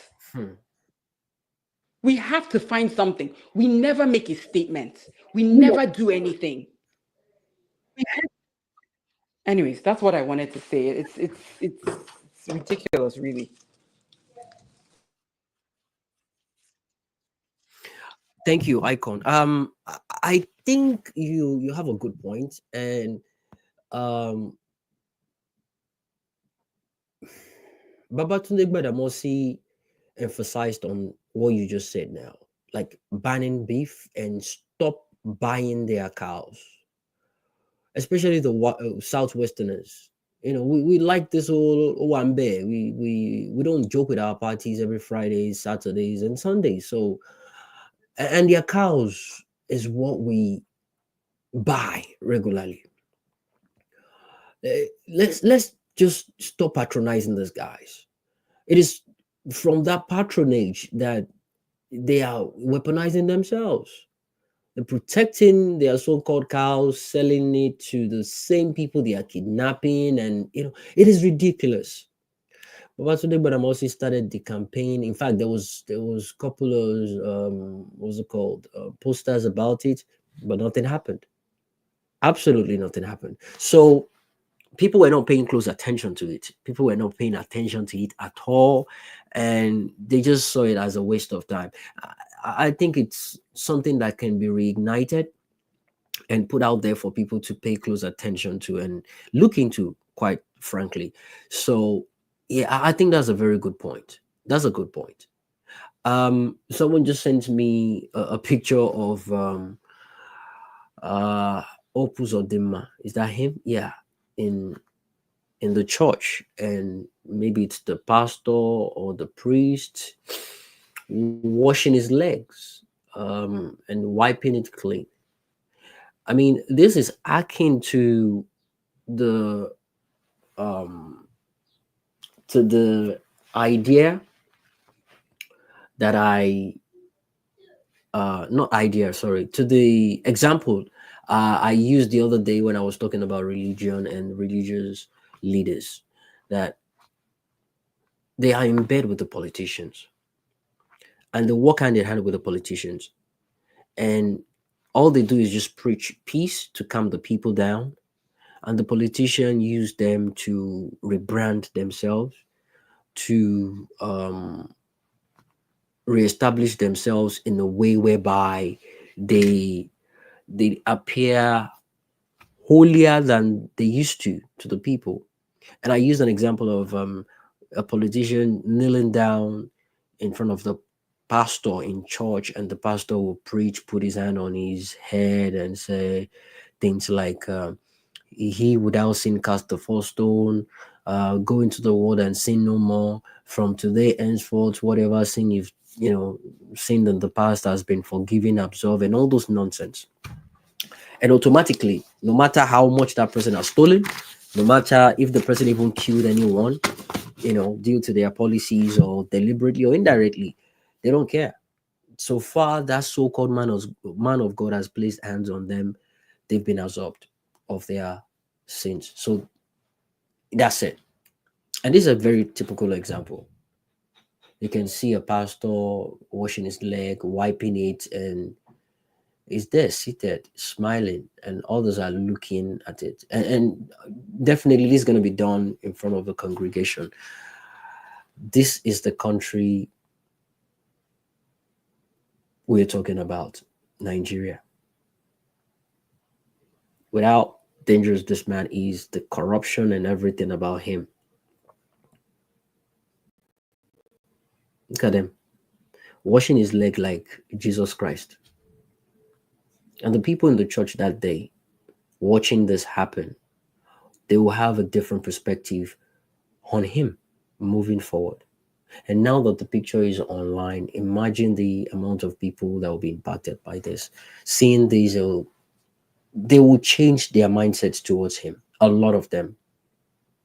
I hope people change from this mindset, from this narrative.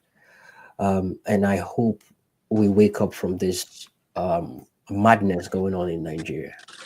Jimmy, this man's wife is making herself a mini celebrity.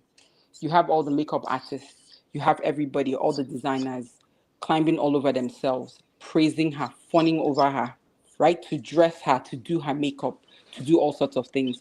Jimmy, meanwhile, these people are killing people. Nigerians have no conscience. Sometimes I want to be angry at our leaders, but the truth is that the average Nigerian is a very wicked person, and we are the problem. Jimmy, if you're being weak, if you're doing something to me and I'm not reacting, and instead I'm turning around and praising you, why would I stop? Since go on this woman's page, go on this woman's page on Instagram, Jimmy, you'll be sick. People are idolizing her. You are so beautiful. That is all. Yeah. People that cannot eat. This They'll man allegedly was a driver. Amongst other, there's nothing wrong with being a driver. But I'm sorry, you do not go from driver to becoming an executive, a chief executive of it's only in Nigeria they'll call it favor. Abi, what's that nonsense? They say grace.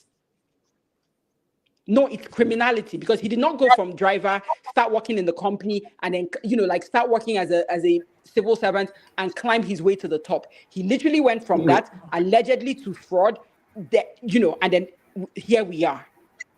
Once again, Madam Ikonuzo, it is grace, and it is not documented. It is documented in the Bible.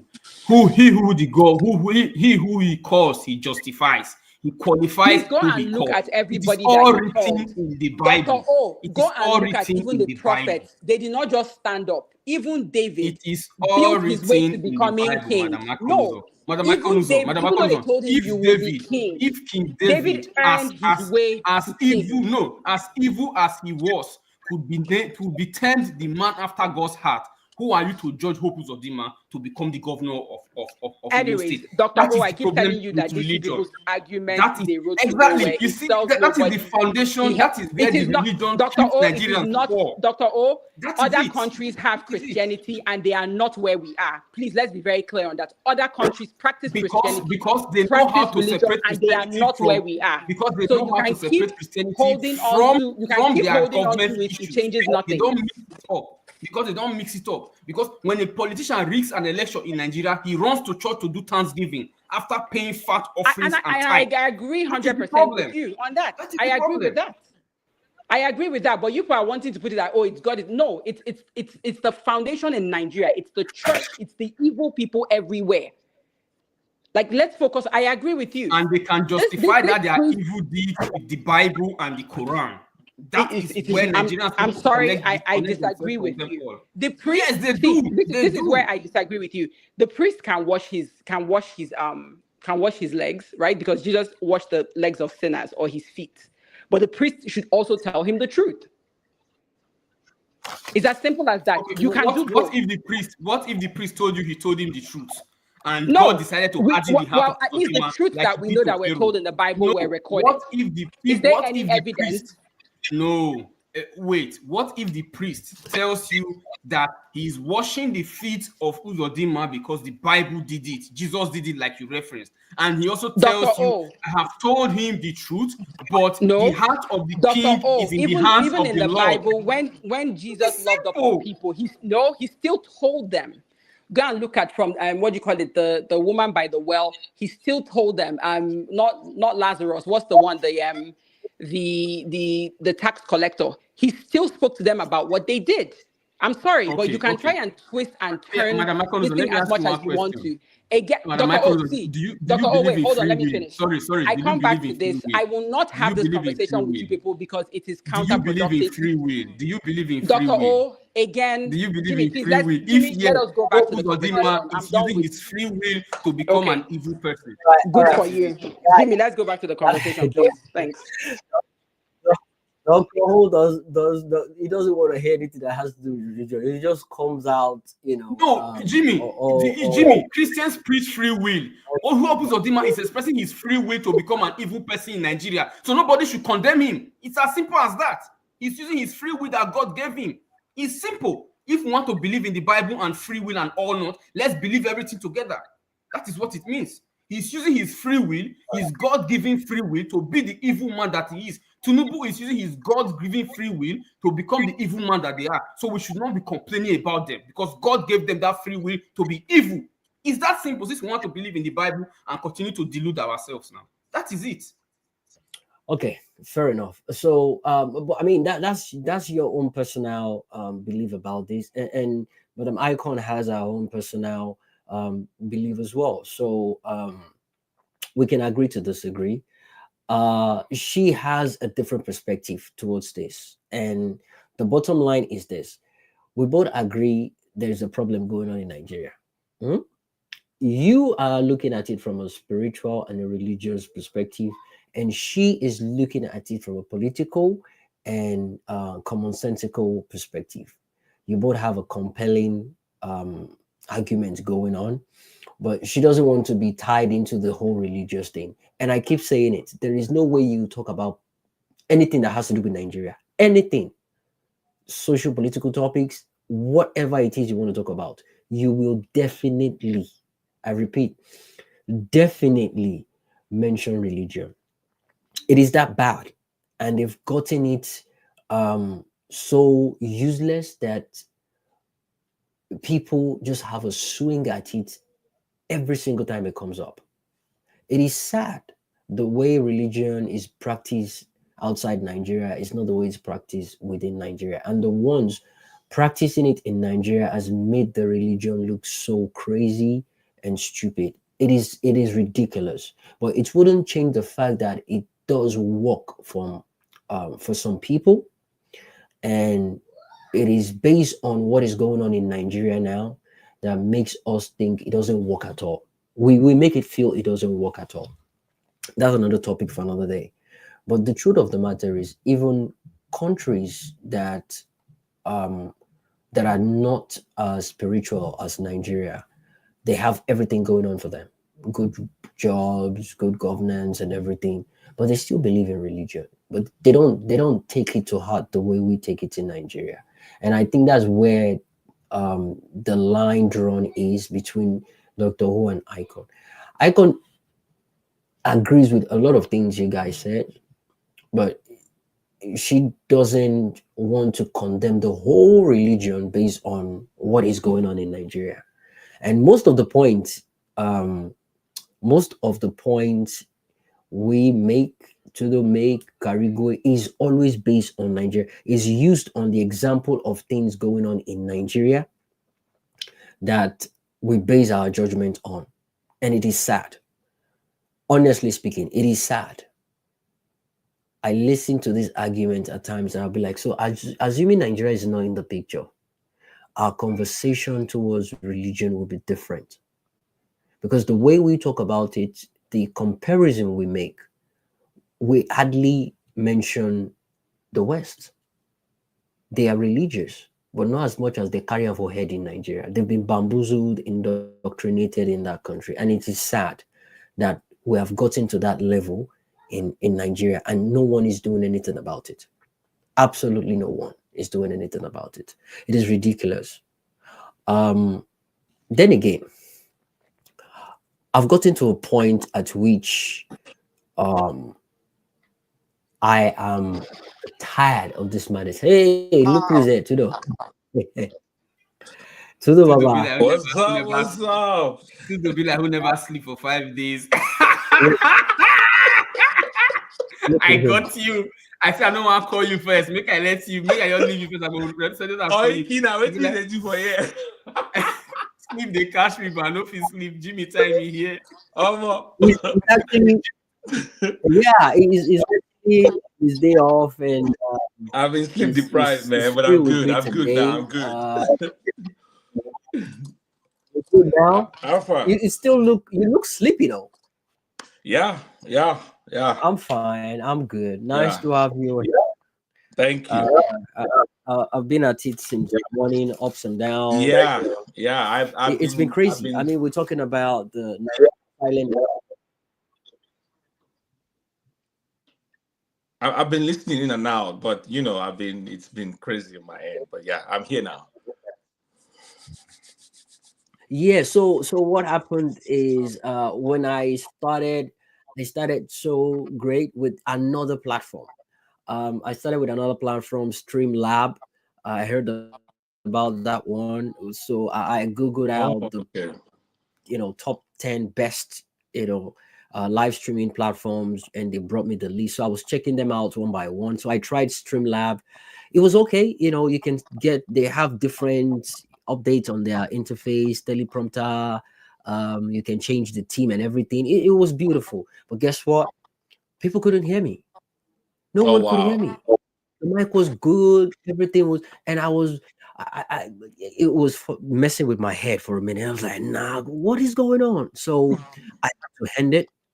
I handed it, and I came back on StreamYard. Immediately, I came back on StreamYard.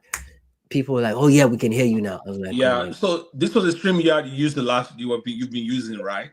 Last week, Okay. yeah. Okay. Yeah. So I mean, I tried a couple of other platforms that had different features, different fonts, designs, and everything. It's quite interactive, but StreamYard is expensive, but it does the job.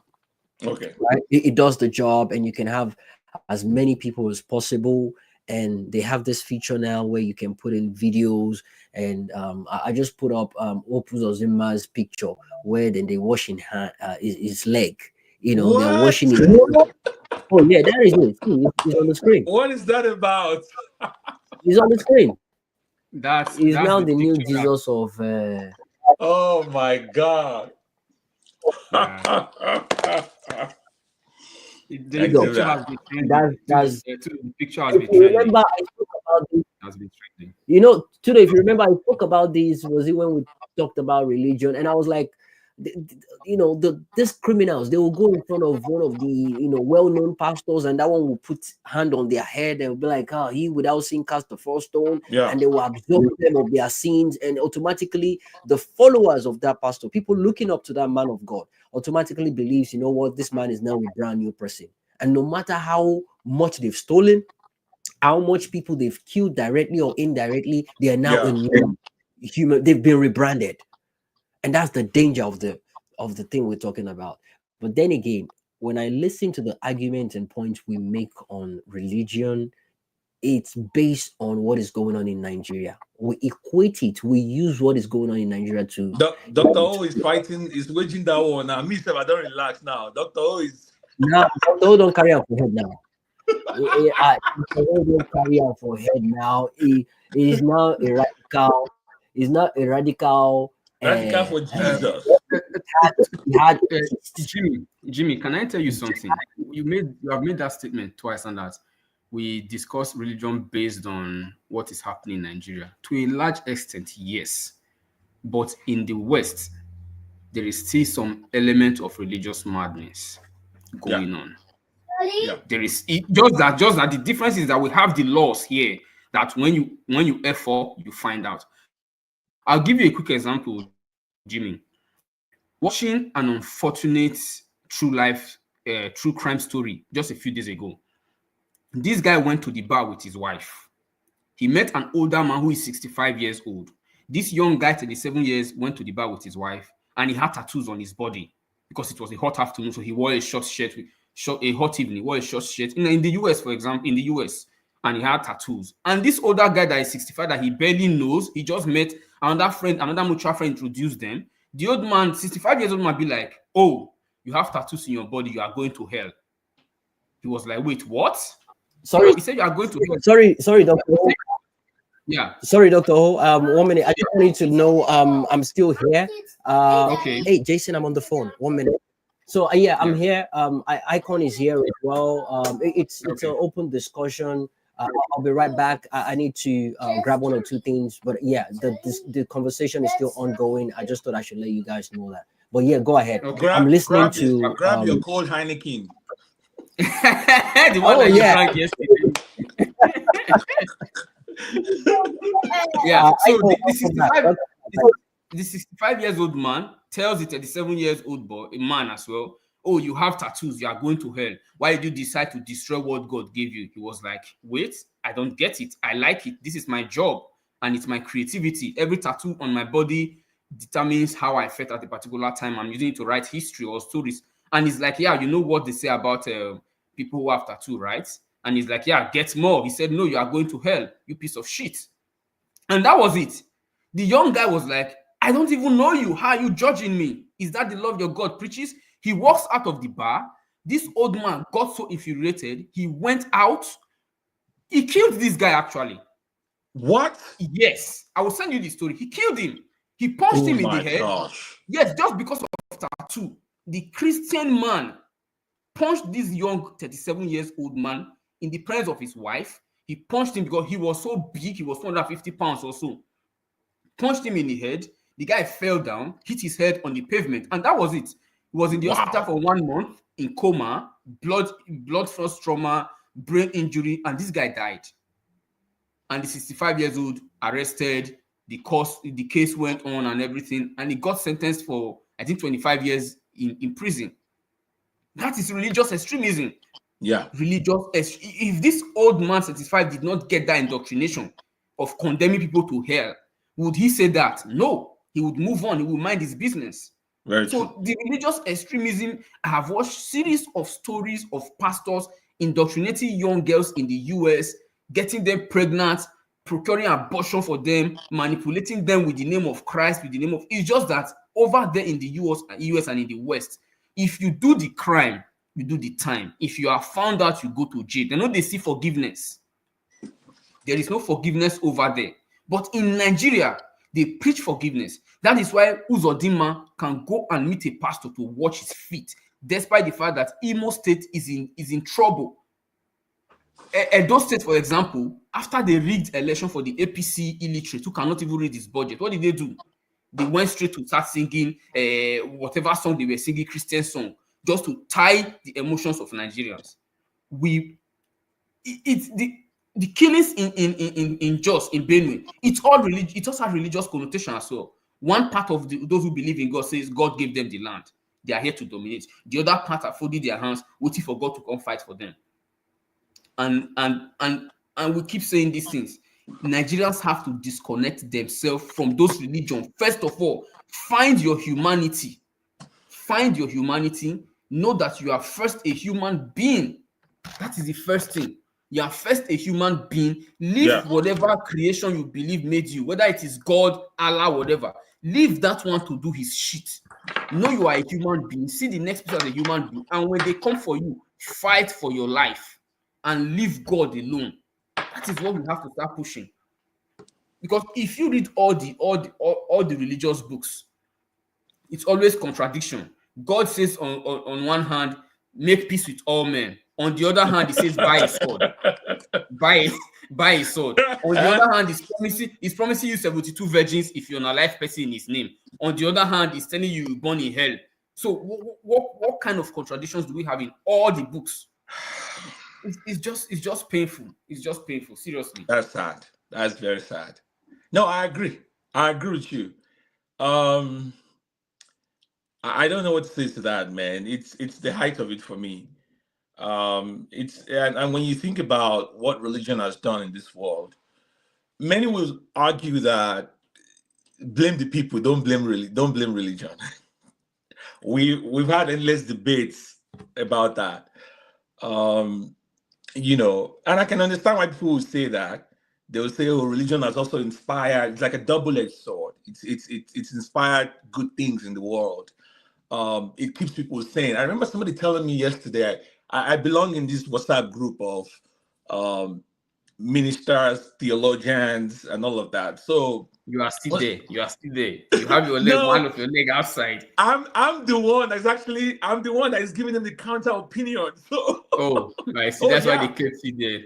Because I used to be there, so now I'm the one giving them the counter opinion. You know. So for instance, I'll give a quick example. This morning we were going at it about about the death of Christ, and because today is Good Friday, so which was an appropriate conversation. And I was saying that the death of Christ on cross of Calvary is an overkill for sin. I was making that case that Christ died for sin, for your sins, but you are not free from sin. Sin is still in the world. Even you as a Christian, you are struggling with sin rather, right? So what is the point of the elaborate process of God coming down, dying, and all of this? This is a very doctrinal issue, right? So and I'm asking them, are you free? In fact, you read the Bible. If we say we have no sin, we lie and the truth is not in us. But if we confess our sins, I'm like, he's talking to Christians. I thought they were free, right? Matthew tells us she will bring forth a child, a son, and you will call his name Jesus. He will free his people, save his people from their sins. So the lived experience of the believer is that you are not free from sin as long as you're in this world, right? So what is the point of the whole elaborate thing? So I was saying that it's an overkill because the sin issue has not been solved. So that was just the conversation we're having. And then you pull a scripture that tells you, shall we continue to live in sin, that grace may abound? How shall we that are dead to sin? Right? So one day, to your point, one day you are dead to sin, the other day you are walk out your own salvation with fear and trembling. I thought the guy said it is finished. Is it really finished? Or to be continued, right? So these are the conversations. So it basically stands to reason when you think about the Bible as a compendium of writings from different authors on this Christian. I mean, compare Paul and James, for instance, for Bible scholars. Paul comes one day, he's talking grace, grace, grace, he's talking faith, faith, faith. And then once in a while, he will confuse them and say, oh, no, you still have to show works. It's not just grace alone, you know. And then James will come along and say, look, all that faith, faith stuff, I need your works too. Yeah, because faith without work is dead. It's dead, right? So the main component that gives faith life is work. It's that simple. Which one is it? So I was jokingly saying, I'd rather believe James, the brother of Jesus, the guy that the guy that lives under the same roof with Jesus, than Paul, the pompous, zealots, right? So there's so many questions, but I think that the issue for me is when you begin, and what I was attacking is the idea that your religion is supreme, your religion is superior, your God is superior, and everybody else's God or idea is flawed, and they are all lost, and they are all going to hell, and you are the only one that is going to heaven. It's just senseless. It's senseless. And the reason you hold that view is because you read it from a book. One book tells you that your own way is the only way, and you believe it. And then you come around to rubbish everybody else's idea. It makes no sense. I think for our country, let me bring it home to our country real quick. I think for our country, there is no question what religion has done to us as a people, whether the Jewish one or the Arab one. There is no question. But I think that if we're being honest, Christianity has evolved better than Islam. Not that I'm giving them any cookies, right? Or for anything, because they still do a lot of damage. The religion still does a lot of damage in the kind of control they have over the people, their thinking and decision making, family life, interaction with society, government, all of those things. So they still deserve a lot of whatever. But if you compare the two of them, Islam is struggling with evolution. Coming to modern times, Christianity had its dark days too, right? They struggled with this too. It was bloody. It wasn't this nice, thing that everybody's now embracing. And it used to be very bloody, but now they've evolved out of that. And I think Islam, especially the way it's practiced in Nigeria, I think they are struggling. Look at the kind of comments we're hearing from the Sultan, from some of their sheikhs, saying if you blaspheme, and we are watching human beings being slaughtered, stoned to death in 2025. These are barbaric things that shouldn't be happening.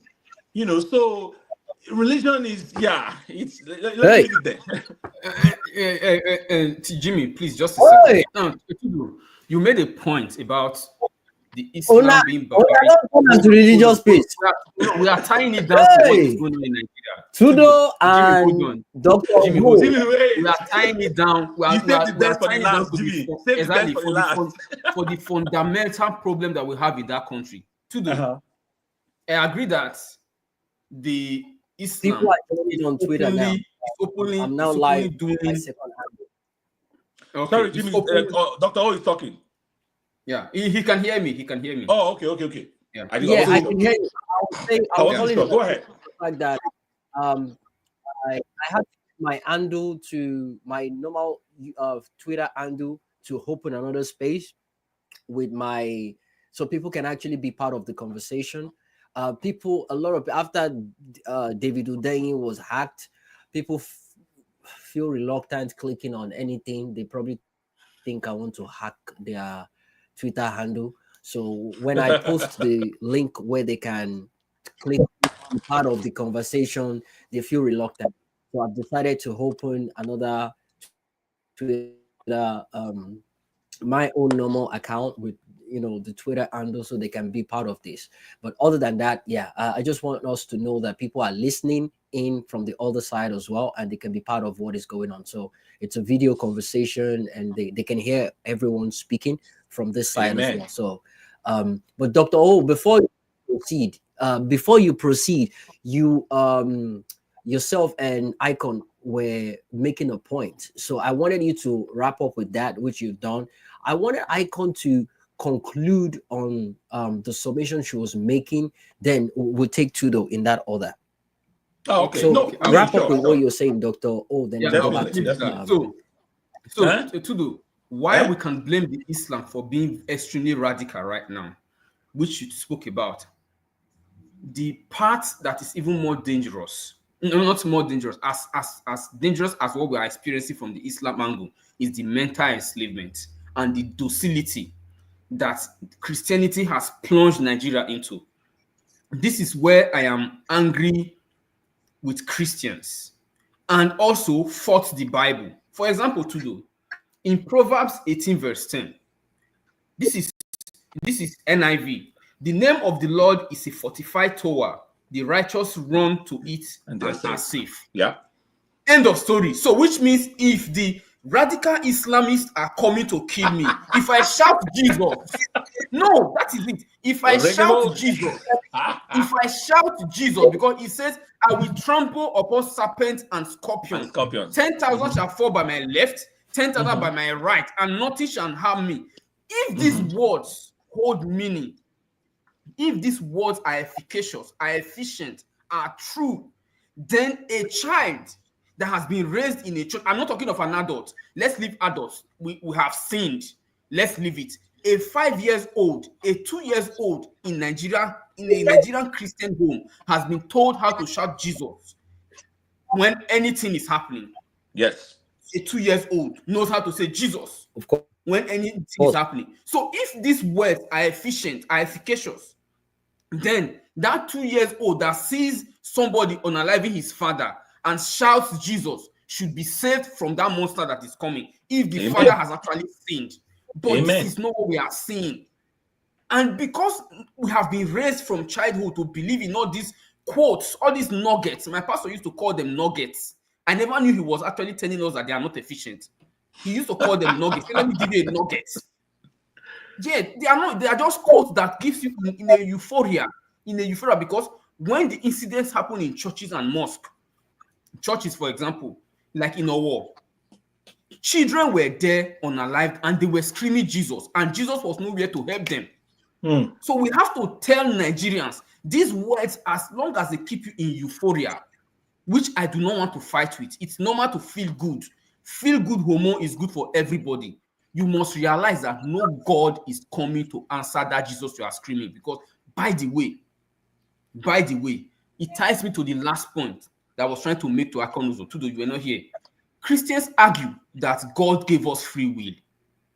That one.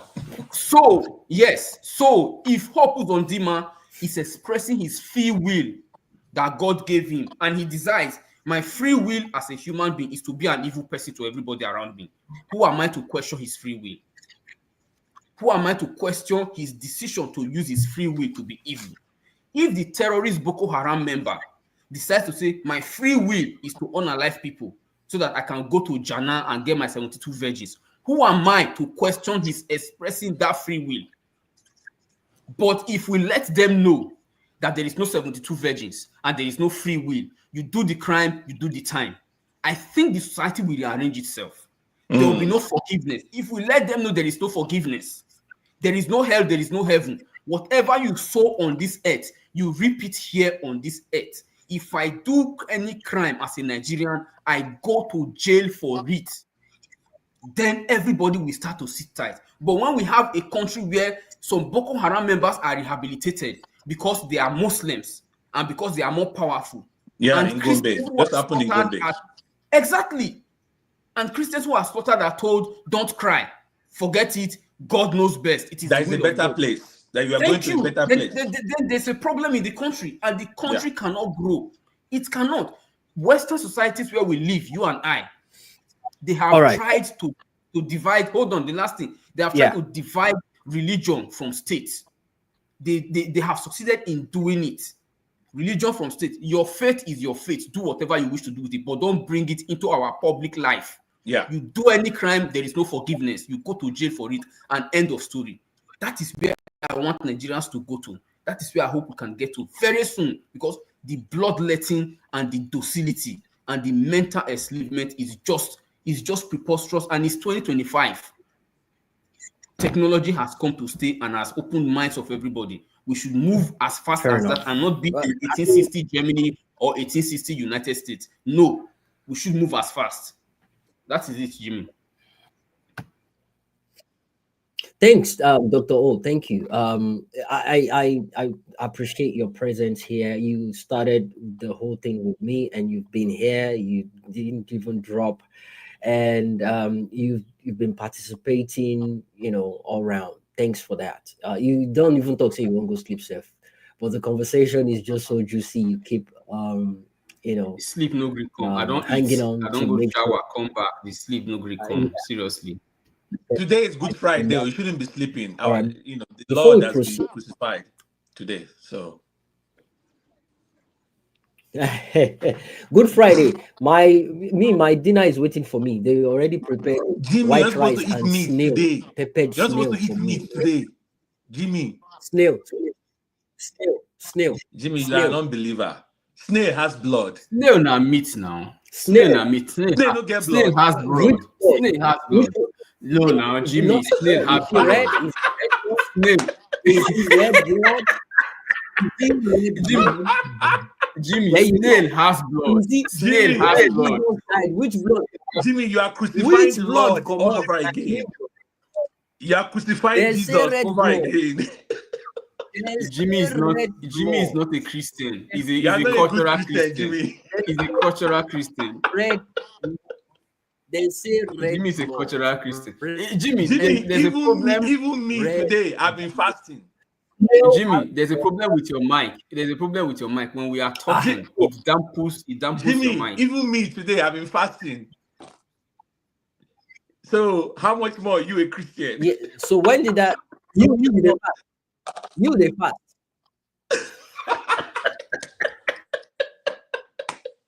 You are fasting. In commemoration of our Lord's death on the cross, But you, like it's a Christian, you are eating. Oh my God. What's going on with Jimmy's connection? I don't understand. I can't see him again. Yeah, he's here. I can see him. Dr. Ho, I think what happened, DJ Mas, can you guys hear me? We can hear you, but I can't see you. If you can I hear can me, see him. 100 thumbs up. Let me see. Can you see me? Okay, I can see him No, now. I can see him now. I know you guys. I can see you now, Jimmy. Yeah, Go ahead. I know you guys can hear me on. I don't think you can hear us. Yeah, the thing keeps fluctuating. People can hear me. Okay, they can hear me. They can hear me. All right, great. So if they can hear me, can you guys hear Tudo, Dr. Ho from the conversation? Okay, I think they can hear you guys. So all right. So fair enough. Before we move to Icon, can you hear me? I can hear you, Dr. Ho. Okay, perfect. Okay, fair enough. All right. Yeah, I can hear you. So the sound bounce back is now working based on the fact that I just opened another space on my phone. So the feedback is now the one you guys that you're hearing, that you're saying it's bouncing back in the mic. So there's nothing wrong with the mic. So I think it's just a feedback. But I'll adjust on that in a minute. That is what goes on when you have too much technology around you. But Icon was making a compelling submission, and I want you to take it from the top, because right now we have a lot of people joining now. Wow. This thing happens every time I do this Friday space for the past 2 weeks now. When I'm about to end the space, that is when people are now coming in. For the past people like latecomers like us, hours. Latecomers like us. Bro, Tudo, for the past 5 hours, the audience were just about 500. Right now, we have 1,700 people. Right Okay, now. now. It Church is don't when I'm follow. about to close. That is when Church people. don't follow. So church don't people no sitting space safe. Anyways, Zari Yusuf was here and he spoke earlier on. For people that missed that, it would be nice to listen to the recording. But Icon, are you still with me? I want us to take it from the top. You made a compelling point about the reason why this thing is going on, and you came up with a suggestion of protesting against this madness by refusing to even eat their meat and beef. I want us to take that again.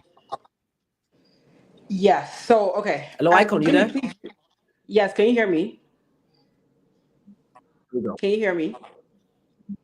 Loud and clear. Go ahead. Okay.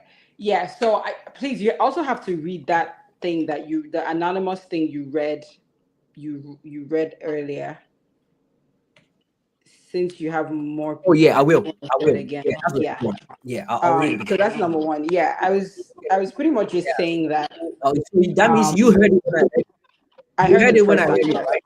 Yes, I did. I did. That was when I had just joined, and it was very powerful. And I think what I was saying was that at some point we have to do something because you were talking about like people fighting back. You heard it. Okay, I'll read it again for the purpose of people that missed. Oh, I can't hear. Your service is bad.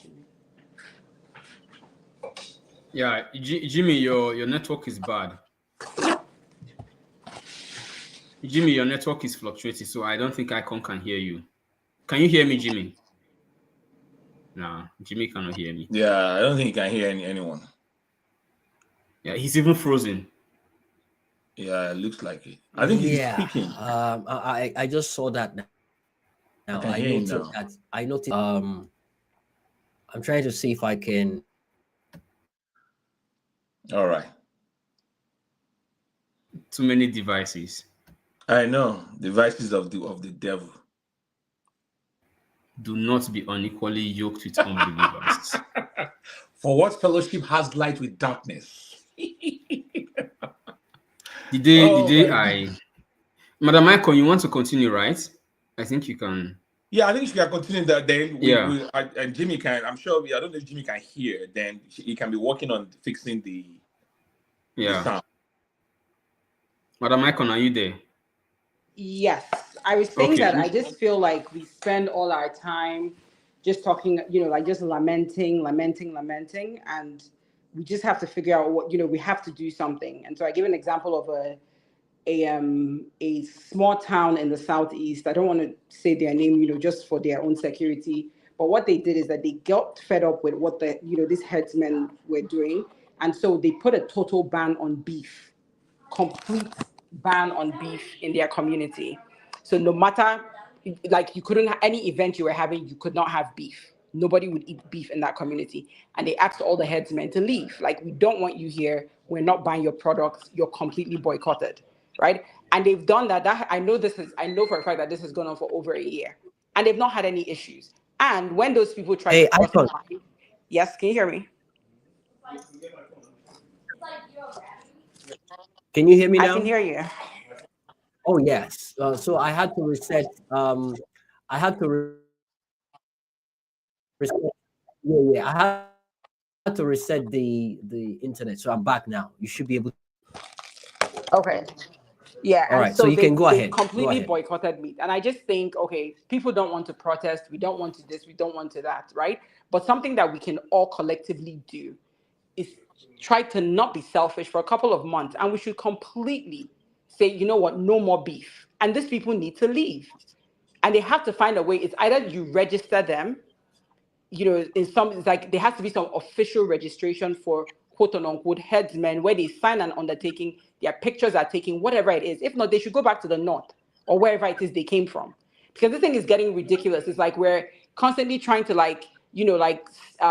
walk, be politically correct, trying to, not hurt anybody's feelings, not be tribalistic, not be whatever. But these things are being done all the time. We know exactly who is doing it. And so why are we, it's like why is my life like just how their right to roam, my right to live trumps their right to roam, right? So unless they are willing to behave and stop putting my life at risk, they need to leave. And all of us as Nigerians collectively, we don't need to leave our homes to do this, right? We all need to say enough is enough.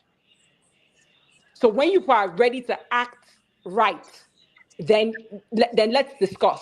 This is a private business, right? This herdsmen, these cows, it's not a Nigerian resource, right? This is not oil and gas, right? This is actually, these cows belong to individuals, to human beings. So why are they giving so much right? It doesn't make any sense. Why are these people allowed to carry guns? Why are these people like what? This does not make it, it makes zero sense. Like the more you think about it, somebody owns cows, they feel that they have the right to just go and come as they like, to destroy people's livelihood, right? And then their defense, their argument is, you guys hurt my cows. What in the world are we talking about? Like, have we all collectively lost our minds as Nigerians? Right? I was sharing earlier that what is it called? Somebody came through, what you call it, today there was an interview with some association of Fulani, whatever, and they're saying they were giving their conditions for there to be peace in Plateau. And these people are on TV.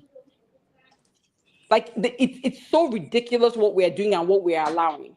So if you feel like, okay, you cannot pick up arms, we can all collectively together say these people will not go into your bushes. They cannot know your bushes more than you. Drive those people out.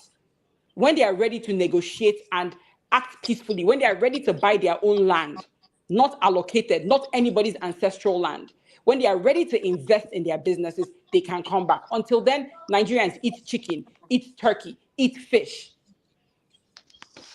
Because the problem is that we always think it can happen to anyone else but you until it happens to you. This one will literally cost you nothing. It costs nothing for us to do this. We should all come together and drive these people away from our society. Or since their people do not want to condemn them, then we need to do what needs to be done. I don't understand why and how this is rocket science. So that's where I was coming from. We have to start taking steps, all of us collectively, from the southwest, the south, the southeast. So yeah. Wow. I totally agree with you. And again, what's the name of this guy? Babatunde Gbadamosi pushed for this same thing you're talking about and advocated for it. So, but people didn't pay close attention to it. They didn't take it seriously, and we are the consumers of these cows.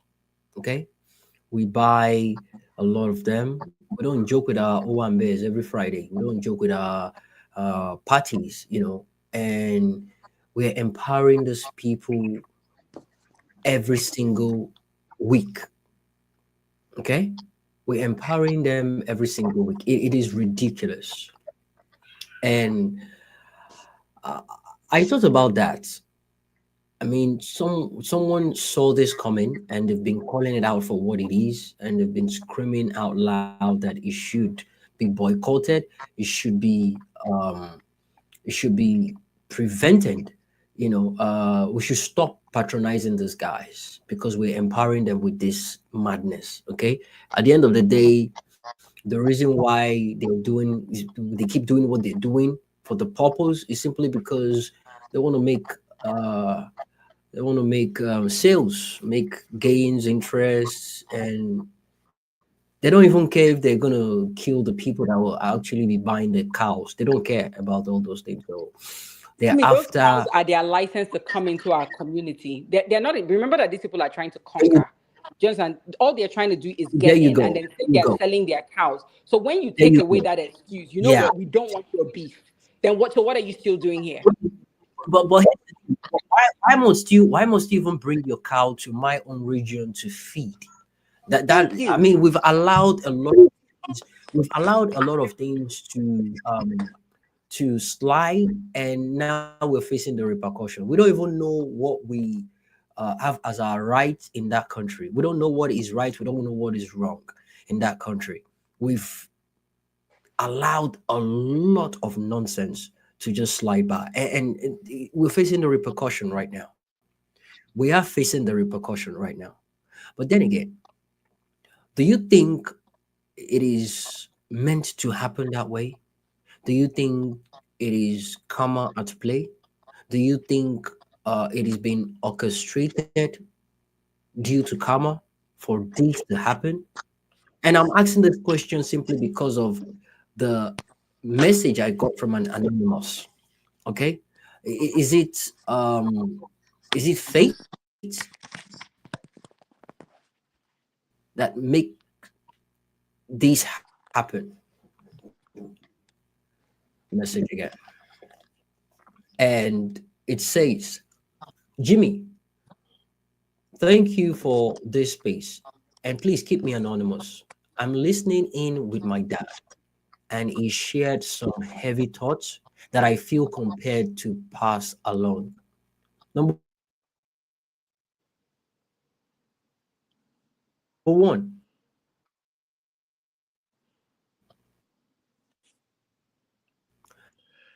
Jimmy, you're breaking up. he said Nigeria Jimmy, we could barely feels hear you. like Yeah. a cursed Jimmy, we could barely nation. hear you.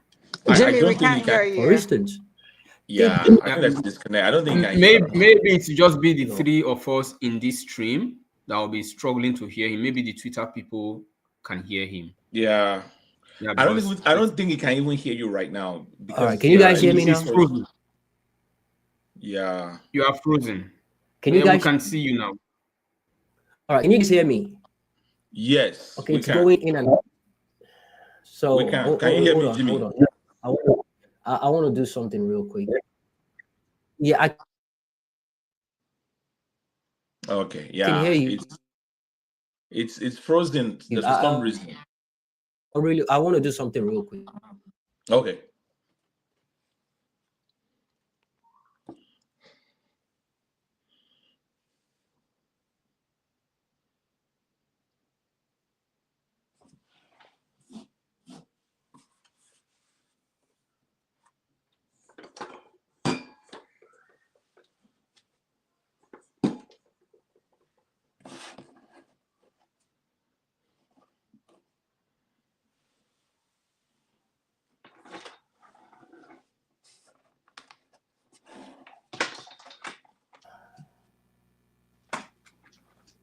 Oh, Jimmy, we can't hear you. Okay, can you guys hear me now? Yes, we can. Hello. All right, so I had to change the connection to my other phone. I connected to my hotspot. My kids are around. They've honed all the technology in the house. The TVs in the room, in the living room, their iPads, their mom's phone, laptop.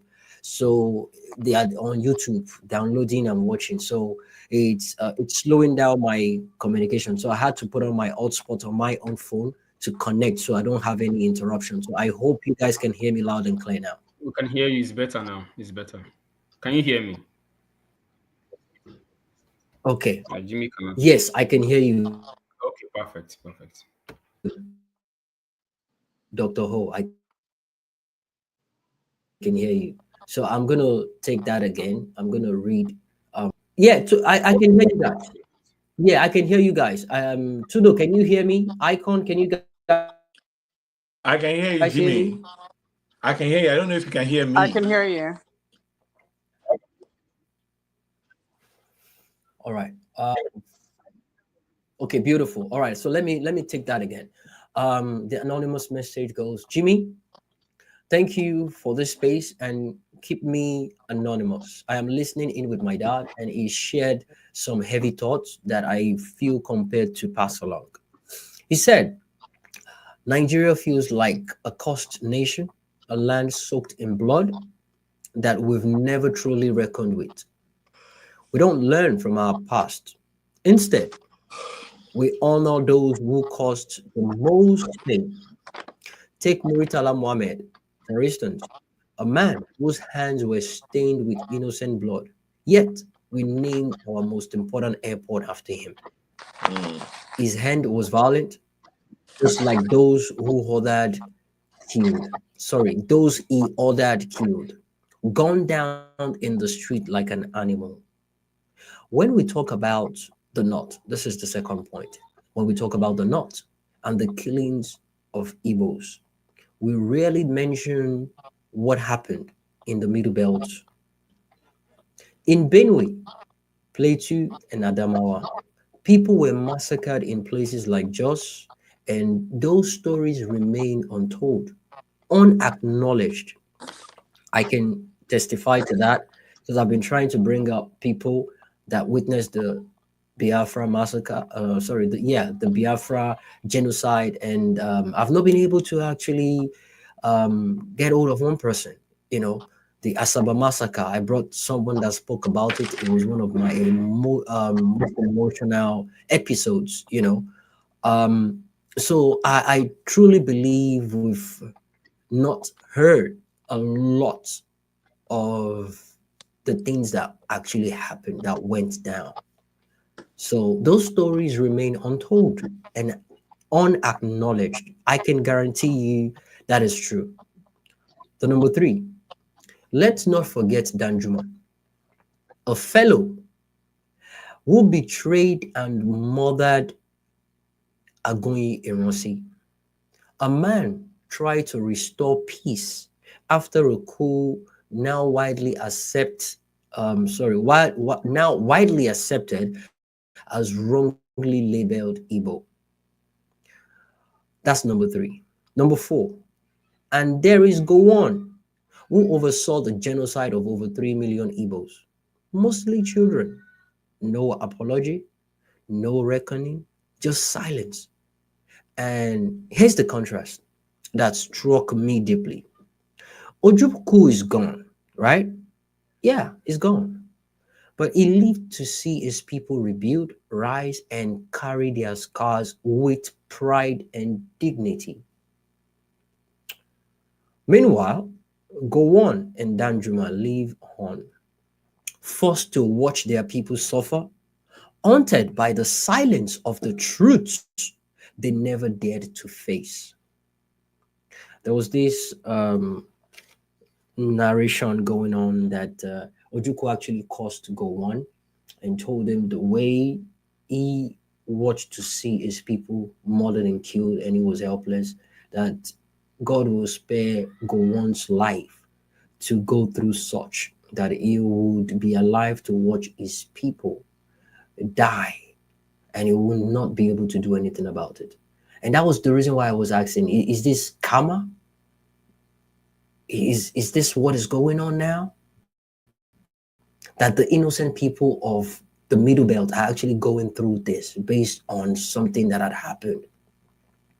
And Dr. O, if you remember, we mentioned these things that Rwanda went through a kind of reconciliation and,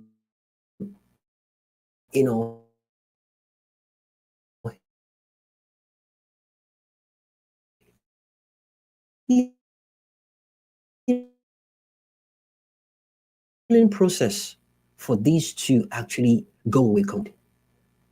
People died, millions of them. Number five, there are even whispers that some governors have wanted to publicly acknowledge what was done to the Igbos, maybe even offer apologies. But each time they are shut down by those who prefer amnesia to accountability. Did you hear that? And by the way, the person that sent me this, the father, is very close to politicians. Is close to politicians, and they understand what is going on. They understand what is happening in the country, and the man decided to share this with the child. The child is the person sending me this message. I know the person. So they have this first class information of what is going on. Some governors actually came together and they decided, you know what? We need to acknowledge what happened to the Igbo people. And we need to apologize. They're probably not involved in what happened, but out of sympathy, out of empathy, out of knowing that a certain tribe were actually demonized, massacred, and left for dead. And they claim to be sharing the same country. They decided to come together and be like, you know what? Let us acknowledge this. So at least the whatever cost is placed on the country, they might, they might be looked upon as they're probably not part of it. They came together, governors from the Middle Belt to be precise. And every time they try to do this, they get shut down. They get shut down. You do not do that, because the moment a part of the government start coming up to acknowledge that, that means, yeah, something was wrong. That's an acknowledgement of a wrongdoing, and they don't want that to happen. The moment that happens, it's a crack on the wall for them, and they don't want it to be blown out of proportion. I don't know how long it's going to take them from hiding this or shying away from it or deliberately wanting to keep this out of public reach, for people to understand what really went down. It was a genocide. It was a massacre. It wasn't a war. It wasn't a war. It was a genocide. It was a massacre against the Igbo people. Is it the blood of the innocent crying out now? Is it? Is that what is going on right now? Are the curses placed on Gowon, what is playing out right now? Is that what it is? Do these people deserve what is going on? Or why are they paying for a crime they did not commit? Why? Gowon did it.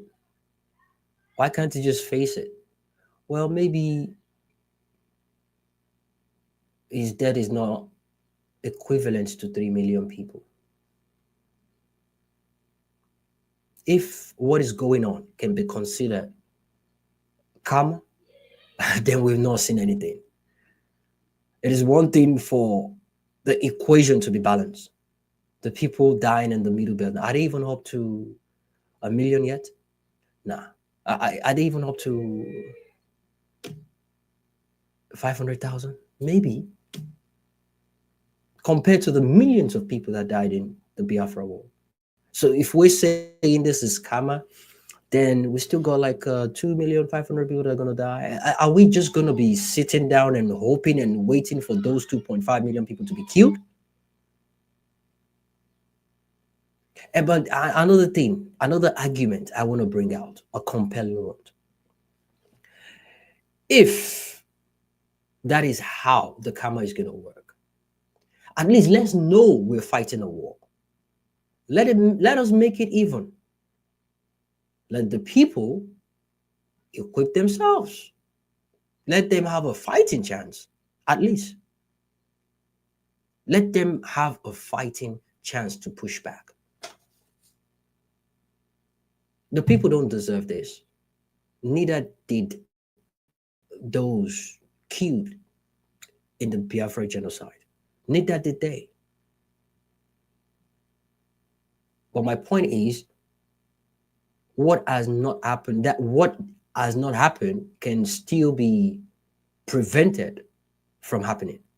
What had happened, right? It's one thing for us to acknowledge it, sympathize, and probably apologize about it to prevent further damage. But we're not ready to do that as a nation, are we? I don't think so. That's the fifth point. The sixth point says, even the British have not escaped once the architect and benefactor of this division, they are now a shadow of their former glory. Their empire reduced, their influence fractured. You can see what is going on in the UK right now. Is that true? I'll leave that to your judgment. Number 7, the North has never known peace, true peace, or attained any real glory. I think the breakdown of the message this anonymous sent me is to explain from different angles what is affecting the country, and everyone has had a role to play to what is going on right now, regardless which region is being impacted more. And I love this. The number 7 point says, the North has never known true peace or attained any real glory. The Southwest, though seemingly untouched, is now battling insecurity and a delusioned generation far removed from the vision of their past leader. That is deep. That is deep. That is deep. The North has never known true peace or attained any real glory. All right, let's put that into perspective. What is it that has significantly impacted the North in Nigeria, that has wowed the nation, that is shocking to the whole nation? Oh yeah, something great is going on in the North. They can't show anything for it. They have the vast land, but they all share from the oil money. They rely on that massively. They don't even have any genuine belief in what they're capable of doing. They don't. The North has never known true peace. And they are young ones, Almanjiri. It is shit show in that country. And I love the way the anonymous person actually broke this down. The North has never known true peace or attained any real glory. Name it. If you know any real or true glory that they've attained, please type in the comment section, make a comment about it, come up, request for the mic, let's talk about it. And the Southwest, though seemingly untouched, is now battling insecurity and a disillusioned generation far removed from the vision of their past leaders. That is deep. Number 8, and the Igbos, tough, resilient, have not escaped either. They carry an unspoken tremor, a deep wound that continues to affect their cohesion, development, and collective confidence, which we might argue they're beginning to fight to, have their voices heard. We can agree to that, but it is a fact. Though they still fight amongst themselves, but right now, yeah, they're pushing towards a development and collective confidence within themselves just to push back. And in conclusion, so Jimmy, my conclusion is this: until Nigeria is ready to tell the truth, to confront our darkest history, and seek real reconciliation, we will never know peace. The blood of the innocent continues to cry out in Nigeria. And until that cry is answered, not just to Nigeria, remain in turmoil, chasing unity while running from the truth. That is deep. Guys, jump in. What do you have to say about that?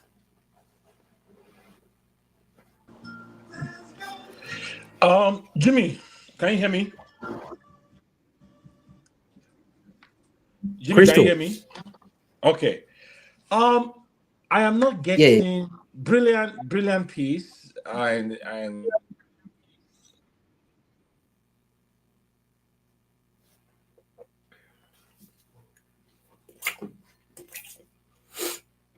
Tudo, what's happening? Tudo, we I guess lost Tudo you. has been, Yeah, I was gonna. Tudo has been. Yeah, Tudo, we lost you. Hey, wait.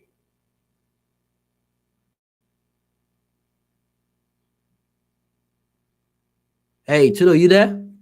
Tudo, if you're speaking, we can't hear you. We can't see you. All right, Dr. Ho, jump in while we wait for him. I think he's having a connection problem.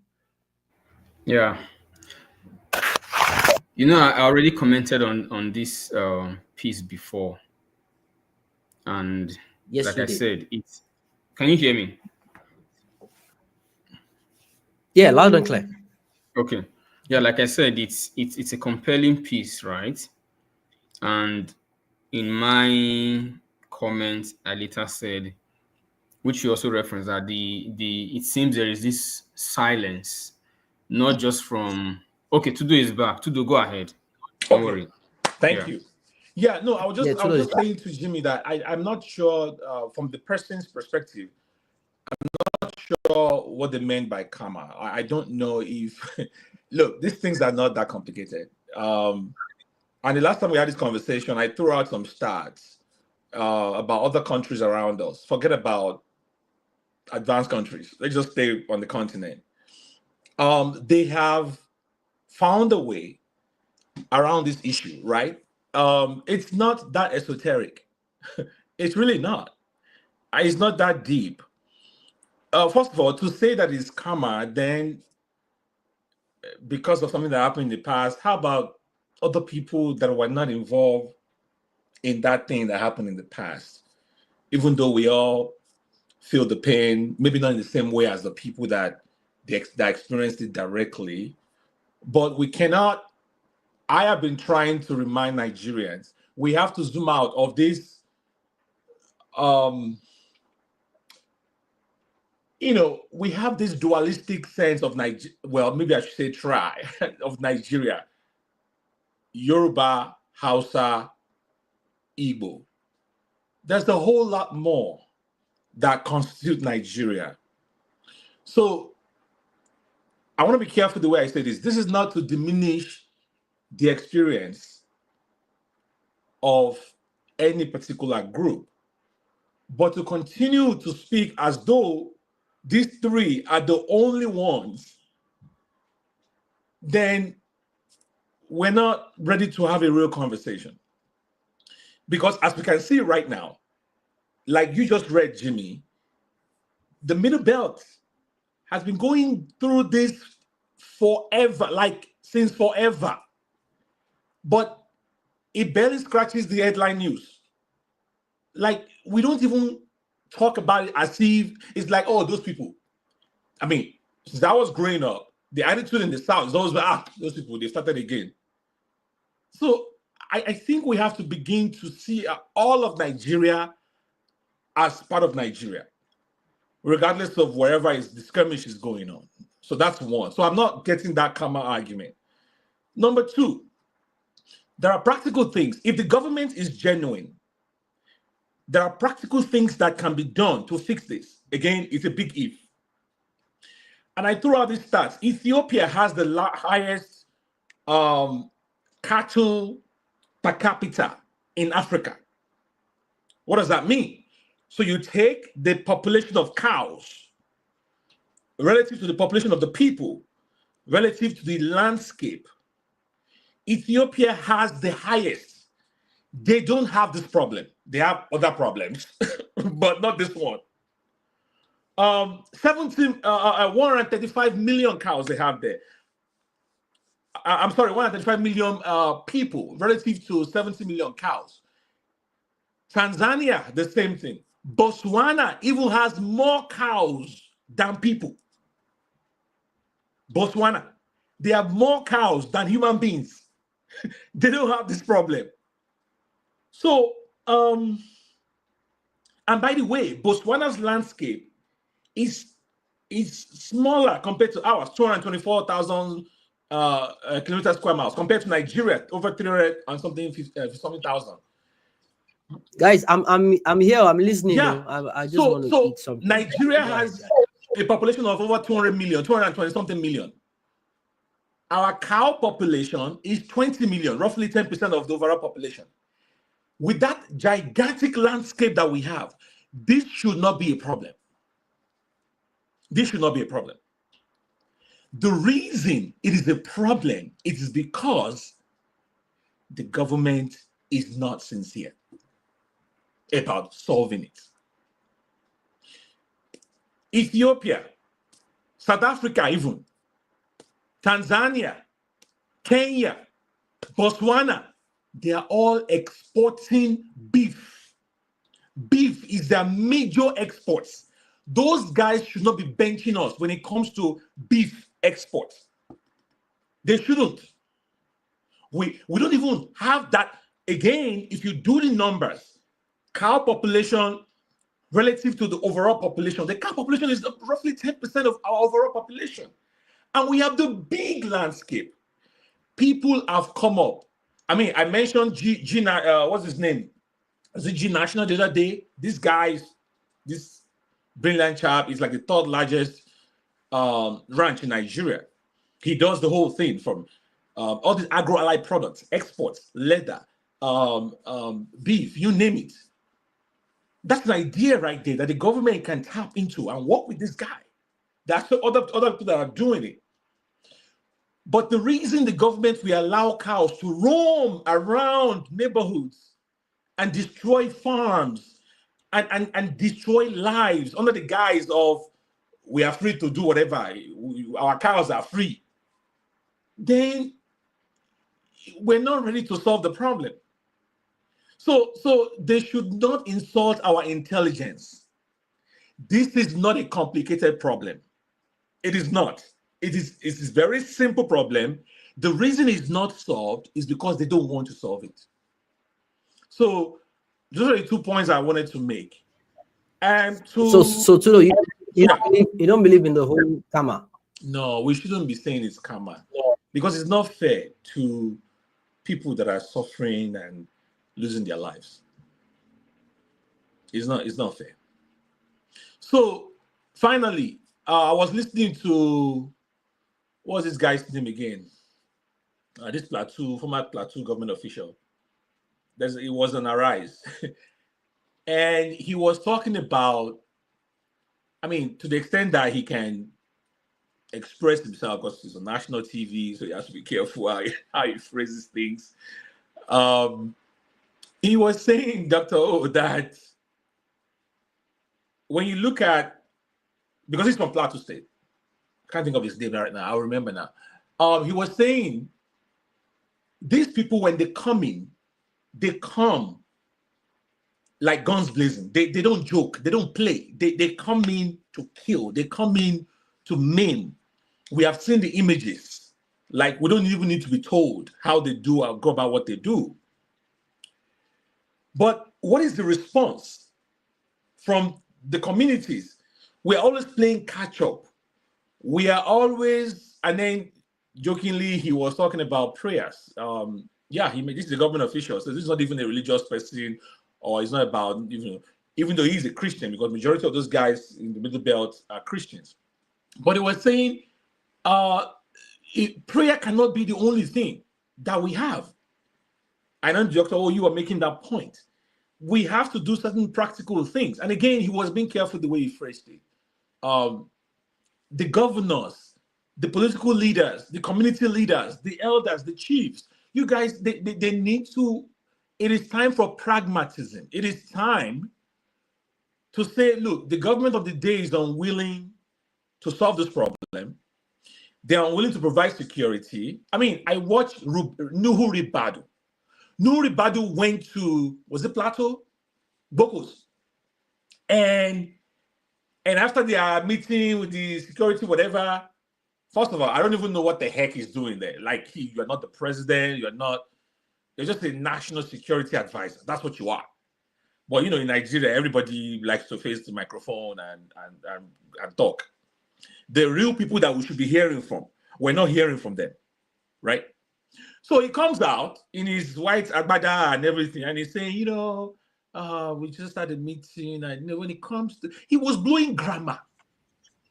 Like, so Tudo, when you say real examples, I'm when sorry? You say real people, example. Oh yeah. I'm looking at the images. Thanks for sharing. I'm seeing it. And it feels like I'm on Arise TV or something, Jimmy. Thank you. This is brilliant. this is great. So, he was saying, security is relative. You have to consider, like, what the heck? Like, you guys know the truth. You know what is going on, but you come out and you deceive. And these are innocent, poor, defenseless Nigerians. It's a shame. It's a shame. So, anyways, the real solution is out there. All right? If the government is interested in solving it, the solution is there. This thing, 20 million head count of cows, relative to 220, roughly, million people, in a landscape of about 350-something thousand square miles, you shouldn't have this problem. You shouldn't have this problem. So when you have a governor who is dependent on, and again, I don't want to open up the conversation and take us in the direction where, another direction. Again, but at some point we have to start talking about who is really in charge of security in states. Is it the federal government? Is it the state government? Because in many of these cases, state governments are handicapped, right?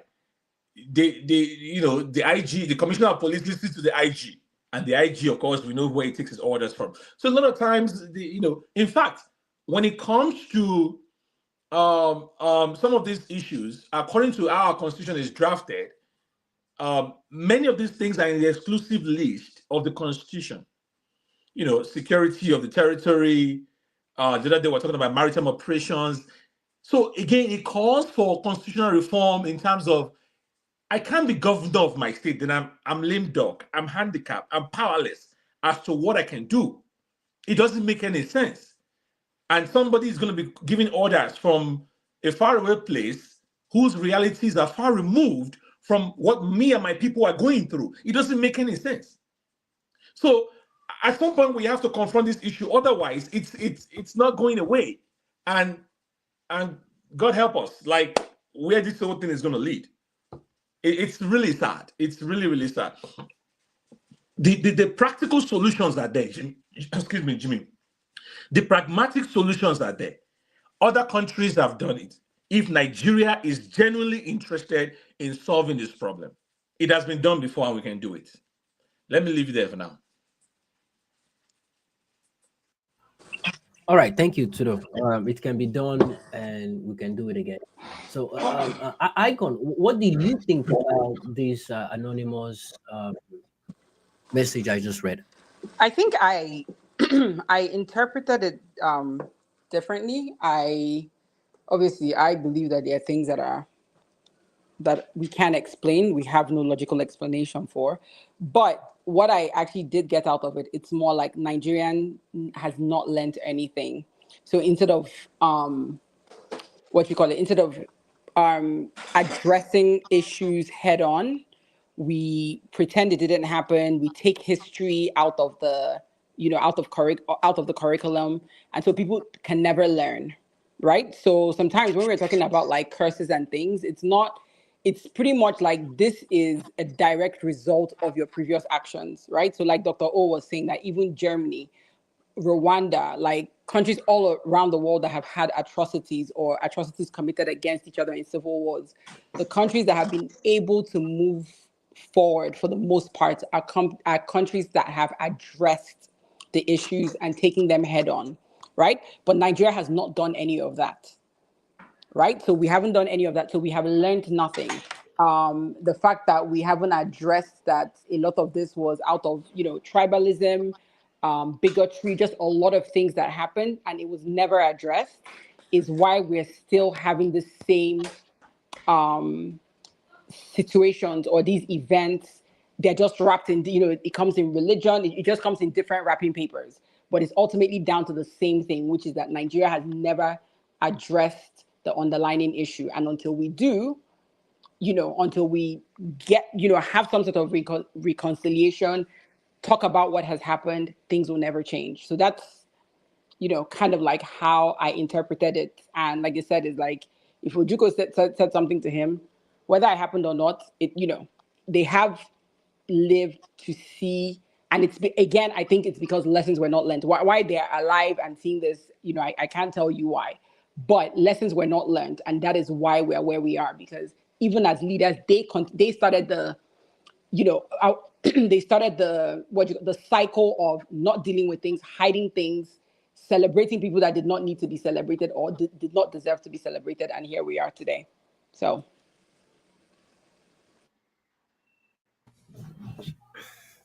Okay. Dr. Ho, you were going to say something before Tudo jumped in.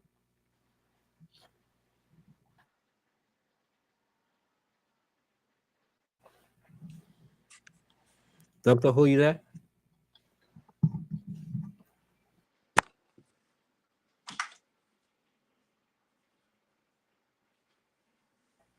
Oh, I can't see him more. Oh, Yeah, okay, he's not there, Jimmy. I can hear you. Oh, okay. There you go. I thought I was talking to myself. No, I can hear you. So, Dr. Ho said something earlier on. I'm not sure if he's still here. I can still see him on the platform. So I think I get where Icon is coming from. And if you remember, today I spoke about this. In fact, I had a couple of scheduled interview about this Obiafra thing. And I think it has to do with a lot of grievances being held back. And the thing is, we've been sweeping a lot under the carpet, and we refuse to address the issue. It might not be spiritual. It might not have anything to do with karma. It might just be um, the how can I put it? We believe in the normal way, natural way things should happen. And if an act or certain actions actually occur, it might stop that thing from happening, and it will disrupt how nature is actually meant to eventually come to play. But if these things can be addressed, I mean, we talked about this many times on your religious spaces where we preach to people that there are other things you can do besides being religious. You can be human, like doing the right thing and knowing right from wrong and focusing on what is right, not because a particular book is telling you to do it, because it is the right thing to do, right? I believe it is the right thing for people to understand that, you know what, something wrong was done. And it cannot be undone, right? But at least a step towards that is acknowledging that this happened. That's number one. It was wrong. It shouldn't have happened. And when people say you don't know how far or how powerful sorry is, it's quite true. You might not be able to bring back or undo what had happened, but the acknowledgement and knowing or accepting the fact that you did wrong goes a long way. But people don't understand that. People do not understand that, and that is where the problem is. So it's not necessarily um has to do with curses. For people that believe in that, to some extent, I think these things do work, right? And you might say based on accumulation of a lot of wrong, but this is based on a lot of bloodshed that had happened, innocent blood, that was um, taken untimely. So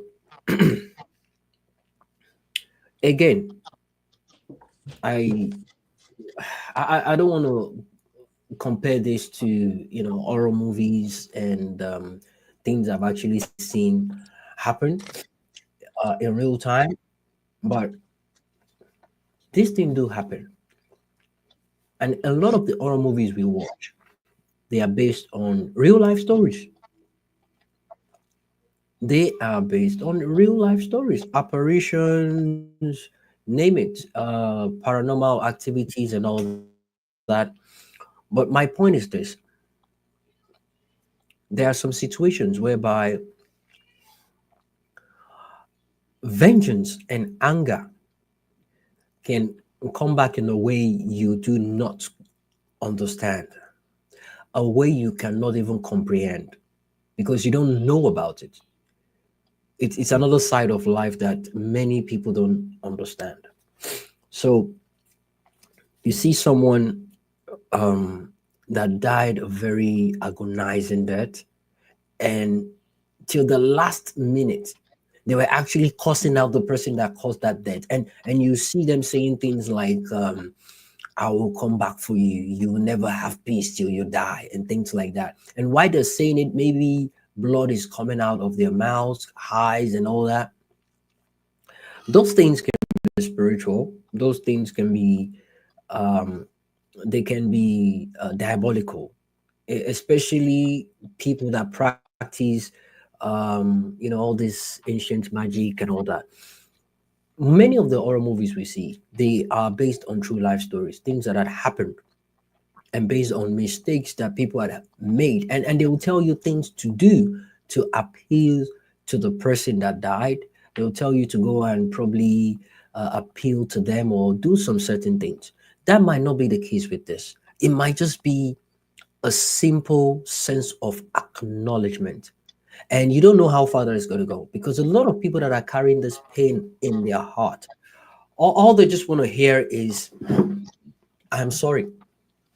They might just burst into tears and cry out loud. But guess what? Within their heart, so spiritually, they might just be like, you know what? I forgive you. I let go. Things like that can welcome positivity, can open doors for good things from happening. It will heal a lot that we can't even see with our own, physical eyes. It's just that acknowledgement for me. But the fact that they keep denying that something like that happened, they're making it sound like it was a 50-50 kind of thing. They're making it, they're pointing fingers, making one side be the problem and the other side being the defender of whatever it is. People died, and a coordinated, deliberate attempt to cleansing a particular tribe. Kids were killed. Nobody was spared. So I can't excuse that, to be honest. I understand that to some extent we can debate that, some of these things don't actually, they don't actually mean anything. Um, but at this large scale, come on. I believe I will not, I'll probably not use the word karma. I would just think a lot of pained souls are still roaming. They're still out there. They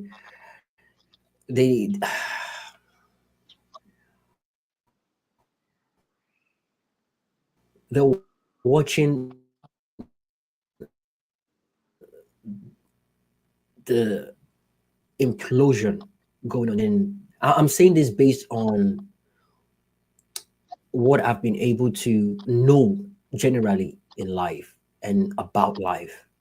These things are actually possible. These things are actually real. Again, I don't want to emphasize too much on movies that had actually portrayed this, but then again, many of these movies are based on true life stories. They are based on true life stories. Some are based on fictions and fictional books written by authors and all that. But I'm talking about the real ones that are based on true life stories. So killing innocent people that had nothing to do with whatever it is going on. I mean, when I was speaking to one of the survivors of the Asaba massacre,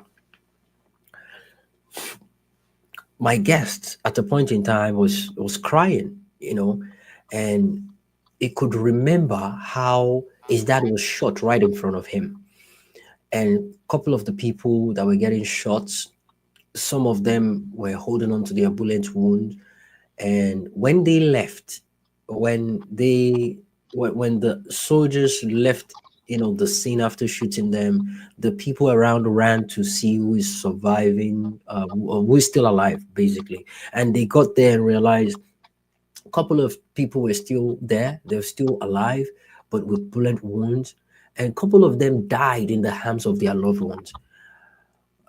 We don't know what they were saying at that point in time, you know um and another thing, I'm saying these based on my own personal experience and things I've heard and things I've actually seen come through.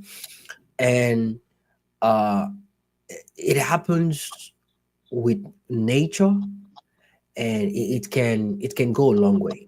Let me give you another example too.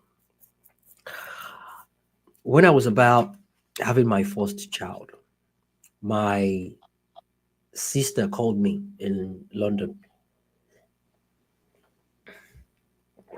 and she told me something. She said, when you are in the labor room with your wife, just hold your hands and pray together.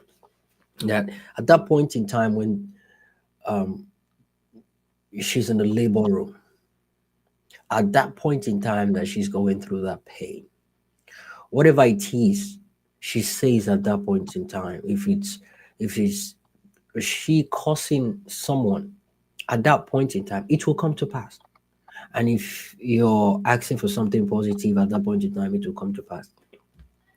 She shared me a story of a family friend that we knew. I know this woman, and the woman found out the husband was cheating on him, and while she was pregnant, when she was about giving birth, she was alone at in the hospital in the labor room, and she was actually cursing the man while giving birth. She was screaming, tears coming out of her eyes, in pain, blood, and everything, and she was cursing that man. This happened, I think, 2005. Yeah, no, 2004. It happened in 2004. The guy was a big boy in London back then. This credit card into guys. It was bowling. It was bowling. It was dealing in all the latest gadgets. Nokia phones, Sirocco, and all that. The guy was bowling, and guess what? All of a sudden, everything just went backward for this guy. Everything went backward for this guy, and it was he had no place to stay anymore. It was now sleeping in tube stations, and in the night, all he does is shuttle from one station to another. So he just stays on the tube, and he goes from one station to another station. He just keeps going like that. That's how he spends his day. He goes to work to also and everything. He has no place to sleep, and he did that for months before he managed to got a small apartment, and he was staying. His life was basically miserable. It was when he went to um, one church, one Sunday church like that, and they told him what had happened. He had to go back to beg this woman. He had to go back to beg this woman. That was when the woman now told him what he had done. What she had done the very day she was giving birth. They're back together now. And guess what happened? The woman had to call the child and told the child, "This is your father," and everything. They cried. They told it was from the church. They told the man to go and beg the wife. He had to go and look for them, beg because they moved out. Look for them, begged, begged, begged, begged, begged, begged. Not until eventually, and they were telling the wife and the child to pray for the man.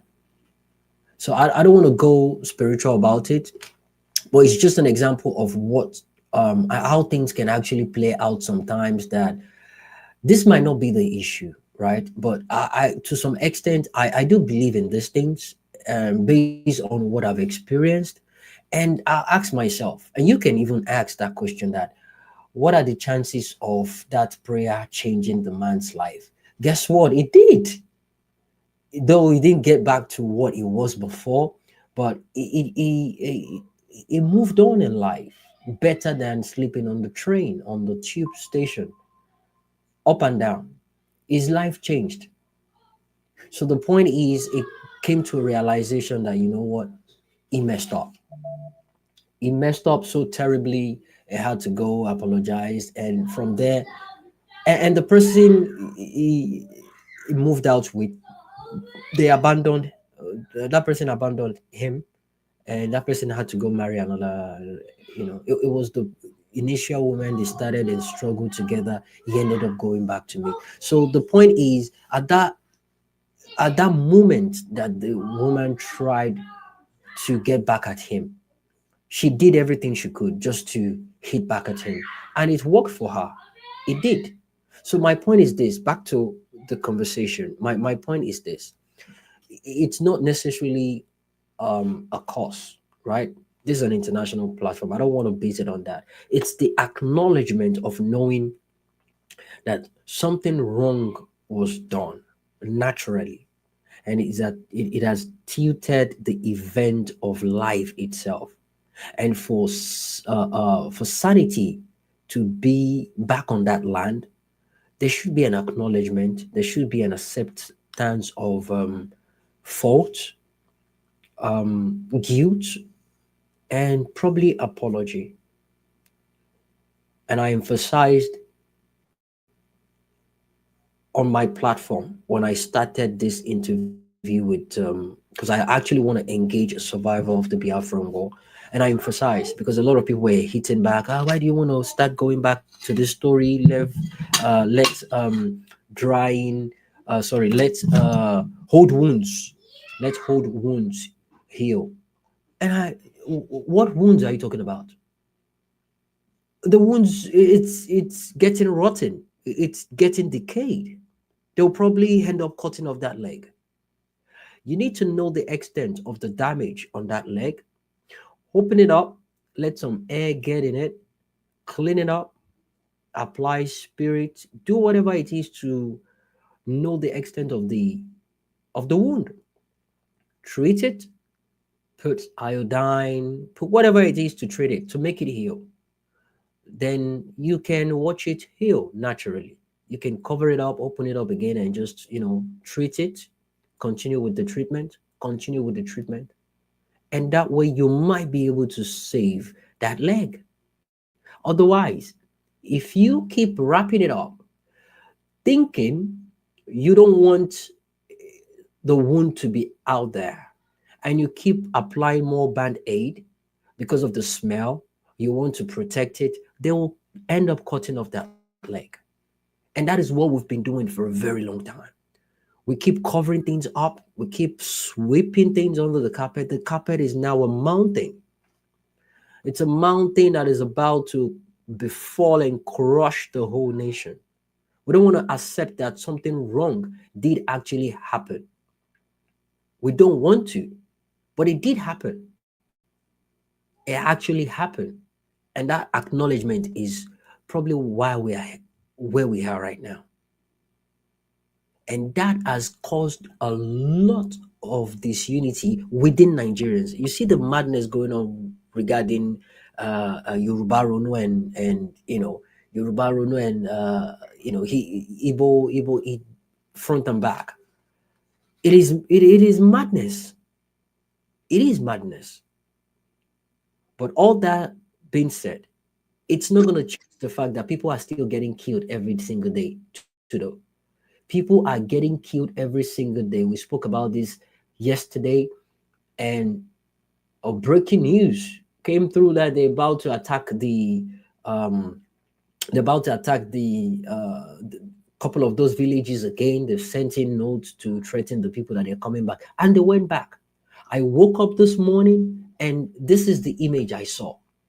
If you check the screen, but I wasn't certain what I was looking at. I thought, is this a drama, a picture from a drama um to to celebrate, what, Good Friday? I wasn't certain, but all I see is just red. All I see is red. And I mean, we've been seeing the pictures, images going around social media. You can see young ladies, women, kids, father, grandfather getting killed by their numbers. We can see houses getting burnt now into ashes, a whole community. We can see people getting piled up together, and you have this dongoyaro leaves put on them like animals. The picture you're seeing right on the screen, human beings are underneath that. They use the leaf to cover them up. Human beings, father, mother, daughter, son, name, they are under that leaf. And we have list of people that were killed, over 51 people. I called out the names earlier on. I'm going to do that again. It's on the screen.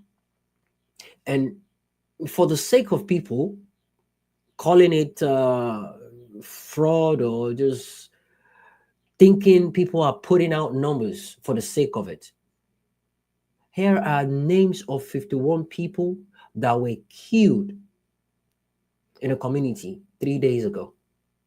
The names are here. Let me take away the banner so we can see them properly. All right.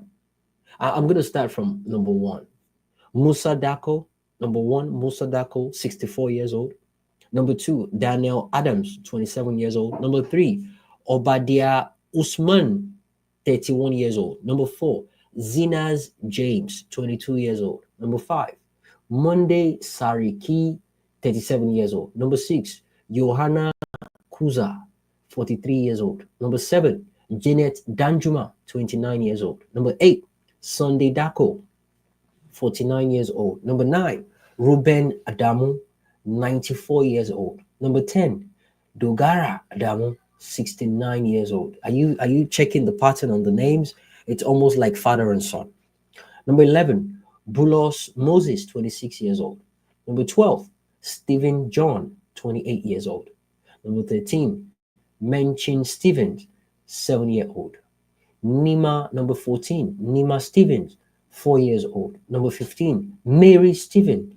These are three members of a family.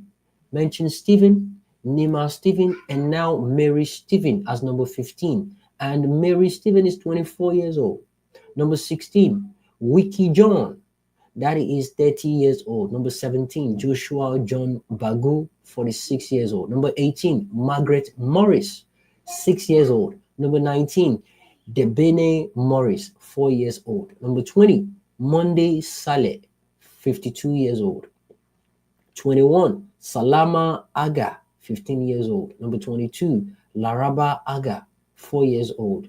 Number 23, Talatu Mangwa, 42 years old. Number 24, Grace David, 45 years old. Number 25, Lovina Monday, 19 years old. Number 26, Aga Monday, 4 years old.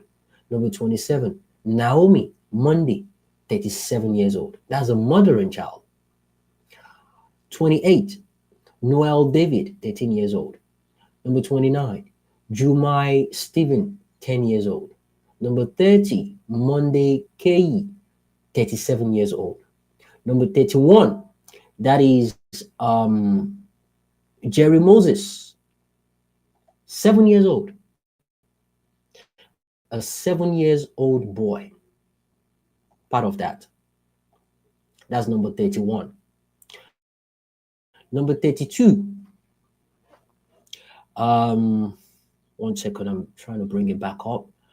Let me pull it up. I'm going through a slide here. I want to bring out the second page. 1 second, guys. So we stopped at number 31, right? So we'll move on to 32. Here we go. Number 32, James Moses, 10 years old. 33, Jacob Moses, 3 years old. Those are 3 Moses from the same family. 34, Danjuma Gado, 38 years old. 35, Friday Moses, 14 years old.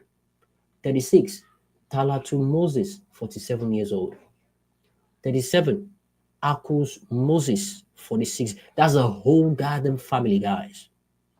A whole family, father, mother, and 3 children. 3 children. Number 38, Asi Jerry, 58 years old.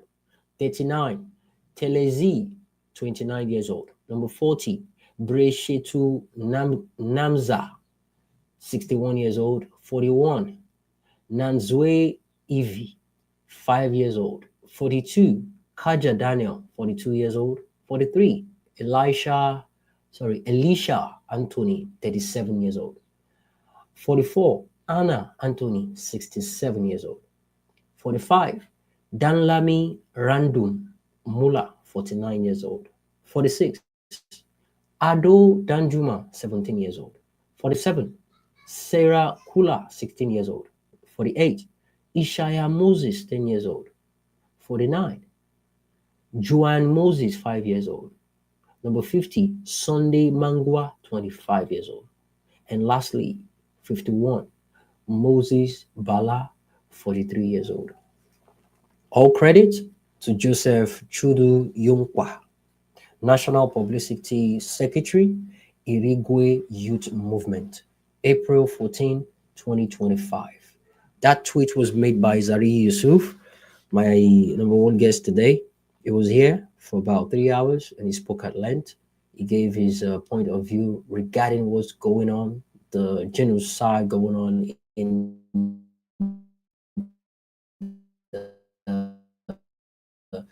middle belt of Nigeria.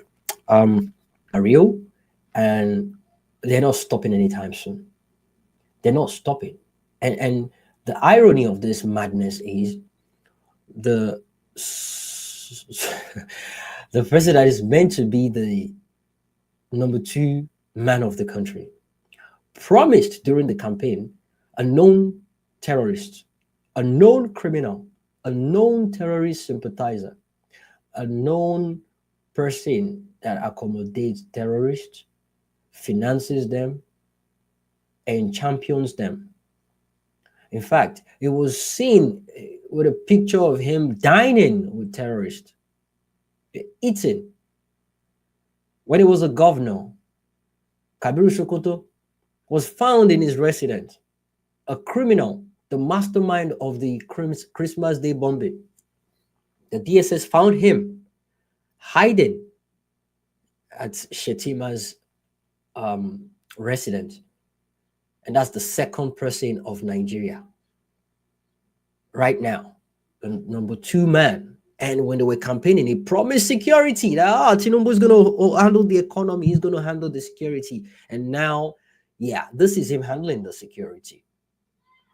This is him sticking to his promise. And when they got this illegitimate victory from the court, when they were when they retained their so-called victory from the Supreme Court, there was a video of a terrorist, a wanted terrorist, in his living room in Aso Rock, chanting jihad, jihad, jihad. And they had to cut that one because it was being recorded, and he cautioned himself. Baálẹ̀ ń fagbó, bó dẹ̀ ń tagbó ni, ìyàwó ẹ̀ ń tò gógóró, ọmọ ń gbowó ta ẹlẹ́ẹ̀fẹ́ṣù lábúlé. The number one man, a well-known criminal drug baron, Tinubu, is the number one man of that country. When you put a criminal, a drug baron, as the president of your country, the country will be known as a narco state. There will be drugs all over the place. You'll be known. The representative of people that represent us is just who we are as a people. No matter how smart we are across the globe, no matter how intelligent we are, the best we could come up with are the people representing us politically. And that makes us useless, including myself. Because if we're as smart as we think we are, or the world thinks we are, we won't have these people who will be smart enough to come together to come up with mind-blowing plans on how to get our country back. So are we just smart but cowards? What exactly are we? Obviously, we're not patriots. We're not. But we do know how to complain. Oh my goodness. We need a Guinness World Record for that. God damn it, we can complain. We can speak from today till tomorrow for the whole world. And we'll back it up with endless vocabulary and grammar. Oh my goodness. We'll be the undisputed champion when it comes to that. No country can actually stand Nigerians when it comes to breaking down facts and figures. On social media, debate, spaces. Oh my goodness. You're kidding me? We are the undisputed champion. But can we practicalize what we actually talk about? Can we bring these things into practical? Really? Can we? Maybe we can. Maybe we can. But right now, we have a serious problem. What can we do? How can we solve this problem? How can we stop this madness? And I was having this conversation with Dr. Ho, and I told him, I said, look, I'm not buying into the excuse of anytime we try to equip ourselves, they come and they take the weapon away. You know, I said it earlier on, guys, you don't need to record when you retaliate. You don't need to record when you apprehend any single one of them. We don't need to see it. We don't need to see you celebrating your victory over them. We need to start seeing their own videos, lamenting, crying bitterly, and complaining that they are losing their cows, they are losing their brethren by maybe snake poison, or they marched on some iron thing, and maybe traps, animal traps, wild animal traps are clamping their legs. Let them be the one videoing, showing the world that this is what is going on, and let the world judge. What are you doing there in the first place?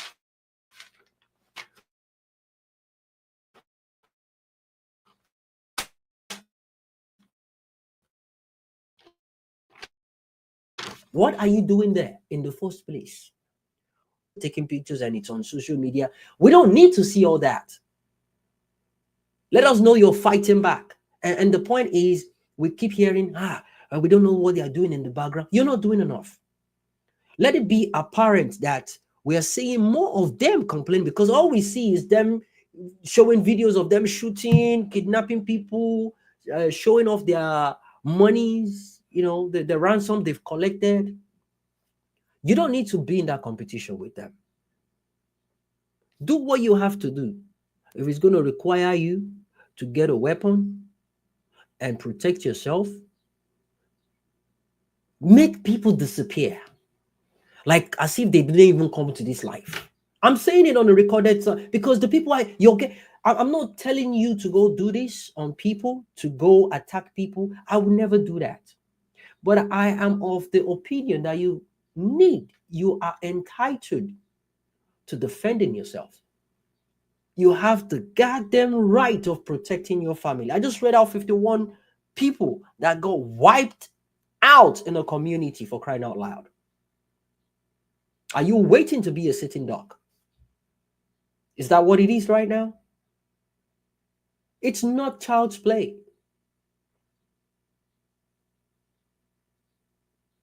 Let it be a situation whereby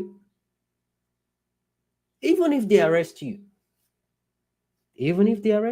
for like the one, like the, what is it called, Sunday Jackson, be in the situation, let them arrest you. I think it's even better if they arrest you. Let them arrest you for an aliving terrorist, right? The good part is the terrorist is no more here. You're still here to face the judge.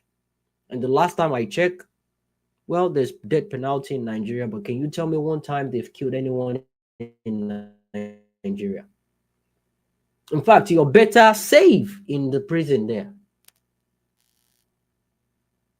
Protect yourself. That's what I'm saying. Do not go down without a fight. Don't. Let them be recording how they're getting their legs trapped in animal traps. Let them let them be the one videoing their cows using walking sticks, or their cows getting caught, their legs getting cut off by traps, animal traps, because they are invading your property. I mean, we see videos of them going into people's farm, cutting cassavas, people hard and sweat. It's one thing for you to acquire the money to get the plants and everything, and you successfully plant them. It's another thing for you to naturally get the result of what you planted, to reap what you sow. It's another thing for you to face the difficulty of rodents attacking your plant. You've successfully evaded those. You have insecticides to protect your plant from insects and all that. You're just waiting to harvest, go to the market, sell, and make money. Maybe not enough profit. Maybe just something to plant again and hope for bigger harvest. And all of a sudden, it's not even them coming, harvesting, stealing it to probably go and eat. They are destroying it for their cows to feed on. And they are recording themselves doing it. It is the belittling, it is the intentionality of making you feel worthless, making you feel like your hard work is nothing. They want you to feel that pain. It's more personal to them. It is more Jimmy. personal to them. And you know why? They are enjoying. You know why, Jimmy? Jimmy? Why? Because in the end, please let's they talk are the about law. it. The why is, Jimmy, the why is, in the end, when they get to the police station, a call will be made 48 hours later, and these people are released. Jimmy, the Nigerian government, the army just did a celebration, soak ashwebi for Boko Haram members. It's on my timeline on X. AIT has reported it. All the newspapers have reported it. 390 or so. Let me Boko Haram member. Check my TA. And do you know what, Jimmy? The same Quran that was used to radicalize them was the same Quran the army gave them to swear by that they will not return to terrorism. Can you imagine the madness in that country? And these people were giving mic to tell us why they don't want to go back to terrorism. It's pure madness in that country. This is why they are bold and brazen in what they do. There are no punishments for their madness. There is nothing that happens to them after they have gone on the onslaught of killing innocent Nigerians. Because Those of them that have been rehabilitated and reintegrated into the society find their way into politics, find their way into the police, find their way into the ranks of the army, and now they are in charge. That is why they will tell you whatever they do, you cannot do them anything. It is madness in that country. So they are brazen for that reason. And that's because we have allowed it. As if they have special blood, as if they have special life. These people. It's really annoying. Please go ahead. Sorry. I just wanted to butt into you there. And Jimmy, just yesterday, Boko Haram killed army officers, Nigerian army officers and citizens in Borno State. And today they are rehabilitating the same Boko Haram members. Another batch of repentant combatants passed through the touch of self-conviction with a promise not to participate in any activity that has counter to the unity of the country. Reflect back, I see that what I'm doing is not good. That is why I felt to just repent to the Almighty God and leave what I'm doing. It's better for me to stay in peace with everybody. These are the 390 individuals who have entered the walls of Operation Safe Corridor through Nigeria's non-kinetic approach, which started in 2015 and its operation stretching beyond the northeast. Go through a well-structured de-radicalization, which started in 2015. Who got into power in 2015? The process saw through the transformation of these individuals that are ready to partake in nation building. I'm confident that based on the therapeutic interventions this set of clients have undergone under the proficiency and watchful eyes of the local treatment team, as well as the Big 5 infantry tools that was administered to them, they have been inculcated with positive virtues. However, the stories of its resurgence of activities of these groups are begging for answers if the program is relevant in tackling insurgency. I will try and put this on the platform for people. If you go to sleep, even if your enemy doesn't want to attack you, will attack you. Watching and from so this the military interface, is doing very well. StreamYard, The various agencies are doing very you well. can only State hear the governments are sound from, collaborating. from what I'm playing. I actually want people to see what is actually going on. Let me see if I can. Bring it up.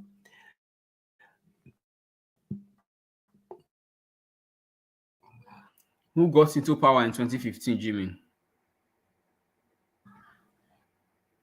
Okay, I'll bring that video. The video is actually downloading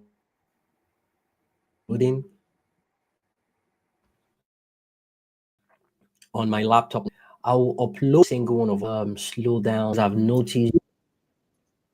Of course, Buhari. Of course, Buhari. That was when it started. So hold on, let me see if we can manage this. It's just about 2 minutes. There might be a little bit of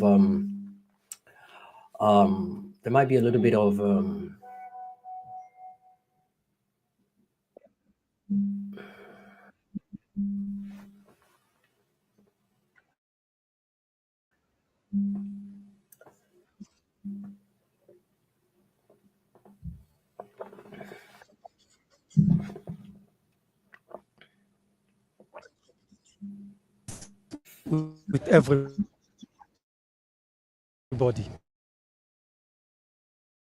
These are the 390 individuals who have entered the walls of Operation Safe Corridor through Nigeria's Go through a well-structured de-radicalization, rehabilitation, and reintegration program.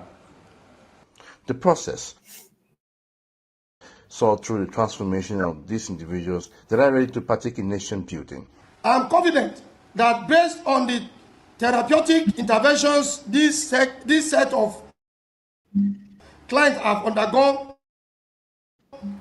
under the proficiency and watchful eyes of the infantry tools that was administered to them, they have been inculcated with positive virtues. However, the stories of its resurgence of activities of these groups are begging for answers if the program is relevant in tackling insurgency. We need to redouble our efforts. If you go to sleep, even if your enemy doesn't want to attack you, he will attack you. And so the military.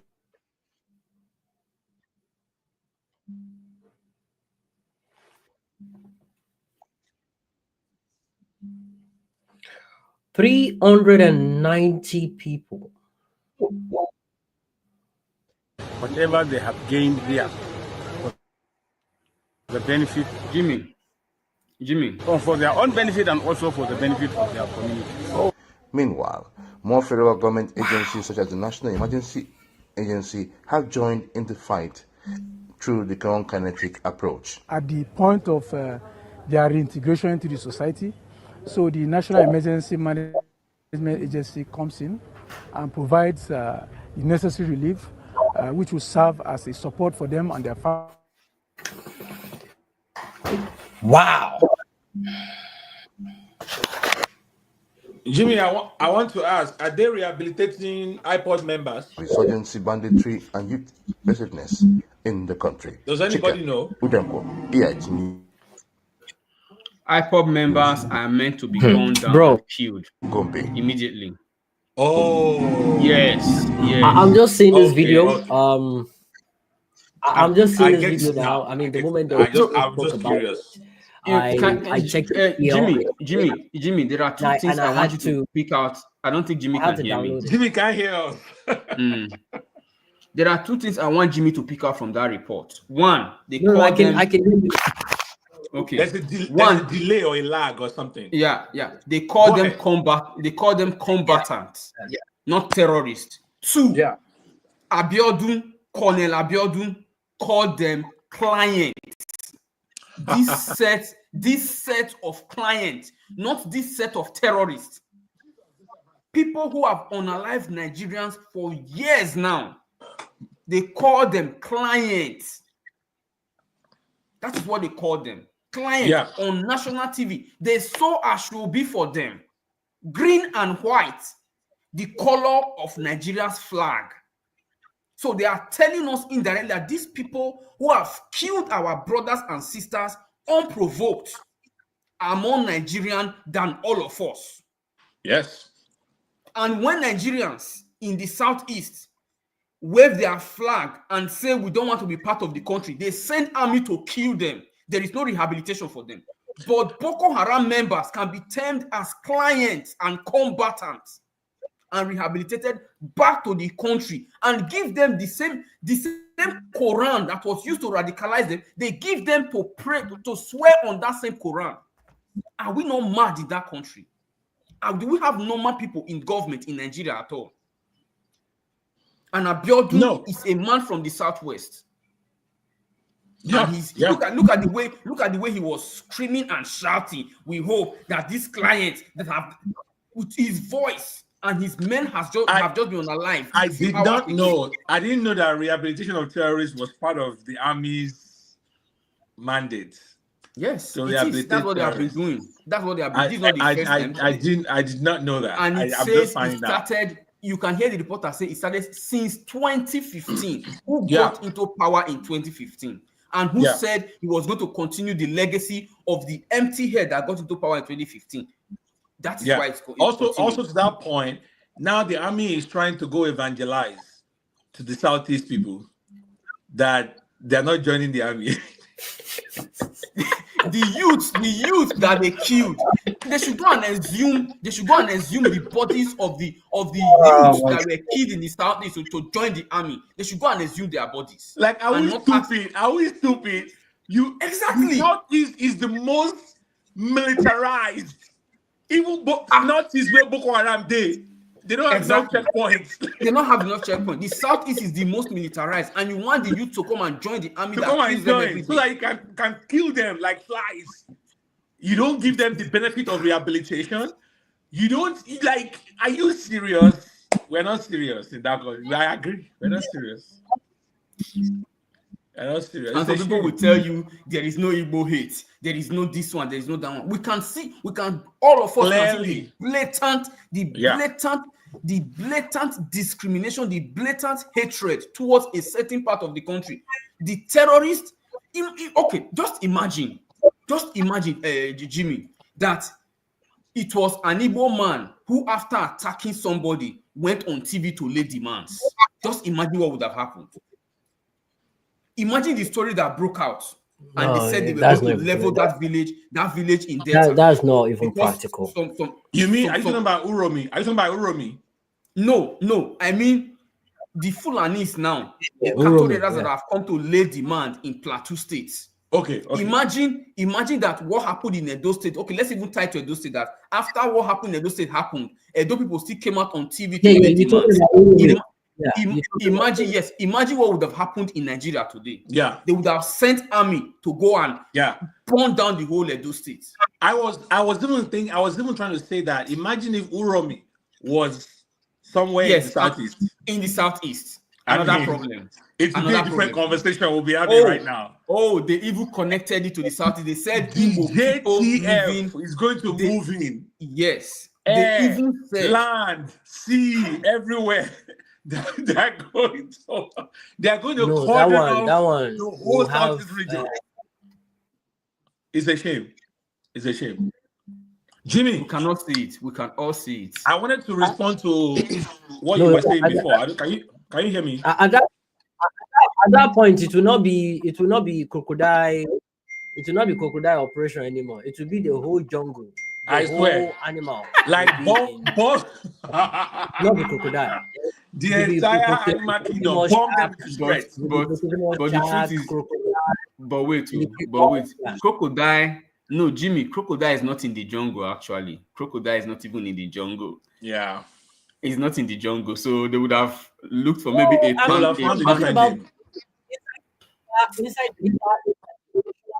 No, I'm telling you, they will take the whole animal forest, including the jungle, the river, the ocean, all the animals.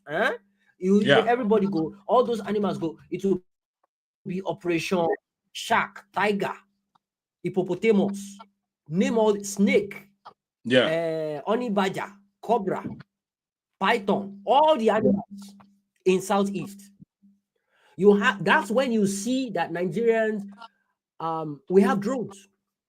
Drones big enough to actually handle a light gun.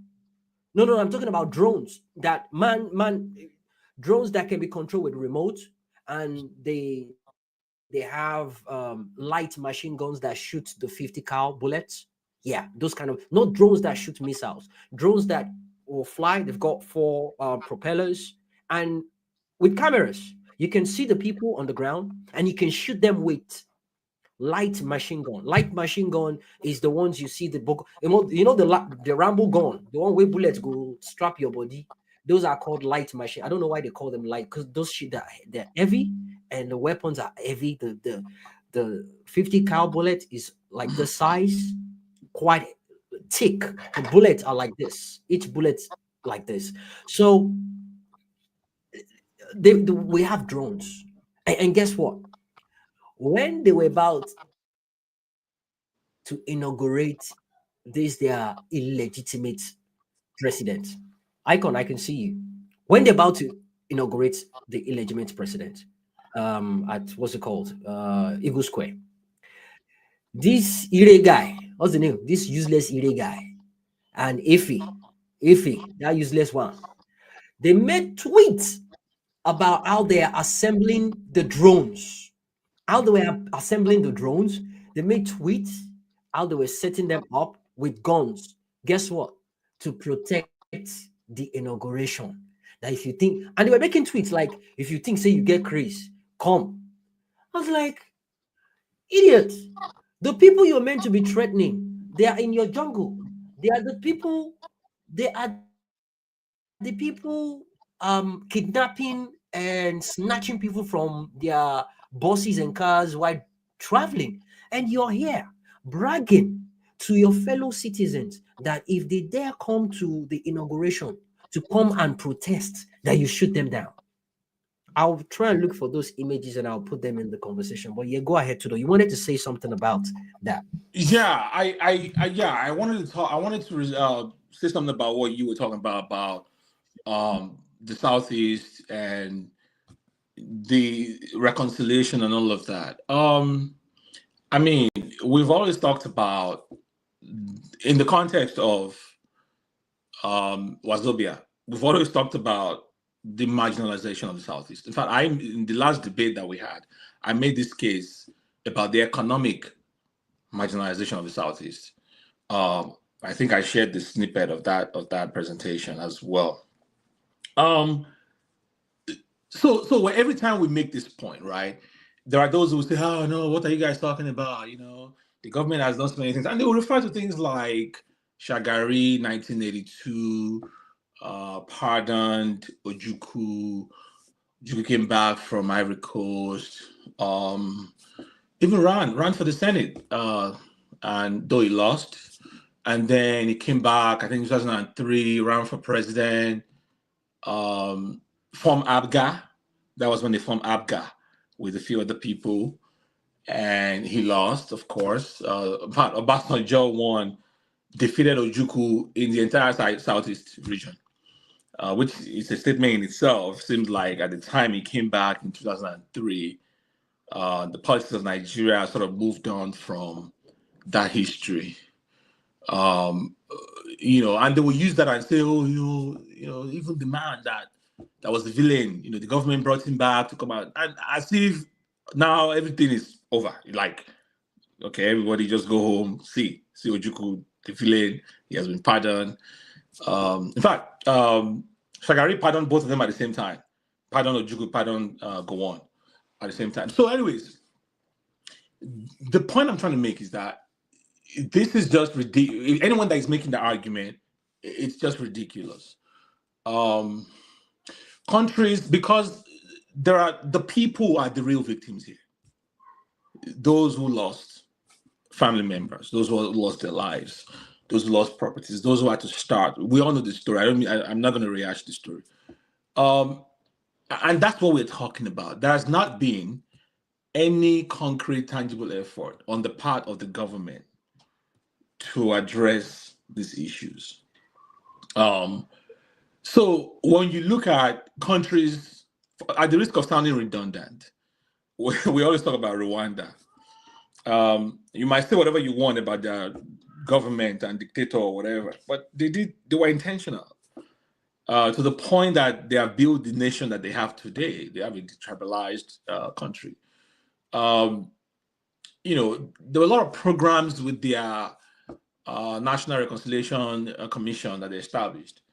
The government sponsored a lot of programs, national programs that promoted national unity. They sensitized people, about reconciliation, about unity. They had all kinds of events. In fact, the commission had this long list mandate, like 8-point agenda, that they were supposed to use to benchmark their success and everything that they were doing. So the point is, they were intentional about building a new country. And you're not going to just sweep what happened with millions of people wiped out. You're not going to sweep it under the carpet, right? You have to bring it to the fore. All around the world, there are museums, Holocaust museums. There's one in my city here. They put it in your face, like you see it is there, and you dare not open your mouth and say something against it. Tudo, even up to Canada. To Canada. Yeah. My wife and I were taking a walk around our environment last week, Sunday or Saturday. We saw a huge building built by Israelis, and they wrote it there. They listed the names of the children they are dedicating it to who died in the Holocaust. In this my small neighborhood, there are about 3 or 4 Jewish centers in this area. In a 200-meter radius. 3 or 4. And they put it in your face to make you know what happened to them. You can't miss it. You can't miss it. Like it's in your face. And woe betide you if you go and say something bad about it. You're done. You're toast. So look at other parts of the world where there have been wars. In the Balkans, they have buildings with bullet holes in them. They preserve them. to teach history, to say this was the lowest we sunk, right? This was the lowest we came, and this should never happen again. To teach the future, how many years do we have to live in this world? But to teach the people that are coming in the future, to say, is the issues that led to that disaster, they are so fragile that if not handled with care, we will be back where we started. And now, with the bigotry, Olympics and everything going on, we are hearing the drum beats again. To the extent that people in government are championing, that, they're echoing those things. They're using their official platforms. Is Jimmy talking? I see him. Jimmy, we can't hear you. Are you see him. muted or what? He's not, he's moving. You are muted, Jimmy. Jimmy, you are muted. We can only see your movement. You are muted. You are muted. I think he's speaking. I can't hear you. I muted myself. Jimmy, that was so good. You look like our translator for like sign language translator. You're sign language people. So to that point, people in high places. And I was talking. Oh, okay. Yeah. To your point, on that people in high places. It was the Oba of Lagos that started to throw the Igbos into the lagoon. It did not start in 2025. This was way back, I think 2019 or 2015. Remi Tinubu went ahead with that and did all he did to that woman, bullying her in public, even while they were recording. And she was telling her, we will take your people, we will take your properties, we will chase you out of Lagos. She was just talking like an uncouth woman. Today, that woman is sitting in Aso Rock as the first lady of the country. Should I mention Bayo Nanuga? Everybody who has championed bigotry against the Igbos, and by extension, anybody that is not Yoruba or Hausa Fulani, has found their way into government. Yeah. I, as an Edo man, I am regarded as Omo Igbo. Even though my name, you cannot link it to any Igbo tribe, but I am regarded as Omo Igbo because I am not bearing a Yoruba name. I think it's also, you go explain. So this fits into what I was saying. Okay, so there is ignorance in the land, guys. There is absolute ignorance of even the composition, the ethnic composition of the country, of the landscape. So the reason a Yoruba person, we think anybody that is not Yoruba or Hausa is Igbo, is because of sheer ignorance. It's sheer ignorance. So part of, if we were to pretend that we really wanted to solve this problem, then you would do exactly what Rwanda did. Just copy and paste. Don't reinvent the wheel. Just the template is already there. Copy and paste. Go on a wide nationwide campaign. Right? Go on a nationwide campaign. Informing. When last did I asked the question the other day? Tweet. When did you guys hear from Minister of Information and National Reconciliation? Do many people even know his name? I don't know his name. I can still remember Frank Onweke Jr. I can remember Labaran Makun. I can remember Dora Akunyili. I cannot remember anybody from the last two dispensations or the last dispensation and this one. There you go. So the guy's name is Mohammed Idris, and go and see his Twitter account. Twitter handle is dead. Like, you are the information minister. No, go and see the number of followers that he has. Is Jimmy speaking? Go and see the number of followers that he has. Go and see what. You get follower person now. Maybe I should be Minister of Information. No, you cannot get. You get follower person. Maybe I should be Minister of Information. I anybody please. I'm waiting for PO 2027. PO 2027. I got dibs on Minister of Information. So I just want to say. So, anyways, the point is, we don't need to reinvent the wheel. It's the template is there. Who should be in front of cameras addressing this issue, informing Nigerians, hosting seminars, the Ministry of Information and National Orientation. And then on top of that, we have the NOA, the National Orientation Agency, whose job it is to orientate Nigerians, right? Then, I mean, like, and then we have the Minister of Interior. What's that guy's name again? Right? Who is there the other day battling with a Chinese man ordering police? The one Olubumi Ojo. Olubumi. No, the one celebrating his wife's birthday recently. Oh, really? I was thinking of when the fact that celebrating. I was thinking of the story that I posted where the police people working for the Chinese people ordered policeman to shoot immigration officer because immigration officer asked for his papers, and then he pied the guy, and then the guy saw the story and went public and blasted the Chinese people and started, can this happen in this country? Can we try that in this country in China? And then the powers that be did their thing, and then the guy came back and ate his words. Few minutes later, it was three bullets. Tudu, just yesterday or 2 days ago, a video of the same Chinese people sharing money to Nigerian police. You shared I posted that video, yeah. There is this lady who says she's the president of Nigerians in China. Yeah, that they had to start protesting for them to take down that video from is it WeChat or something like that? Really? Yes. Wow. That their colleagues who are Chinese started looking at them anyhow. They look them one can say, if your police for your country, if they collect money like this, that means una they corrupt. Yes. Yes. Anyways, look, let me wrap up what I was saying. So, Jimmy, I was saying that we all see what is going on in Nigeria, all right? We all see it. It's not complicated. We all see it, okay?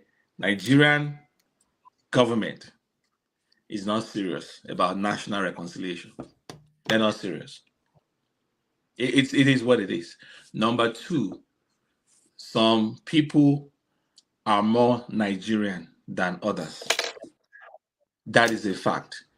And by that, I mean those up north. I don't know how we arrived here.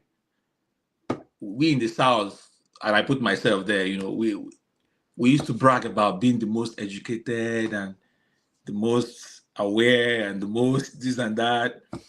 But those guys, there's something about them. They just believe they own the country. They believe they own the country in ways that we don't believe. They believe they can fight, they can kill, they can destroy, do whatever, because this land belongs to them. But we in the South, it's like, I beg, no kill us. I beg, have mercy now, have mercy. No, have mercy. Our own is vanity or vanity. Everything is vanity. After all, we want to go to heaven. That is our own problem. That is the major problem. Their own is we will fight for the land here, and when we finish fighting for the land here, we'll go to heaven and get the 77 veggies. You see the double reward they are targeting. Amen. They are targeting double rewards. But they are sure that the first reward is guaranteed because it is physical here on earth. But the first reward that we should be fighting for, we don't care about it. We want to go to heaven. We want to go to heaven. That is our own. So finally, I'll be remiss if I don't mention this. So my governor in Benue State decides to be a rascal, and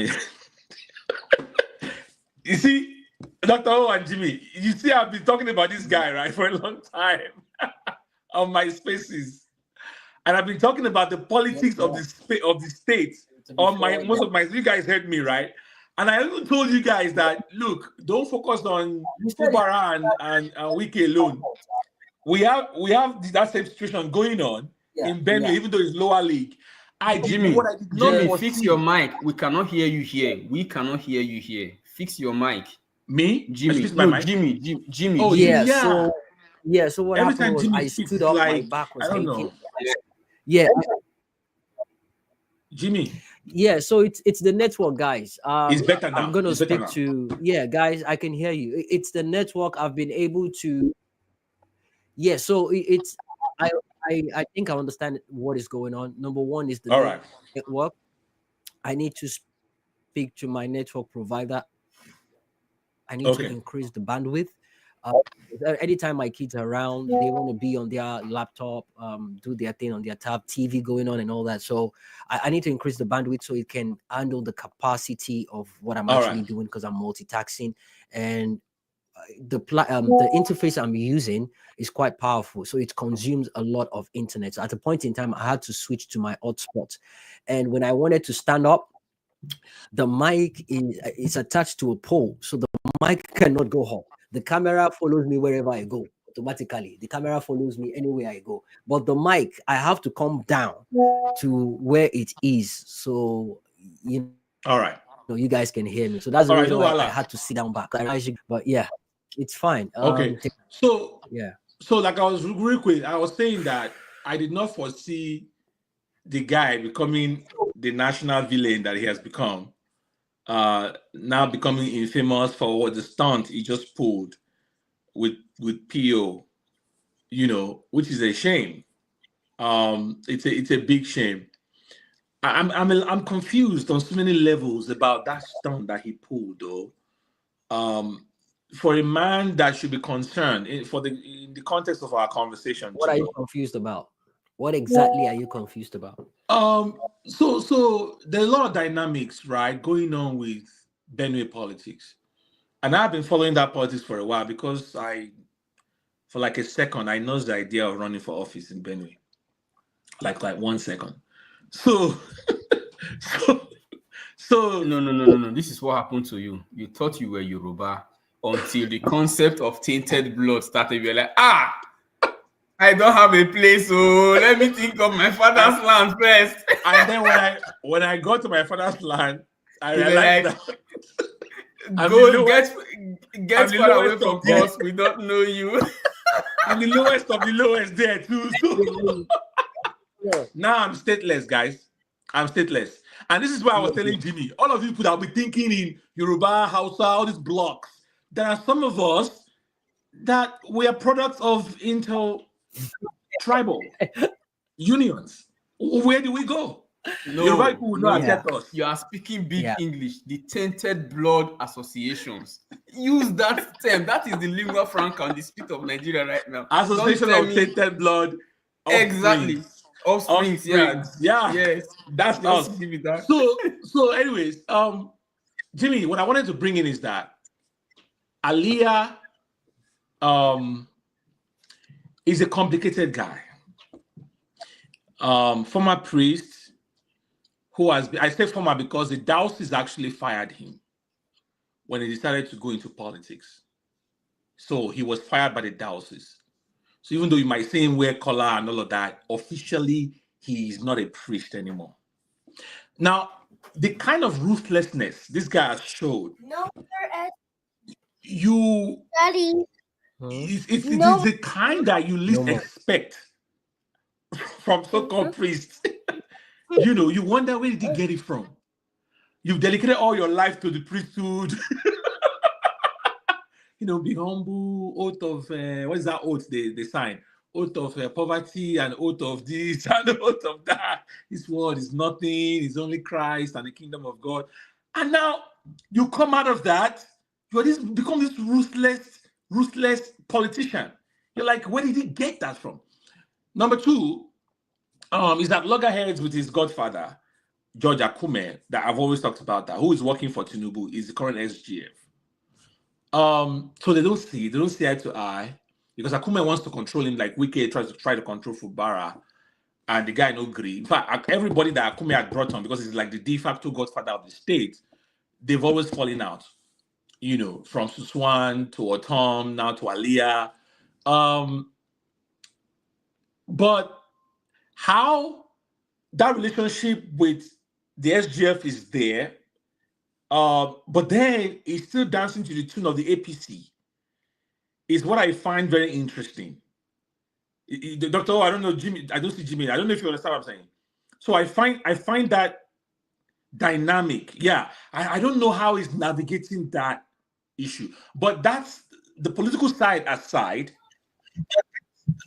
Your people are being slaughtered, Mr. Governor. Our people of Benue are being slaughtered in droves. I mean, look at the images. These are just poor people. Look at the way they even appear. Look at how they look. These are just poor farmers. And Peter Obi wants to come. Peter Obi is a national figure. Like, it goes without saying. He is the man of the people. Everywhere he goes, people love him. It's almost like Peter Obi is the unifying, the agency for unification is coming through the person of Peter Obi. That's the best way I can put it. The kind of unifying force and agency that our land is crying for right now, that we should be getting from government officials, is coming ironically from Peter Obi, who is not even a government official. Now, even if you belong to another political party, your allegiance lie elsewhere, what is so wrong and what is so harmful about letting Peter Obi through? And saying, I mean, all around the world, sitting governors can welcome another official or non-official or the other party, doesn't matter. It's just a one-day thing. Come, you shake hands. If you like, don't even take pictures with the guy. And let's keep on moving. What is so wrong about him just paying solidarity visit to commiserate with the people and with you, the governor? But how he, as a former priest whose soul was once arrested by Jesus and the Spirit of God, how he found it in him to be able to pull that stunt is shocking to me. It is shocking to me. That's it. I'll leave it there. Thank you, Jimmy. Dr. Ho, jump in. This brings me back to, because you are trying to drag his previous religious affiliation into and question how he ends up to become the POS that he is. You know what POS means that he is right now? Point of sale. You and I know what it means. Presidential Olosho. That one is even better. Presidential Olosho is even better. Presidential Olosho is even better. Presidential OS. Yeah, presidential OS. Yeah. No, not presidential operating system. Presidential Olosho is what. Yeah, I get it. I said OS. I get it. I know what it is. Yeah. So Jimmy is trying to be smart by telling us it's presidential operating system. No, that's no. Don't. They're not deserving of that. That's too much. Here. That's too much English for a guy. Exactly. So it brings me to the saying that you do not have to be religious to be a good person. Yeah, that's good. You don't have to be religious to be a good person. Because on the one hand, we see a reverend father who should have the highest level of humanity in a society, if you think about it. Because if you talk of Christianity, if you want to actually model the non-covetousness nature of man, a man who is not greedy, who doesn't think of legacy of what will I give to my children. All he thinks about is the flocks he's serving. Yeah. And the God, he wants to be a saint. He should be a reverend father. There you go. The fact that a reverend father can wake up just less than 2 years later, after several years of being a priest, to become an inhumane person who will not blink when his people are being slaughtered, then it shows you that religion doesn't make you a good person. Or you don't have to be religious to be a good person. You just have to be a human being to be a good person. You just have to find that tiny piece of humanity in your heart to come to the conclusion that I want to be a good person. I want to see people smile. I want to see people be good, irrespective of their religious affiliation. So this man, you called him Aliyah. I don't know. Aliyah was a very beautiful, gorgeous singer, talented singer. I don't know where this different spelling. I know. I don't know where this other Aliyah came from. This POS came from. So it still goes with the saying that once you join the APC, your brain and your conscience, APC means Association of Prolific Criminals in my book. All right. Once you join them, your brain and your conscience, you submit it to whoever you want to submit it to. I don't believe in the devil, but let's go with it. You submit your brain and your conscience to the devil, and human beings no longer become important to you. Because if you remember, Otom, the previous governor of the former governor of Benue State, was once PDP switched to APC. And then when the killings became too much, he was crying on TV every day. He went back to PDP and said, no, I cannot do this anymore. Yeah. I did not sign a contract to keep quiet while my people are being slaughtered. Yeah. Immediately he switched to PDP. There was even an attempt on his life. That's true. On his life. So you can see that Autom, who is not a priest, possibly not so religious, can still have some level of humanity. But we have a priest here who decides to behave the way he behaves. And the most, like I said, the most shocking part of it is Peter Obi has been visiting IDPs. He has been doing this. That's his life. He didn't just start today. He went to Plateau to commiserate with them. He left. Another 51 were killed. Whether he's going to go back, I don't know. It's really sad. And then he says he wants to go to Benue. And the story, the funny part of the story is the lie in the story. Because the ADC told Peter Obi in 3 days that he could not get access to the governor. How can ADC not have access to governor in 3 days?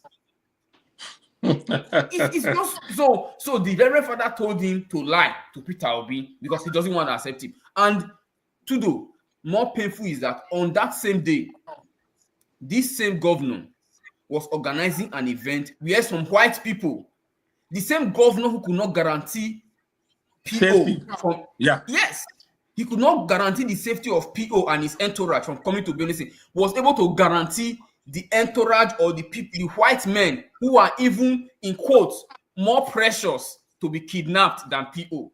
He guaranteed he guaranteed their safety. He guaranteed their safety. You could see how evil these people, how evil they are. They just want to remain in power.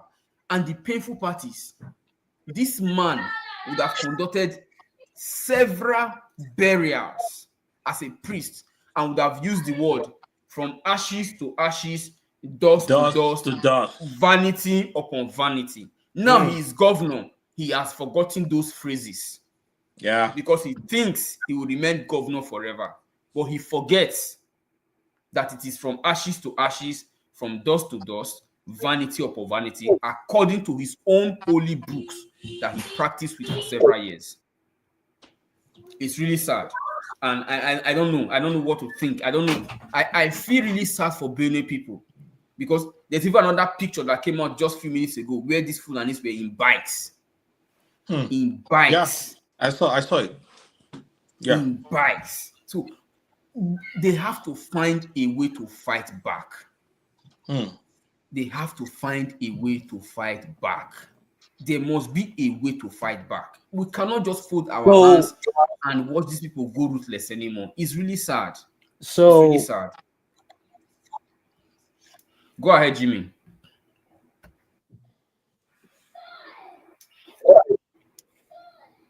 Yeah, sorry. I stepped out for a minute, and my wife called my attention to what you're just speaking about now. The what's it called? The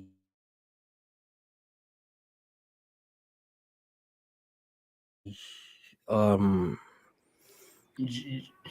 the bike Jimmy, you are the breaking bike again. thing that they jumped on. He said not too long Yeah. ago. So Okay, I can hear him now. Yeah, so the fact that she's not even from Benue and she's actually concerned about the madness going Tell her we adopt her, going Jimmy. out there. Yeah, I mean, she called my attention to she apparently she's been sending me messages. I've not been checking. She's calling my attention to the fact that can I see the tweets going around now that they are on bikes? It's almost as if they record themselves going on these attacks, and that's why I keep saying, I said, let them be the one to be showing video of how they're getting killed, or their vehicle or their bikes entering traps. Back in the days when we're traveling by road, when Nigeria was still Nigeria, you see how they sell bush meat by roadside. Bush meat. And when I say bush meat, you see antelopes, you see proper antelopes, big ones. And right next to you see bullet wounds, you see the traps they put on the ground and everything. Create those traps. Let it clamp out as many tires as possible. If their leg enter them, let them be the one showing video of how traps meant for animals are decapitating them, amputating them, their cows. I don't care. And the likes of Sunday Jackson, that is actually having to be jailed or sentenced to death, we both know they are not going to kill him. But guess what? He's secured where he is right now, and he's eating maybe twice or three times a day, being fed by government. But the other person that tried to attack, that one don't die. And yeah, nothing schedule. It is after his death that they are going to court. Why are you laughing? You It's have after his death that they are actually going to court. It's you have true. actually not spoken Yoruba in this podcast since morning. So when you came with this line, I am so happy. I'm like, yeah, my Jimmy is back. I like it when you fuse those to Yoruba. What's it called?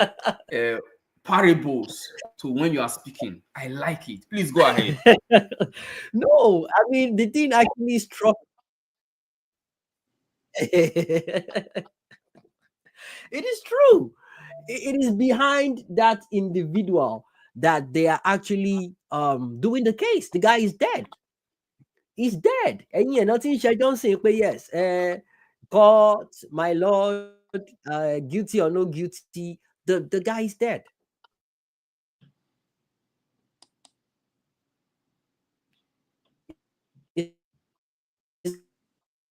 Jimmy is breaking up. Or Doctor, Not can here you to still hear defend him? himself. And the person, Sunday Jackson, Okay.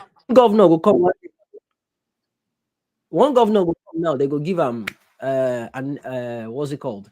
Pardon. Clemency. Clemency. They go release him. Yeah, they will pardon him. And that's just what it is. So, but you be the one. You be the one that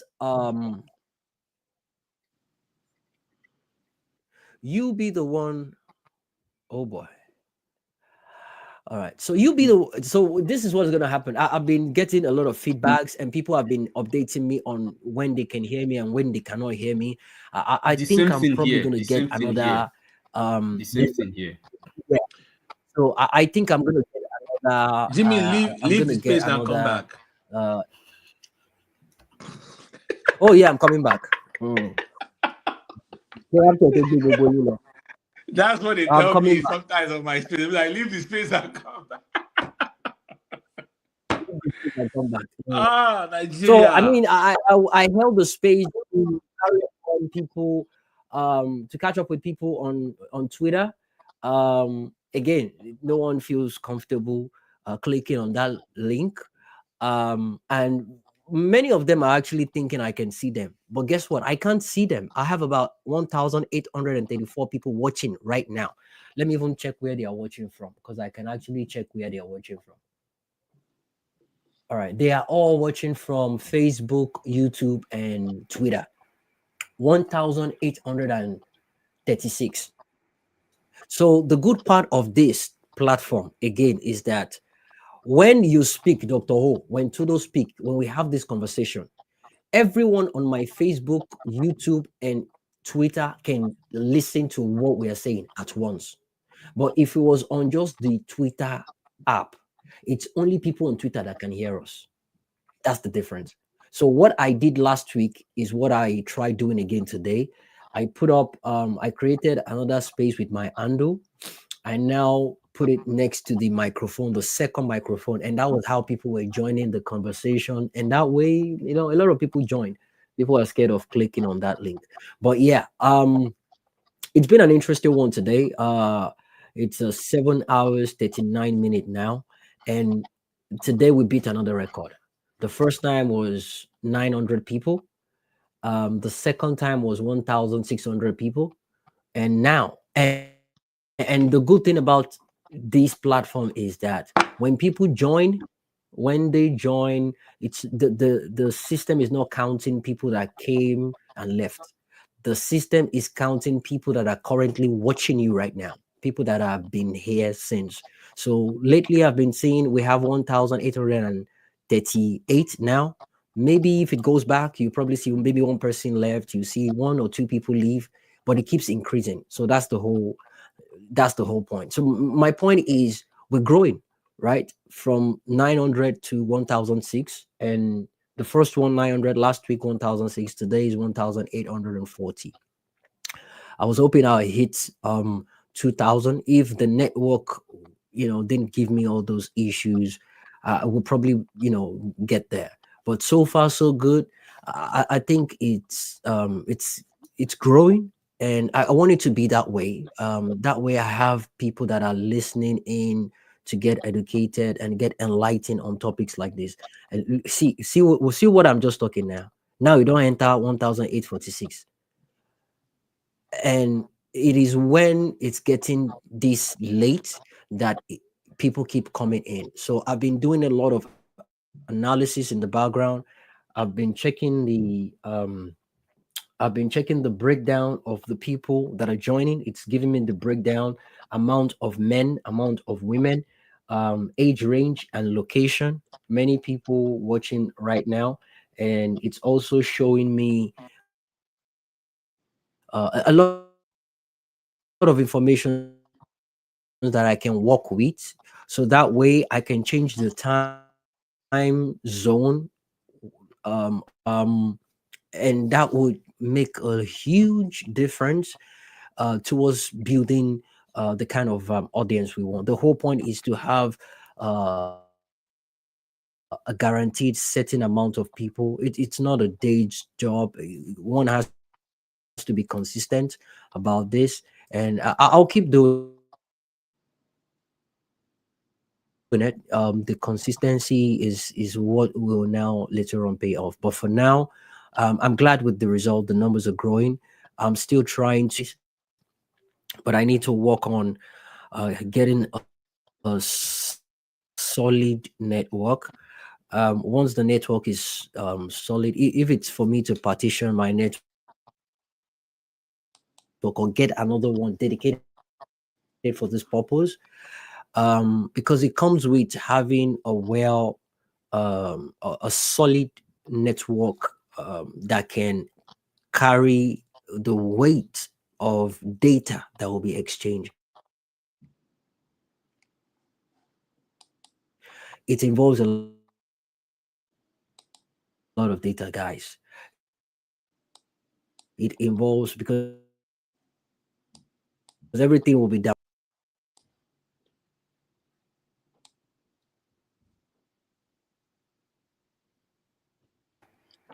Tudo, Be like finally, Jimmy don't drop it. Jimmy has left. The host has been kicked out from the space. The host has been bounced.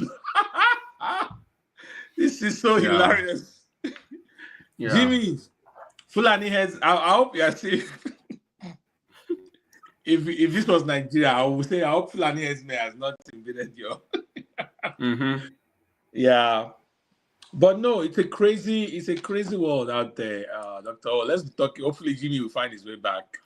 And Tudo, the painful part is up till now, neither the retreating president, according to Peter Obi, neither the retreating president, the ice cream selling vice president, the randy woman harassing Senate president, or the other idiot in the House of Rep, or even any of the SAs, including the bigot Onanuga, has released a statement.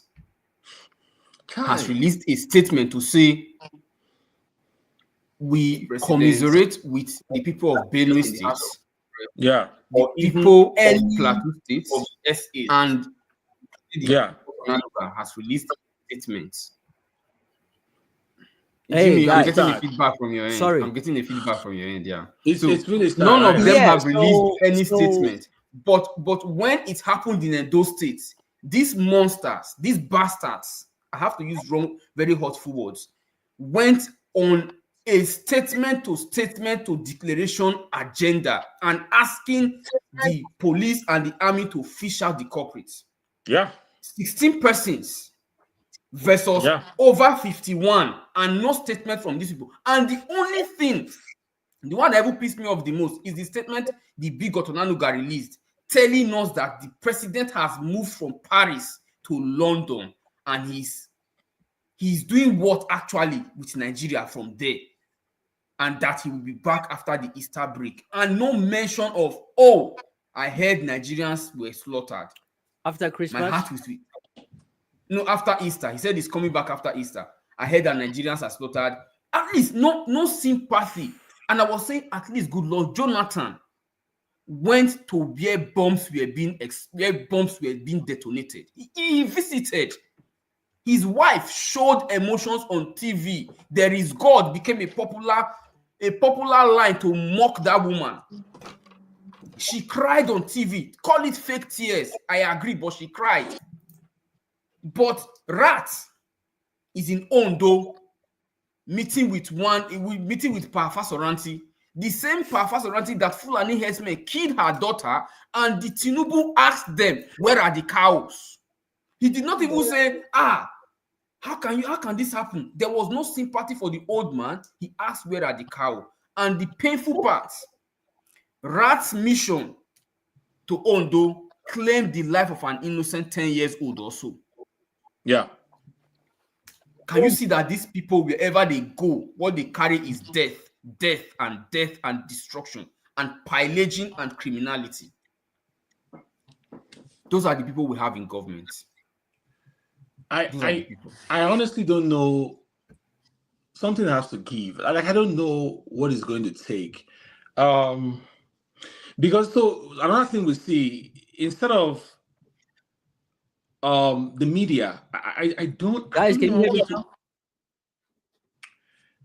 Jimmy, we can't hear you. Jimmy. All right, Jimmy can't hear me. Let me respond to you, Dr. O, real quick. The media, so now we're listening to the likes of Wike. Yeah, I can hear you. I can hear you all along. I was hearing you guys. Okay, you can hear me now. Okay, let me. Go ahead, Tudo. Go ahead. Okay, so go ahead. You see the likes of Wike and his issue with River States and all of that. That's what is making national headlines. At a time when the killings that are going on should be forefront, like all of the media houses, there should be a concerted effort to highlight and to blast. I thought Buhari was the worst government, but even for Buhari, Lai Mohammed was always in our faces. He was always talking to us, even though he was giving us lamba, but he was always talking.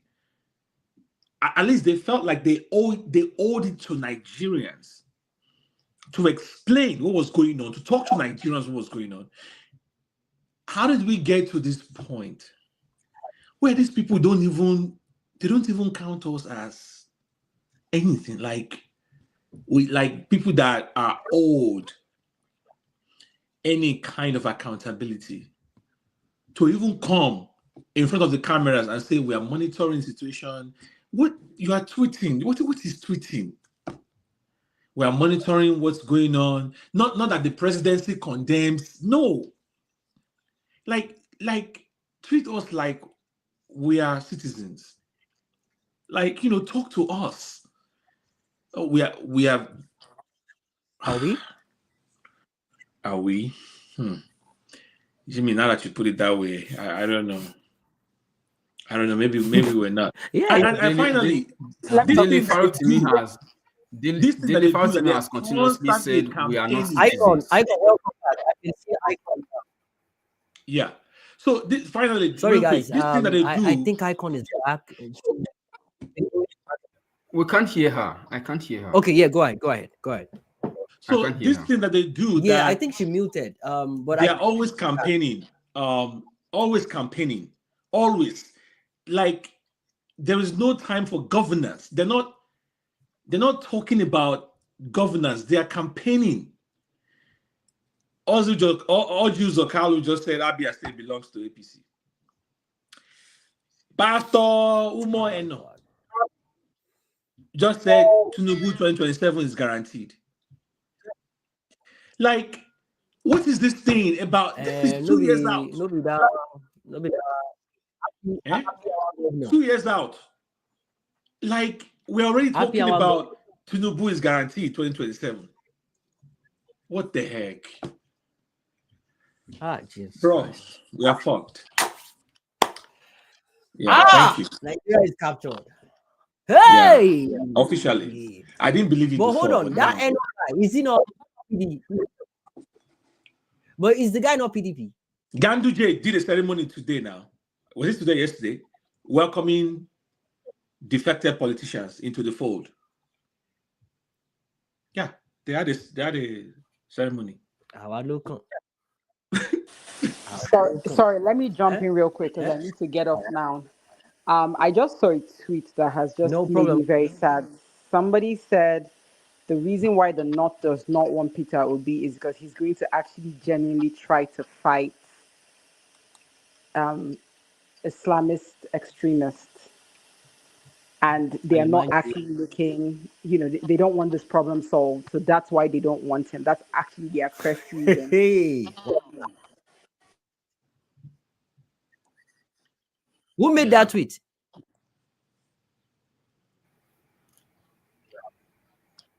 Icon, who made that tweet? It's true, Jimmy. Jimmy, what Icon said is true. Where in is 2011. I need to. I'll find it. I can't remember his name. He's this guy. He's an obedient, but he's I think he's at least his name is Muslim, but he's always like condemning all these things that they do. So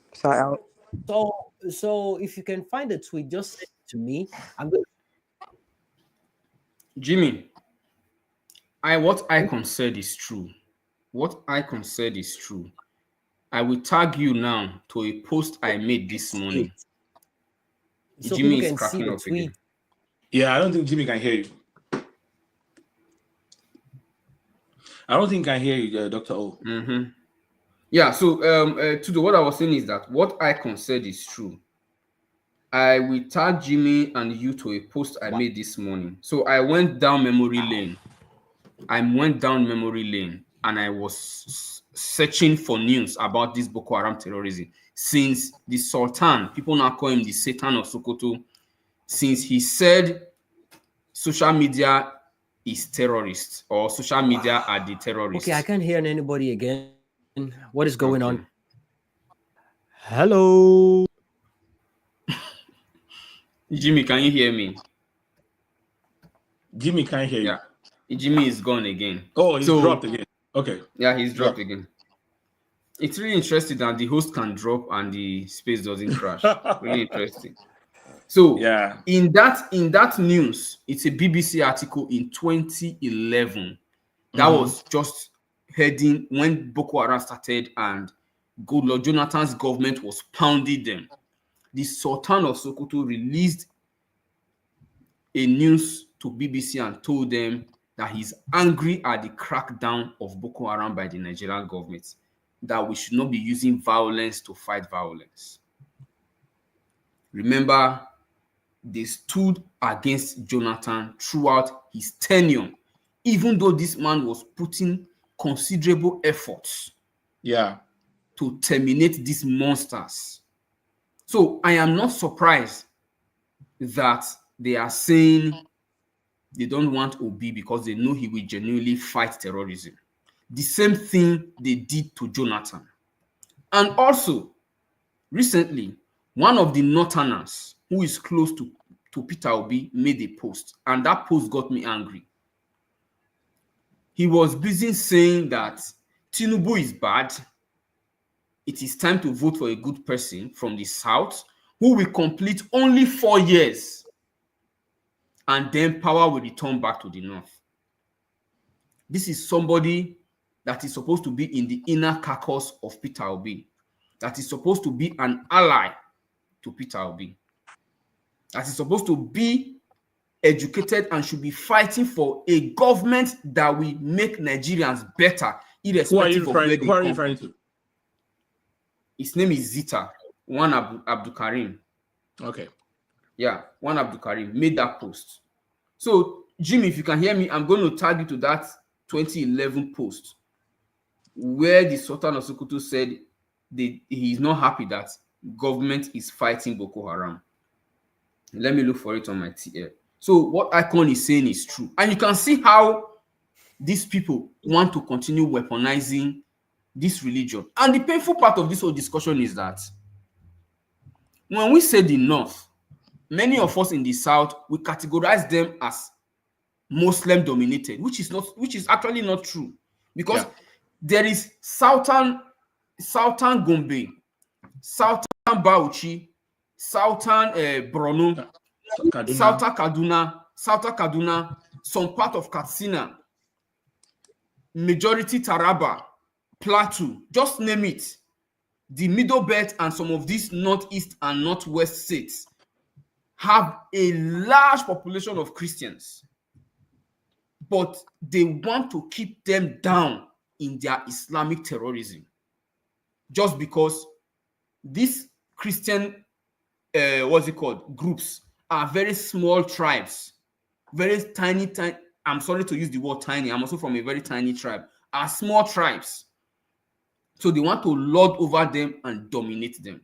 Our problem in that country, this religion, Islamic terrorism, Christian docility. That is the term. Dr. O, so at some point we have to say this thing is not going away. What is the solution, right? Should we just balkanize the country along these religious lines? How do we balkanize? How do we balkanize the country when I just listed Southern Gombe, Southern Kaduna, Southern Taraba, or the whole of Taraba, Southern Borno, which is in the far northeast, that are Christians? How do you balkanize such a country? And you have different tribes in these places. Even in the southwest, Jimmy's place, you have a mixture of Muslims and Christians. In Edo State, is the same thing. So how do you actually balkanize the country through, as in you cut it through two different religions? It's not possible because we are too mixed. Apart from the southeast, that is almost 99% homogeneously Christian, every other part of this country has almost an equal amount of Muslims and Christians. And it's going to be difficult. Yes, in the south, we don't have radical Islamists over there. But I tell you, maybe because they are not given the chance to dominate. That is why we are having it easy. It might be that if these people get that dominance in the south, we are going to have the same north problem in the south. Maybe that is what will happen. So it's really difficult to say let's balkanize the country. Because if we balkanize, it's not as if we're going to say let's share into three. Wazobia. No, There is no Wazobia in Nigeria. There is no Wazobia because I will not want to be. I don't know. There's no Wazobia because if you go to Edo State, for example, you have several tribes. Go to Benue, the same thing. So there is no Wazobia in Nigeria. Wazobia is not the true reality of Nigeria. Very true. It's not. So how do we split the country? The only thing I think we have to do is to fight the monster head on. Because if we are splitting the country to do, we are giving the smaller tribe as piecemeal to any big tribe that come out from that balkanization. Hope you get my point. Because so I get what you're saying, right? So let me. So this is what I mean. If we split up the country, I know what I said sounded like I was suggesting along religious lines, but clearly that's not going to be possible because even within some of these states that may appear homogeneous, there is still religious diversity in some of these states. Okay, your Edo state has Muslims there, right? My Benue state has Muslims there. Even in the southeast, there are Muslims there. They might be minority. But I think that if you look at other parts of the world where it's been done, it's in the case of Nigeria, it's hard to find homogeneity, say within a singular state. Maybe if you take the southeast, for instance, primarily the language there is Igbo, so it's easier, right? It might have the variations, accent, whatever. Southwest, primarily there's a general Yoruba that everybody speaks. It might have the variations as well. But the moment you move away from those two, and maybe the north as well, core north, right? But the moment you move away from those largely homogeneous regions, it gets more complicated. So what I'm trying to say is that even within that complication, there are ways we can set up geopolitically that we will protect the interest of minorities.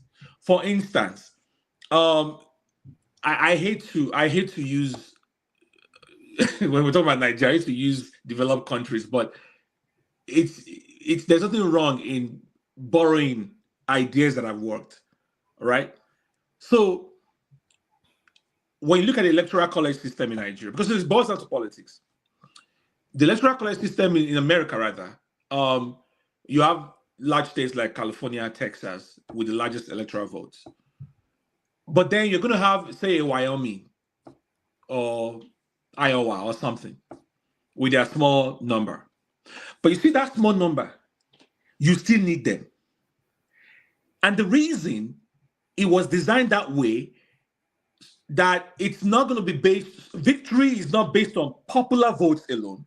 Because if it's based on popular votes alone, those small guys will never have a say, right? they will never have a say. So the only way to guarantee and protect those guys and guarantee their interest is to design a way that they will have a voice. So you might get California if you're a Democrat. Like you guys in Benue. Thanks for the reminder. That was a stray bullet. That was a stray bullet. Guys, I'm going somewhere with this. Just allow me. You want me for a second. So you might get, if you're a Democrat, you know California is guaranteed. If you're a Republican, Texas is guaranteed, right? And then you have these toss-up states, you know, and then battleground states and all of that. But at the end of your permutation and combination, you will not still get to 270 electoral votes. So that small Wyoming or small Iowa might just give you the little edge that you need to cross over. And we've seen it happen over and over. So the framers, in their wisdom, design it that way so that those small guys will not be left out. Why can't Nigeria be that way? Right? Why can't we be that way? So that, take your Edo state or take my Benue state, for instance. Let me use Benue. The thieves out of 23 local governments, they control what? 17? I think they're about. Something like that. Okay. Sudo, when you say that, when you say the thief, always spell it T-I-V. We make it sell of Nabi thief. Barawo. Yeah, thief. TV. You just call it TV. Locally, they are known as TVs, but yeah, call it TV. Yeah, call it TV. TV people. So, out of 23 local governments that we have in Benue, the international community will be like, hold up a minute. They got I get there. your point. I get your point. So the TV people, they're like what, 14? Voting? 14 thereabout. So no, Jimmy, wait. So they control the largest share, and that's why every governor that has emerged in my state has been a thief man in the history of my state. So you have Idomas, you have Igedes, and small other ones. If you put all of them together, maybe like they control 9 local governments. So the politics of the state is already defined. If you are not thief, you cannot be anything. And that is wrong. That is wrong. Now, some states have a better design than the one I just described. Your Edo state, for instance. You guys practice rotational governorship, even though it doesn't get to you, Dr. O, and your... I'm sorry. I and your know people. you're saying something. I know you're saying something important. Okay. I know you're saying something important, but can you listen to yourself? If you are not, you are not important. And I'm trying to be serious here. That is exactly what you said. So when I listened to when you said it, that if you're not a thief, you're not being taken for serious. You're not being taken seriously. Yeah. And it's coming out differently. People that don't understand, thief is a tribe in Nigeria. Oh, Jimmy. If you're not a going back to thief, this point. Well, why we are laughing at that? I'm putting myself in the position of people listening. Jimmy, this is part different of part of the world. that we Like, need to hold give up a minute. Nigerians. Thieves are voting in that country. There are different 370 something. But it's only Yoruba and Hausa and Fulani and Igbo. The Edo state that you mentioned, that's what I mentioned. We actually do not have a proper rotational government. Okay. It's the same dominance that we have. That so it has an appearance of rotational system. Thank you, but it is not because we have at least, from my last count, at least 10 tribes in Edo State. 10 or so, right? And the rotation of the government is only done central, south, and north. And in this central, south, and north, we have dominant tribes in those central, south, and north. So when the spoils comes, right, it will not get to me, my own tribe in the north, because Adams Oshomole's tribe is bigger than the dominant tribe there. Yes, even Adams Oshomole has threatened us that we are not part of Edo North, that we should not expect the spoil, because he was pushing to become a senator, right, after becoming governor. And the last senator is from his own area. So they were telling him, oh, it is not supposed to be a turn of your own side. It's supposed to be a turn of my own side, which is just 2 local governments. And this man says to us, no, you people don't belong here. You don't belong in the north. This is my birthright. I'm going to the Senate. And that was it. That was it. There is nothing we could do.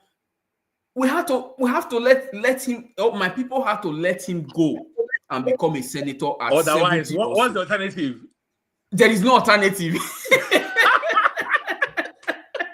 There is no alternative. So there is actually no rotation. Because even in the central, even where Wolo is right now, there are still some dominant Ishan people that, even though we are all Ishan, just like Jimmy was trying to paint with Ibadan, it's the same thing. Even though they are all Ishan, there are Ishan of Ishan. There is Ishan inside Ishan. So an Ishan person from Uromi and Ekpoma are seen as first class. Uromi, Irwa, Ekpoma are seen as first class Ishan over every other person that might come from the hinterlands and the other villages. So when the spoils come, those people don't get to have a say. These 3 people decide what happens. So that is the briefly, problem. Let me talk about. So I made a politician from Delta. You are far away, Jimmy. You are far away.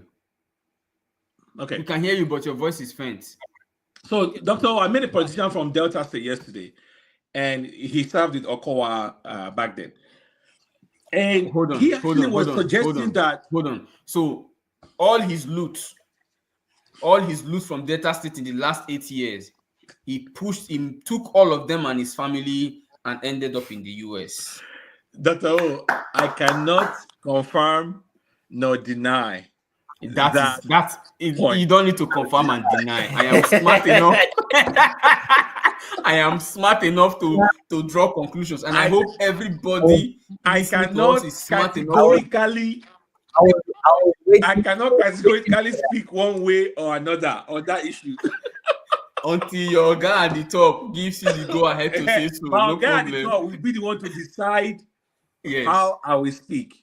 So anyway, go ahead. He was telling me that they actually have a very robust rotational system in Delta. And that is also a lie. That is also a lie. Well, he's lying to himself.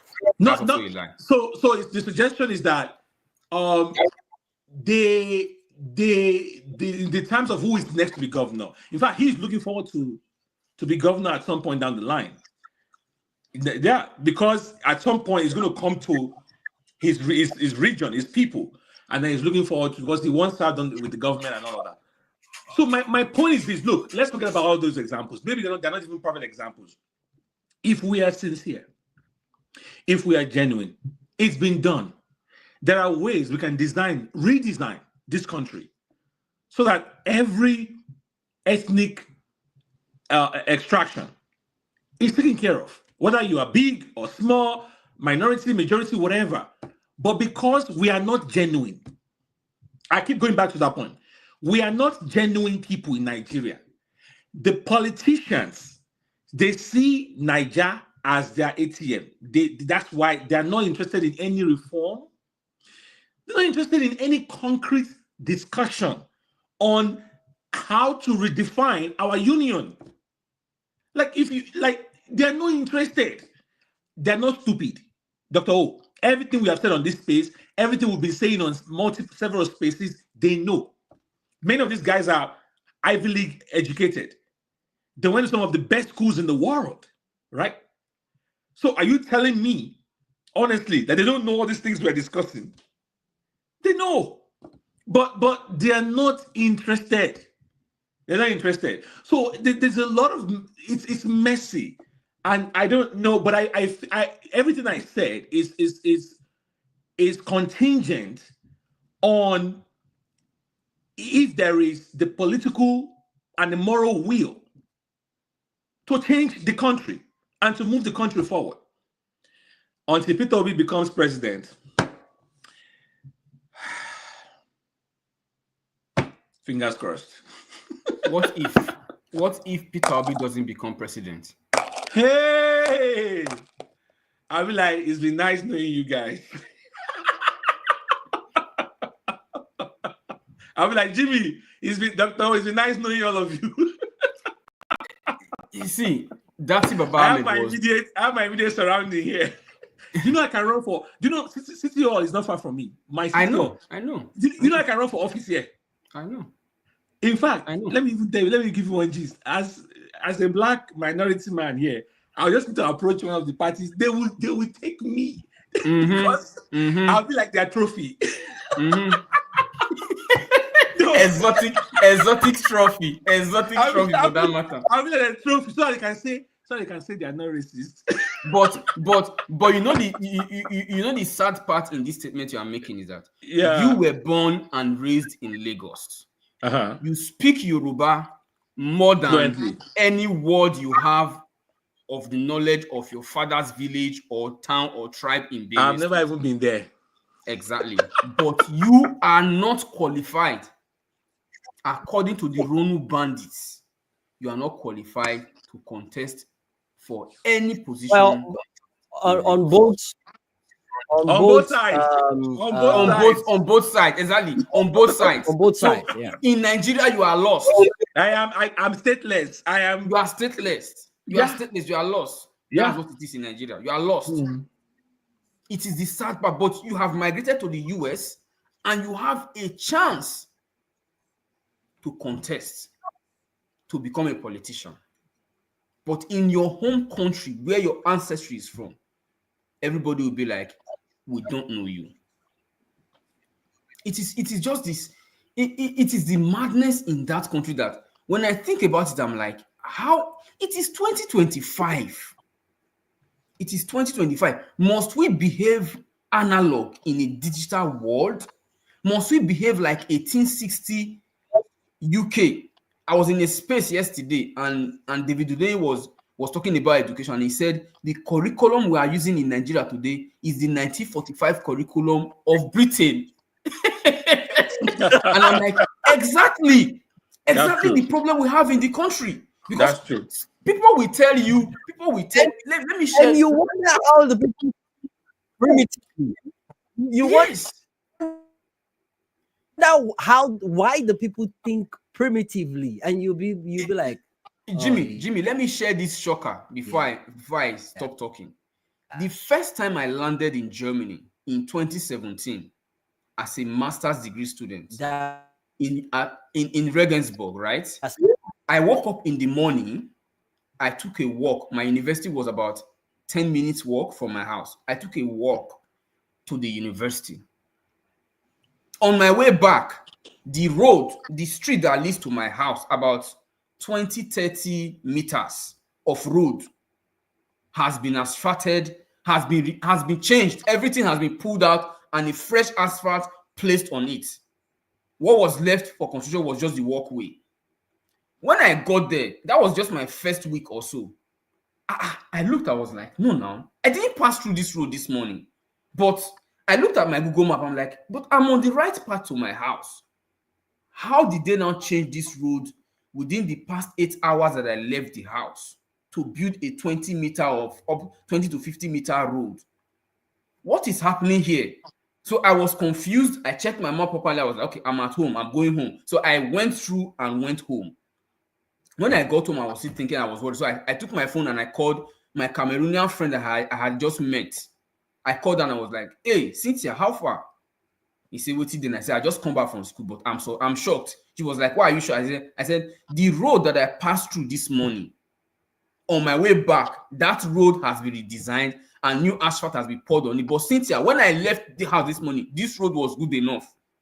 There was no pothole on this road. Why are they wasting money? She was like, yeah, I know you are from Nigeria. Well, you post sweeting, swim on potholes. That you see that road there. that road has expired. I was like, wait, what? Expired. That if they don't change that road and an accident happens on that road, if the person can blame the road on that accident, the government will pay for it.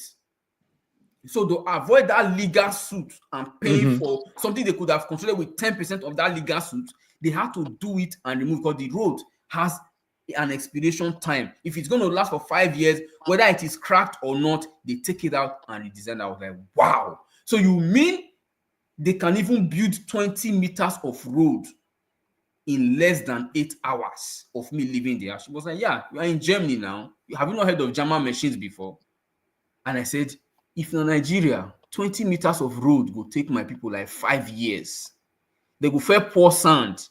Somebody go chop money first. Another government will come, do the same thing, put the project on the budget, release funds, and they start all over again. This is what Nigeria has turned to.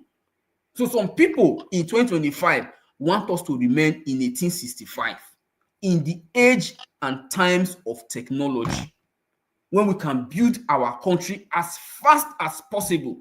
Tell them to do ranching, they will say no, they don't want to do ranching. That the grazing routes of 1800 is what we should reopen from north to south, forgetting that our population has expanded. Most of those lands have been taken over by the real owners of those lands.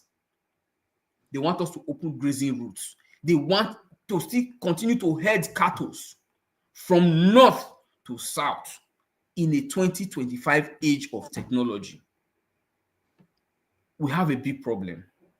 Everything is analog thinking. Everything. Yeah. Is analog. What did that guy Kumasi Mayor say, Dr. O? Why can't we have that?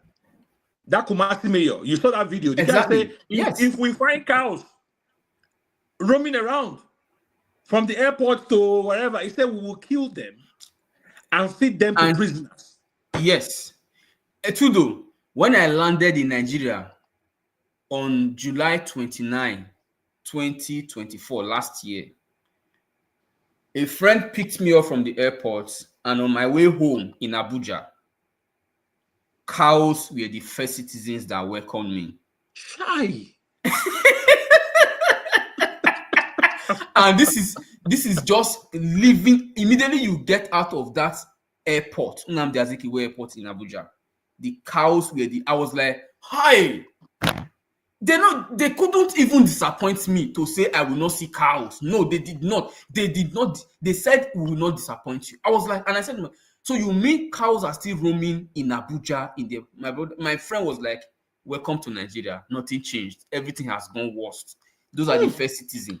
You have been following the news, but the first citizens are welcoming you. You should be happy that your first citizens are welcoming you back home. Back home. That is after almost 4 years of leaving Nigeria. The same thing happened over and over and over again. Cows are above humans.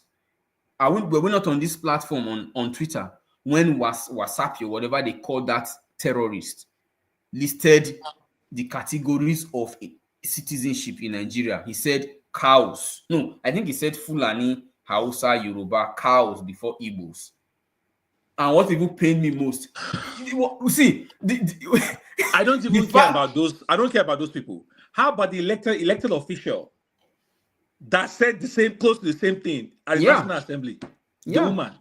Yeah, the woman. Said, yeah, that said cows are more important than the human beings. The human beings. To the Fulani person. Mm-hmm. It's a shame.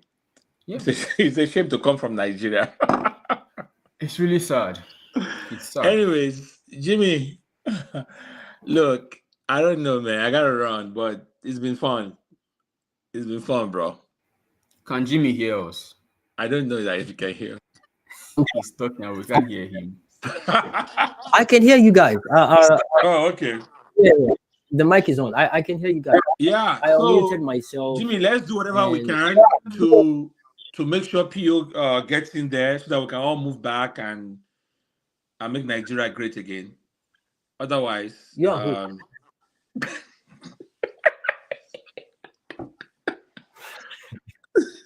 Jimmy, we need to fix our country. We need to fix it. So let's just pray that PO is gets there so that we can move back and. So make Nigeria great again. Is it mana? No, is manga? Is it manga? Make Nigeria MNGA. No, I don't want to call him manga. Call him manga. Let's call him manga. He has a terrible ring to it, but it's okay. It reminds me of that other one, but yeah. You can see that the acronym doesn't even fit. Guys, are you seeing the similarity? Are you guys seeing the similarities between what is going on in Nigeria and what is going on in America? Are you seeing the similarity of the madness? It's like deja vu. Jimmy, I've taken an oath of silence. It's like Jimmy, I've taken an oath of silence on. Bro, what's going on here? It hurts so badly that you're feeling the pain through people back home, and you are actually feeling the pain in person here. And the bunch of mad people living in Nigeria that supported this madness, they've all shut the fuck up. Yeah. They don't care about what is going on right now. And we living here. Bro, if you see my DM, I don't even bother replying people anymore. No, Jimmy, they have not all shut the fuck up. I have my I'm facing here. Jimmy, one of them. I have my own Tinubu. I'm facing here, and to be honest, it's not even a joke. It's not a joke. I'm beginning to feel it. I'm beginning to feel the direct impact of this. Needed to get a couple of wears for my kids, and I was like, "What the hell? A pants is about $30. The pants where you go enter next, they're doing sales. Sales now is the cheapest is $30. Why? Because China don't pack up they don't pack up shop. And guess what? They have platforms on TikTok telling you how you can buy from them and bypass the tariff. They literally want to make everybody start going into business of buying and selling. It is crazy. Food is going up. I can tell you with the last time I had a egg in this house, a egg in my own house here. It is that bad. And you have, it is so coincidental that everything that happened in Nigeria, the way they were making videos in Nigeria that, hey, Tinubu, we regret voting you, this was not the agreement. So we're seeing the same thing here. Magas, some of them are actually, they were doing full page on New York Times. Jimmy, I don't believe you. If you can Trump, drink this is what Heineken, you for. Jimmy cannot hear me. If you can Yeah, I don't drink think I hear you. Heineken, if you can drink Heineken, Jimmy, if you can drink Heineken, how can you tell me you are not eating a egg a day anymore? I don't mind believe Jimmy. you. Jimmy is enjoying I life. don't. Yeah. I can never believe you. You eat a Not me egg only, a day. see that? See, I've decided. I've decided. My side of the podcast is for live streaming, podcast, and content creating. You see, the content I want to create now, I'll just be compiling all the videos of them lamenting.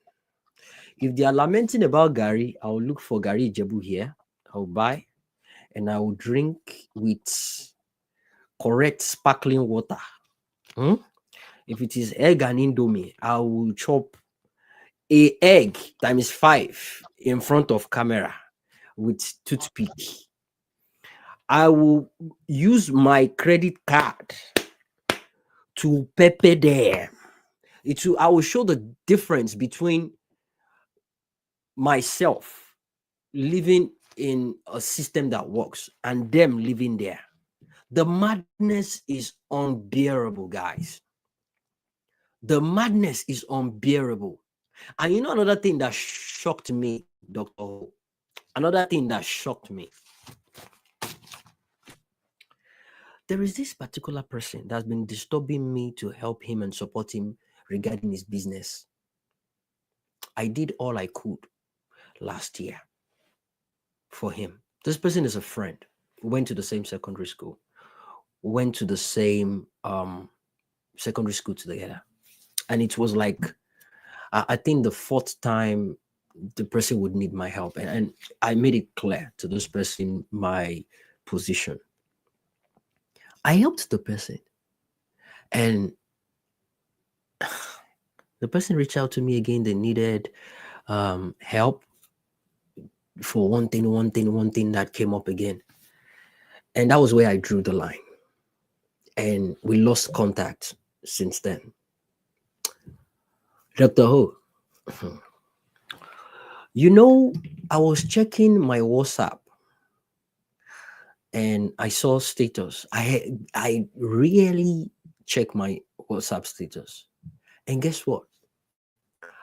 I see this guy with, you have segments of different screenshots and, text messages, exchanges of whatever, screenshot of whatever.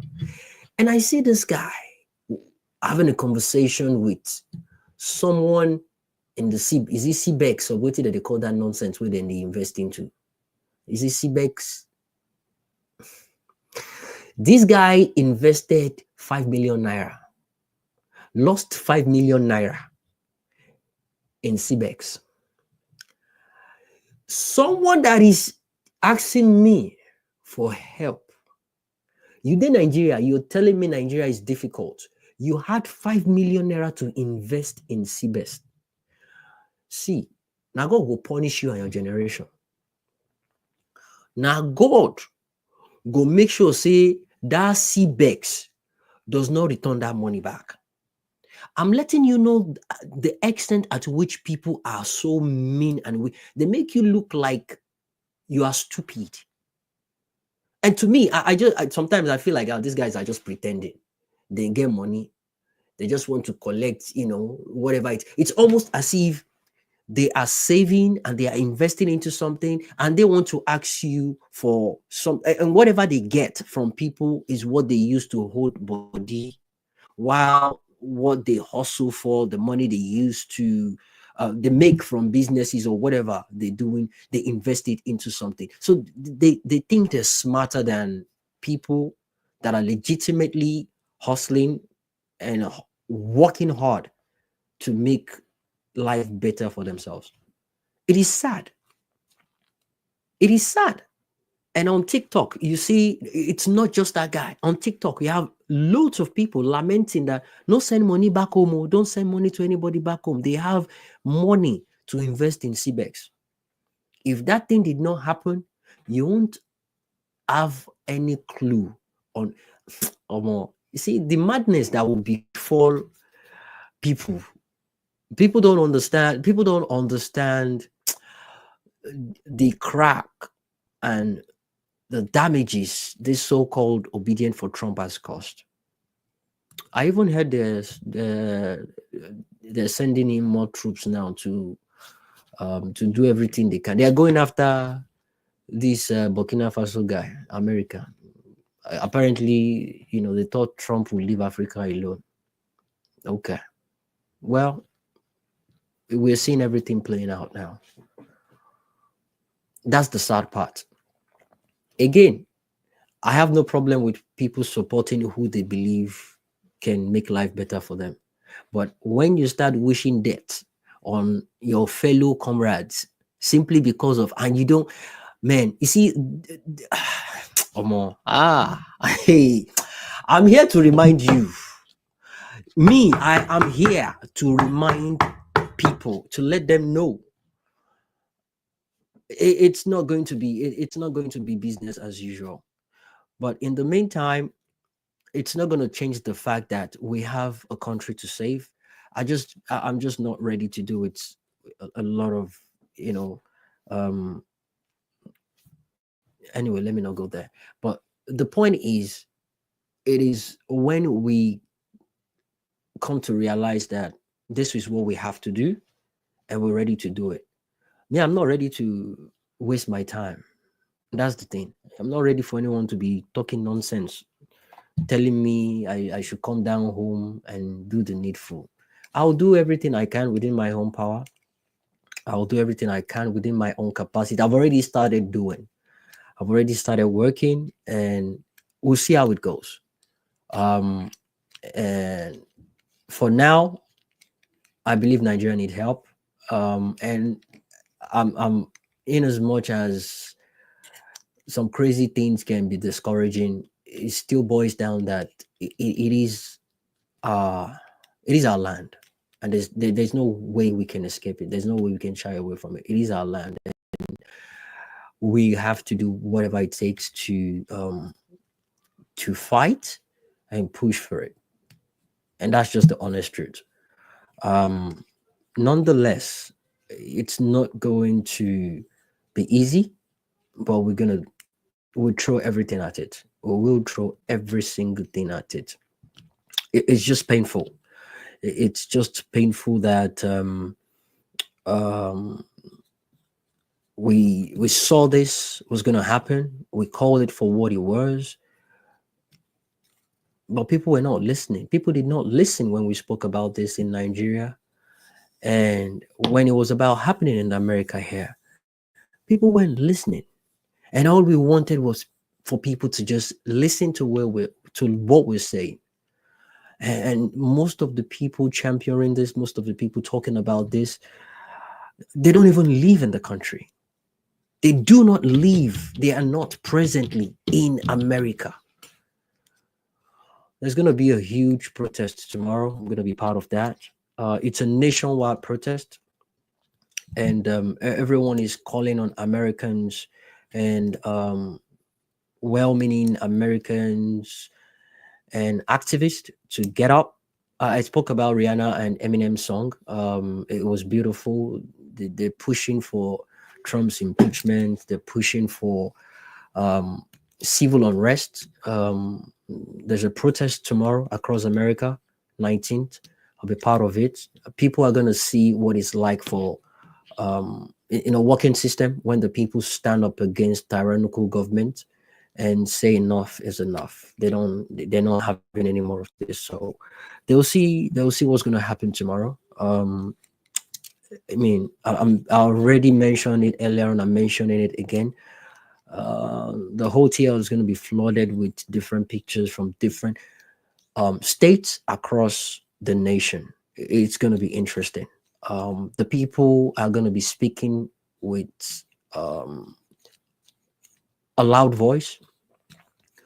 It's going to be a civil unrest, civil disobedience, and they're looking at a couple of strikes to back it up. You know, people are going to be protesting, not going out, not working, not going to work, to make an impact, to pass a message across. If they don't want you, they don't want you, and we're getting there because the people are actually feeling the pain right now. It is getting out of hand, and it's becoming unbearable. The news, they will paint it to be whatever it is people want to hear, but I think by tomorrow people will see they will see the amount of people that will hit the streets, and they will be shocked at how this is going to work across the whole country. Thank you guys so much. I tried today, 8 hours 35 minutes. I didn't know I was going to stay this long. Thank you so much, Icon. She stood by all throughout the space. She was going in and out. I understand, handling the kids and everything. And Dr. O, thank you. You stood from. I feel lucky today because you're not at work. I know you're always busy in the lab, but you created time. 202 was here to support. So every single Friday that I've been doing this, I learned a lot from making it better every single. Sorry. The lab, the chemicals are my kids now. So still tell me Yeah, I'm taking you understand. But I learn from the space every single time. So I'm so sorry for the interruption. I'm so sorry for the back and forth. It's technology, but I promise I'll do what I can to make sure it becomes seamless. It becomes less of an interruption, smooth network, so people can hear and listen to us coherently, clearly, without any breaking, without any feedbacks. I'm working on that. The whole goal is to have a simple, smooth conversations without any interjection, without any interference, noise, or connectivity issue. We'll get in there. Rome wasn't built in a day, and these are going to be known as the stepping stones when we get to a level at which we even own our own state studio. But yeah, so far so good. I think I'm happy with the outcome so far. It's involved a lot of updates, spending, buying new technology and softwares. But yeah, I'm getting the result. All right. Started with 900. The second one was 1,006, and now we're close to 2,000 people.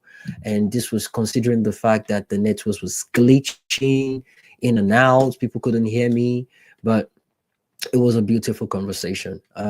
We cannot stop talking about our country. We cannot stop calling out things the way or for what they are.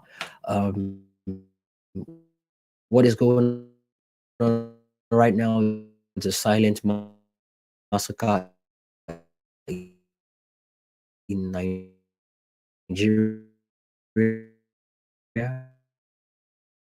Just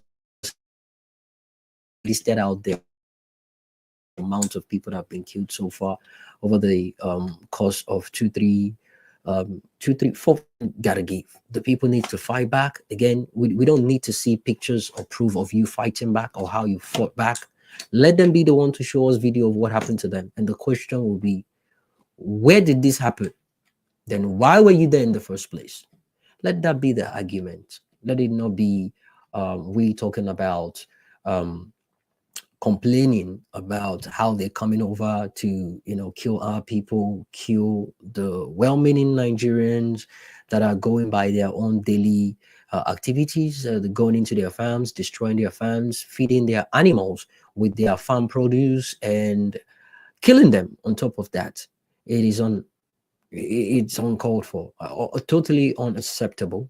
And the targeted Christian community are helpless right now, and the Christian religious leaders are not saying anything about it.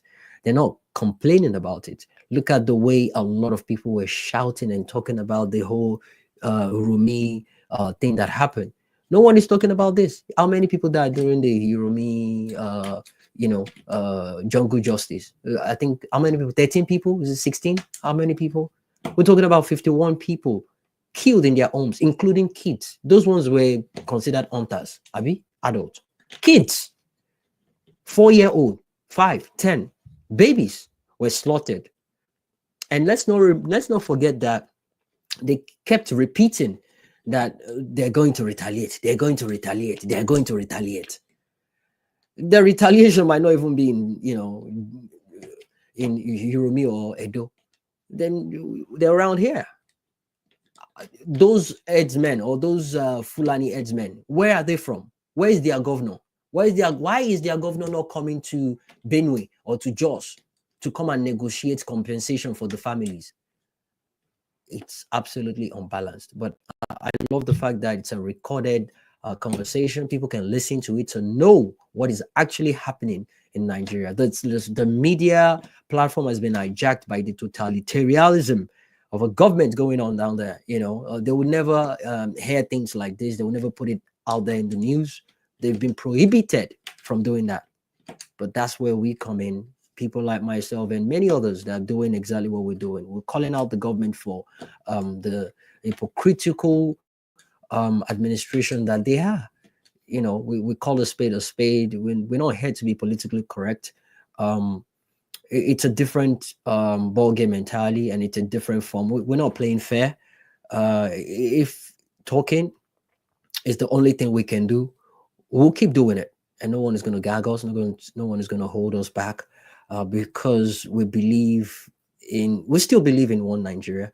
And again, I believe in the person of PO being in power to make things change. But again, we clearly heard someone read out a tweet about people saying they don't want PO to come because if he comes, he's really and truly going to end the insecurity. It's almost as if the people are enjoying the insecurity going on. It doesn't make any sense. Dr. Ho, I don't know if you have any last words before we wrap it up. It's been a very beautiful and engaging episode for me today. I really enjoyed myself and I learned a lot from the conversation. But yeah, go ahead. Yeah, thank you for the time, Jim. It was really a good conversation, and hopefully Nigerians will start finding reason to disconnect from all the unnecessary things that keep us down and hold us back. Top of that list is religion, and the second one is irrelevant tribal sentiments. I hope those two things we can actually go above and beyond and disconnect from these two things, because if we do, we have the best country already in terms of environment, in terms of climate, in terms of diversity. We have one of the best countries in the world where everybody can thrive and succeed as a human being. I hope we get there, but when and how?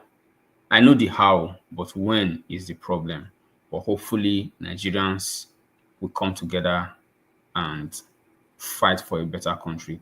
My heart still goes out to everybody in Plateau, in Benue, in Nasarawa, in Enugu, in Borno, and across the country. As it stands today, while we might be living free in quotes, there are Nigerians who are still in kidnappers' den. There might be a killing going on in the Middle Belt right now. I hope we can.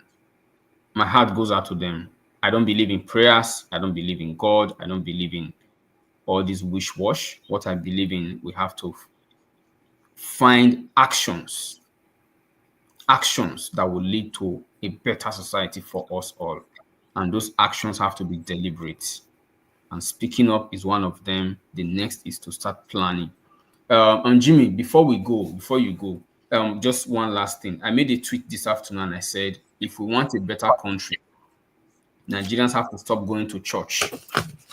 And what will this do? You stop paying tithes and offerings, stop funding the lifestyles of these con men on the pulpit. Stop going to mosque. And what will this do? It will kill that knowledge of the will of Allah from the society. And thirdly, we'll start galvanizing in our streets. The time you spend in churches and mosques, call your neighbors, sit down and discuss the problem you face in your streets. And in discussing the problem, you move from your street or your neighborhood to the bigger community, and we start galvanizing to go protest in our local government councils, in our state house of assemblies and the state government houses, and then Abuja and all that. The protest will be to sit outside these government buildings. No destruction, just sit outside and protest for a better country. And it will be effective if you actually cut off the source of funds for these criminal pastors. If you don't fund their lifestyles, they will all come to the reality that Nigerians are suffering. If you start disbelieving in the lies that they tell you, that one God is somewhere going to bless you, or there is a heaven prepared for you, they will start to realize that Nigerians are opening their eyes. Unfortunately, this is me living in La La Land, because I know Nigerians will not stop going to church or mosque. Millions of them will not, unfortunately, but I hope someday they will. And if they can, our liberation will be very, very epic and fast. Thank you, Jimmy, for the space. Thank you very much for the podcast. Right, thank you. Icon, are you still with us? Hello, Icon. Are you with us? I know it's already late where she is. She's 1 hour or 2 hours ahead of me. So I'm guessing that's a no. All right. Thank you so much, guys. Dr. Ho, Tudo dropped. Thanks for your support as well. Thanks for stopping by. It was engaging. We kept the conversation going for a while. That was beautiful. I enjoyed every bit of it. Even though all the guests that were meant to join couldn't make it, but yeah, maybe some other time. But yeah, thanks so much, guys, for being part of this. Again, we have 1,948 people still watching currently. You know, it keeps growing. And God's willing, I'm hoping to beat the record next week, Friday, 1,948. Hopefully we get to 2,000 or more Jimmy, next week. You're no longer Friday. on TikTok. Are you no longer on TikTok? Yes. Yeah, I'm on TikTok. So what happened is the StreamYard platform I'm using now, they require me to have a certain number of followers before I can add them on TikTok. So when I realized that, I just decided, you know what, I'm just going to be doing the TikTok with another phone separately. So I did TikTok with another phone for about 3 hours or thereabout, and I ended it. There is nothing like having every platform on this particular interface where people can hear everyone that wants to give a submission. But yeah, I'll work on that and see what I can come up with, and that way I can add TikTok to the platform, and there will be no problem moving forward. And I need to also work on the connectivity if it requires having another separate dedicated internet for the purpose, so we can have seamless. There's nothing like having seamless, you know, the way we watch it on CNN. I mean, they have the infrastructure, the money and everything to back up the data and all that. So it's the least we can actually do to have a smooth and uninterrupted conversation. It's not it's worth every penny, and that's one thing I believe. And I want it to be an habit to people, especially on Twitter, that believes in, you know, the conventional Twitter spaces. You go there, you go anonymous, and for the record, I can't even see people watching. I know 1,948 people are watching, but I cannot say these are the people watching. But the numbers are there, and they are watching live, right? So everyone is anonymous. Okay, everyone is absolutely anonymous, but they can hear me, people can hear me on YouTube, Twitter, Facebook, Instagram at the same time. So if you speak, Dr. Ho, they're hearing you on all these platforms at the same time. So it's beautiful that way, instead of using different devices to connect to different platform. But yeah, I haven't said that. I think the people will get used to it. They will get used to the, is it purple? It looks different on the, it looks different when you join Twitter Spaces. It's not the regular purple, Twitter icon you see. It's like it's the, yeah, it's the pink one. The purple one is for regular Spaces, but the pink one is live streaming. You click on it, you just join automatically. And if you want to be part of the conversation, you can click on the link.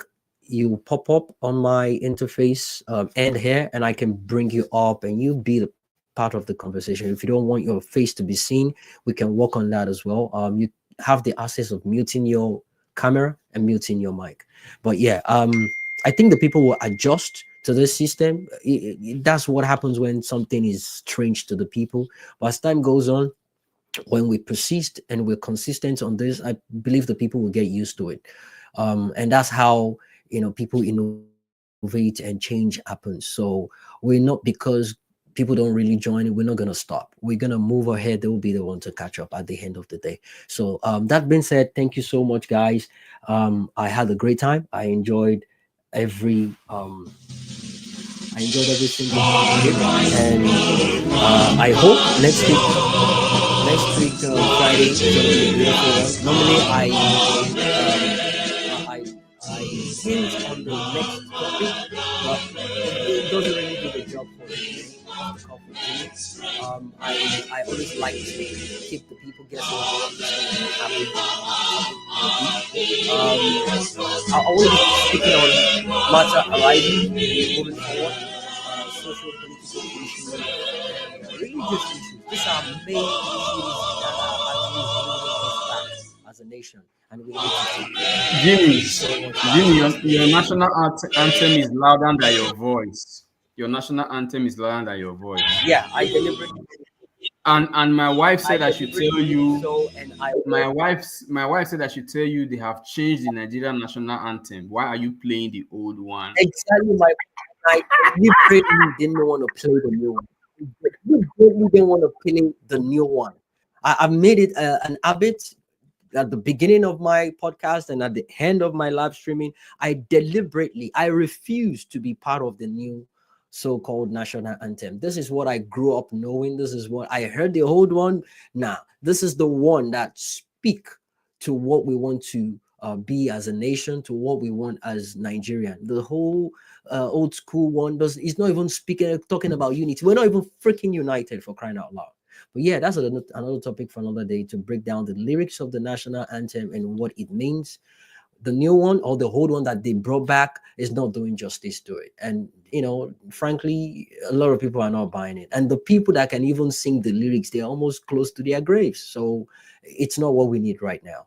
We need something people can relate with. When we went for the national, when we went to play in World Cups, our national anthem stood out. Atlanta 96, France 98, we stood out. The moment they start playing that, there is a pride of being a Nigerian, and that brought us together. We need to rebrand that. We need to remake those movements, and we need to crush any form of division that they're tossing towards us. The purpose of this is to bring him together back the real culture of our country, and learn and unlearn some certain things that they've used in dividing us. We'll keep doing our best. We'll keep talking about it. We'll keep putting ourselves in the international, in international limelight for people to understand more about our culture and what we stand for. Thank you so much, Dr. O. We've come to the end of today's episode. I really had a great time. We'll do this next week, Friday. Remember, everything is off the cuff with Jimmy. We do this every single Friday, 11 a.m. Central Time. Catch you next week, Friday. Thank you so much. Bye. Bye-bye.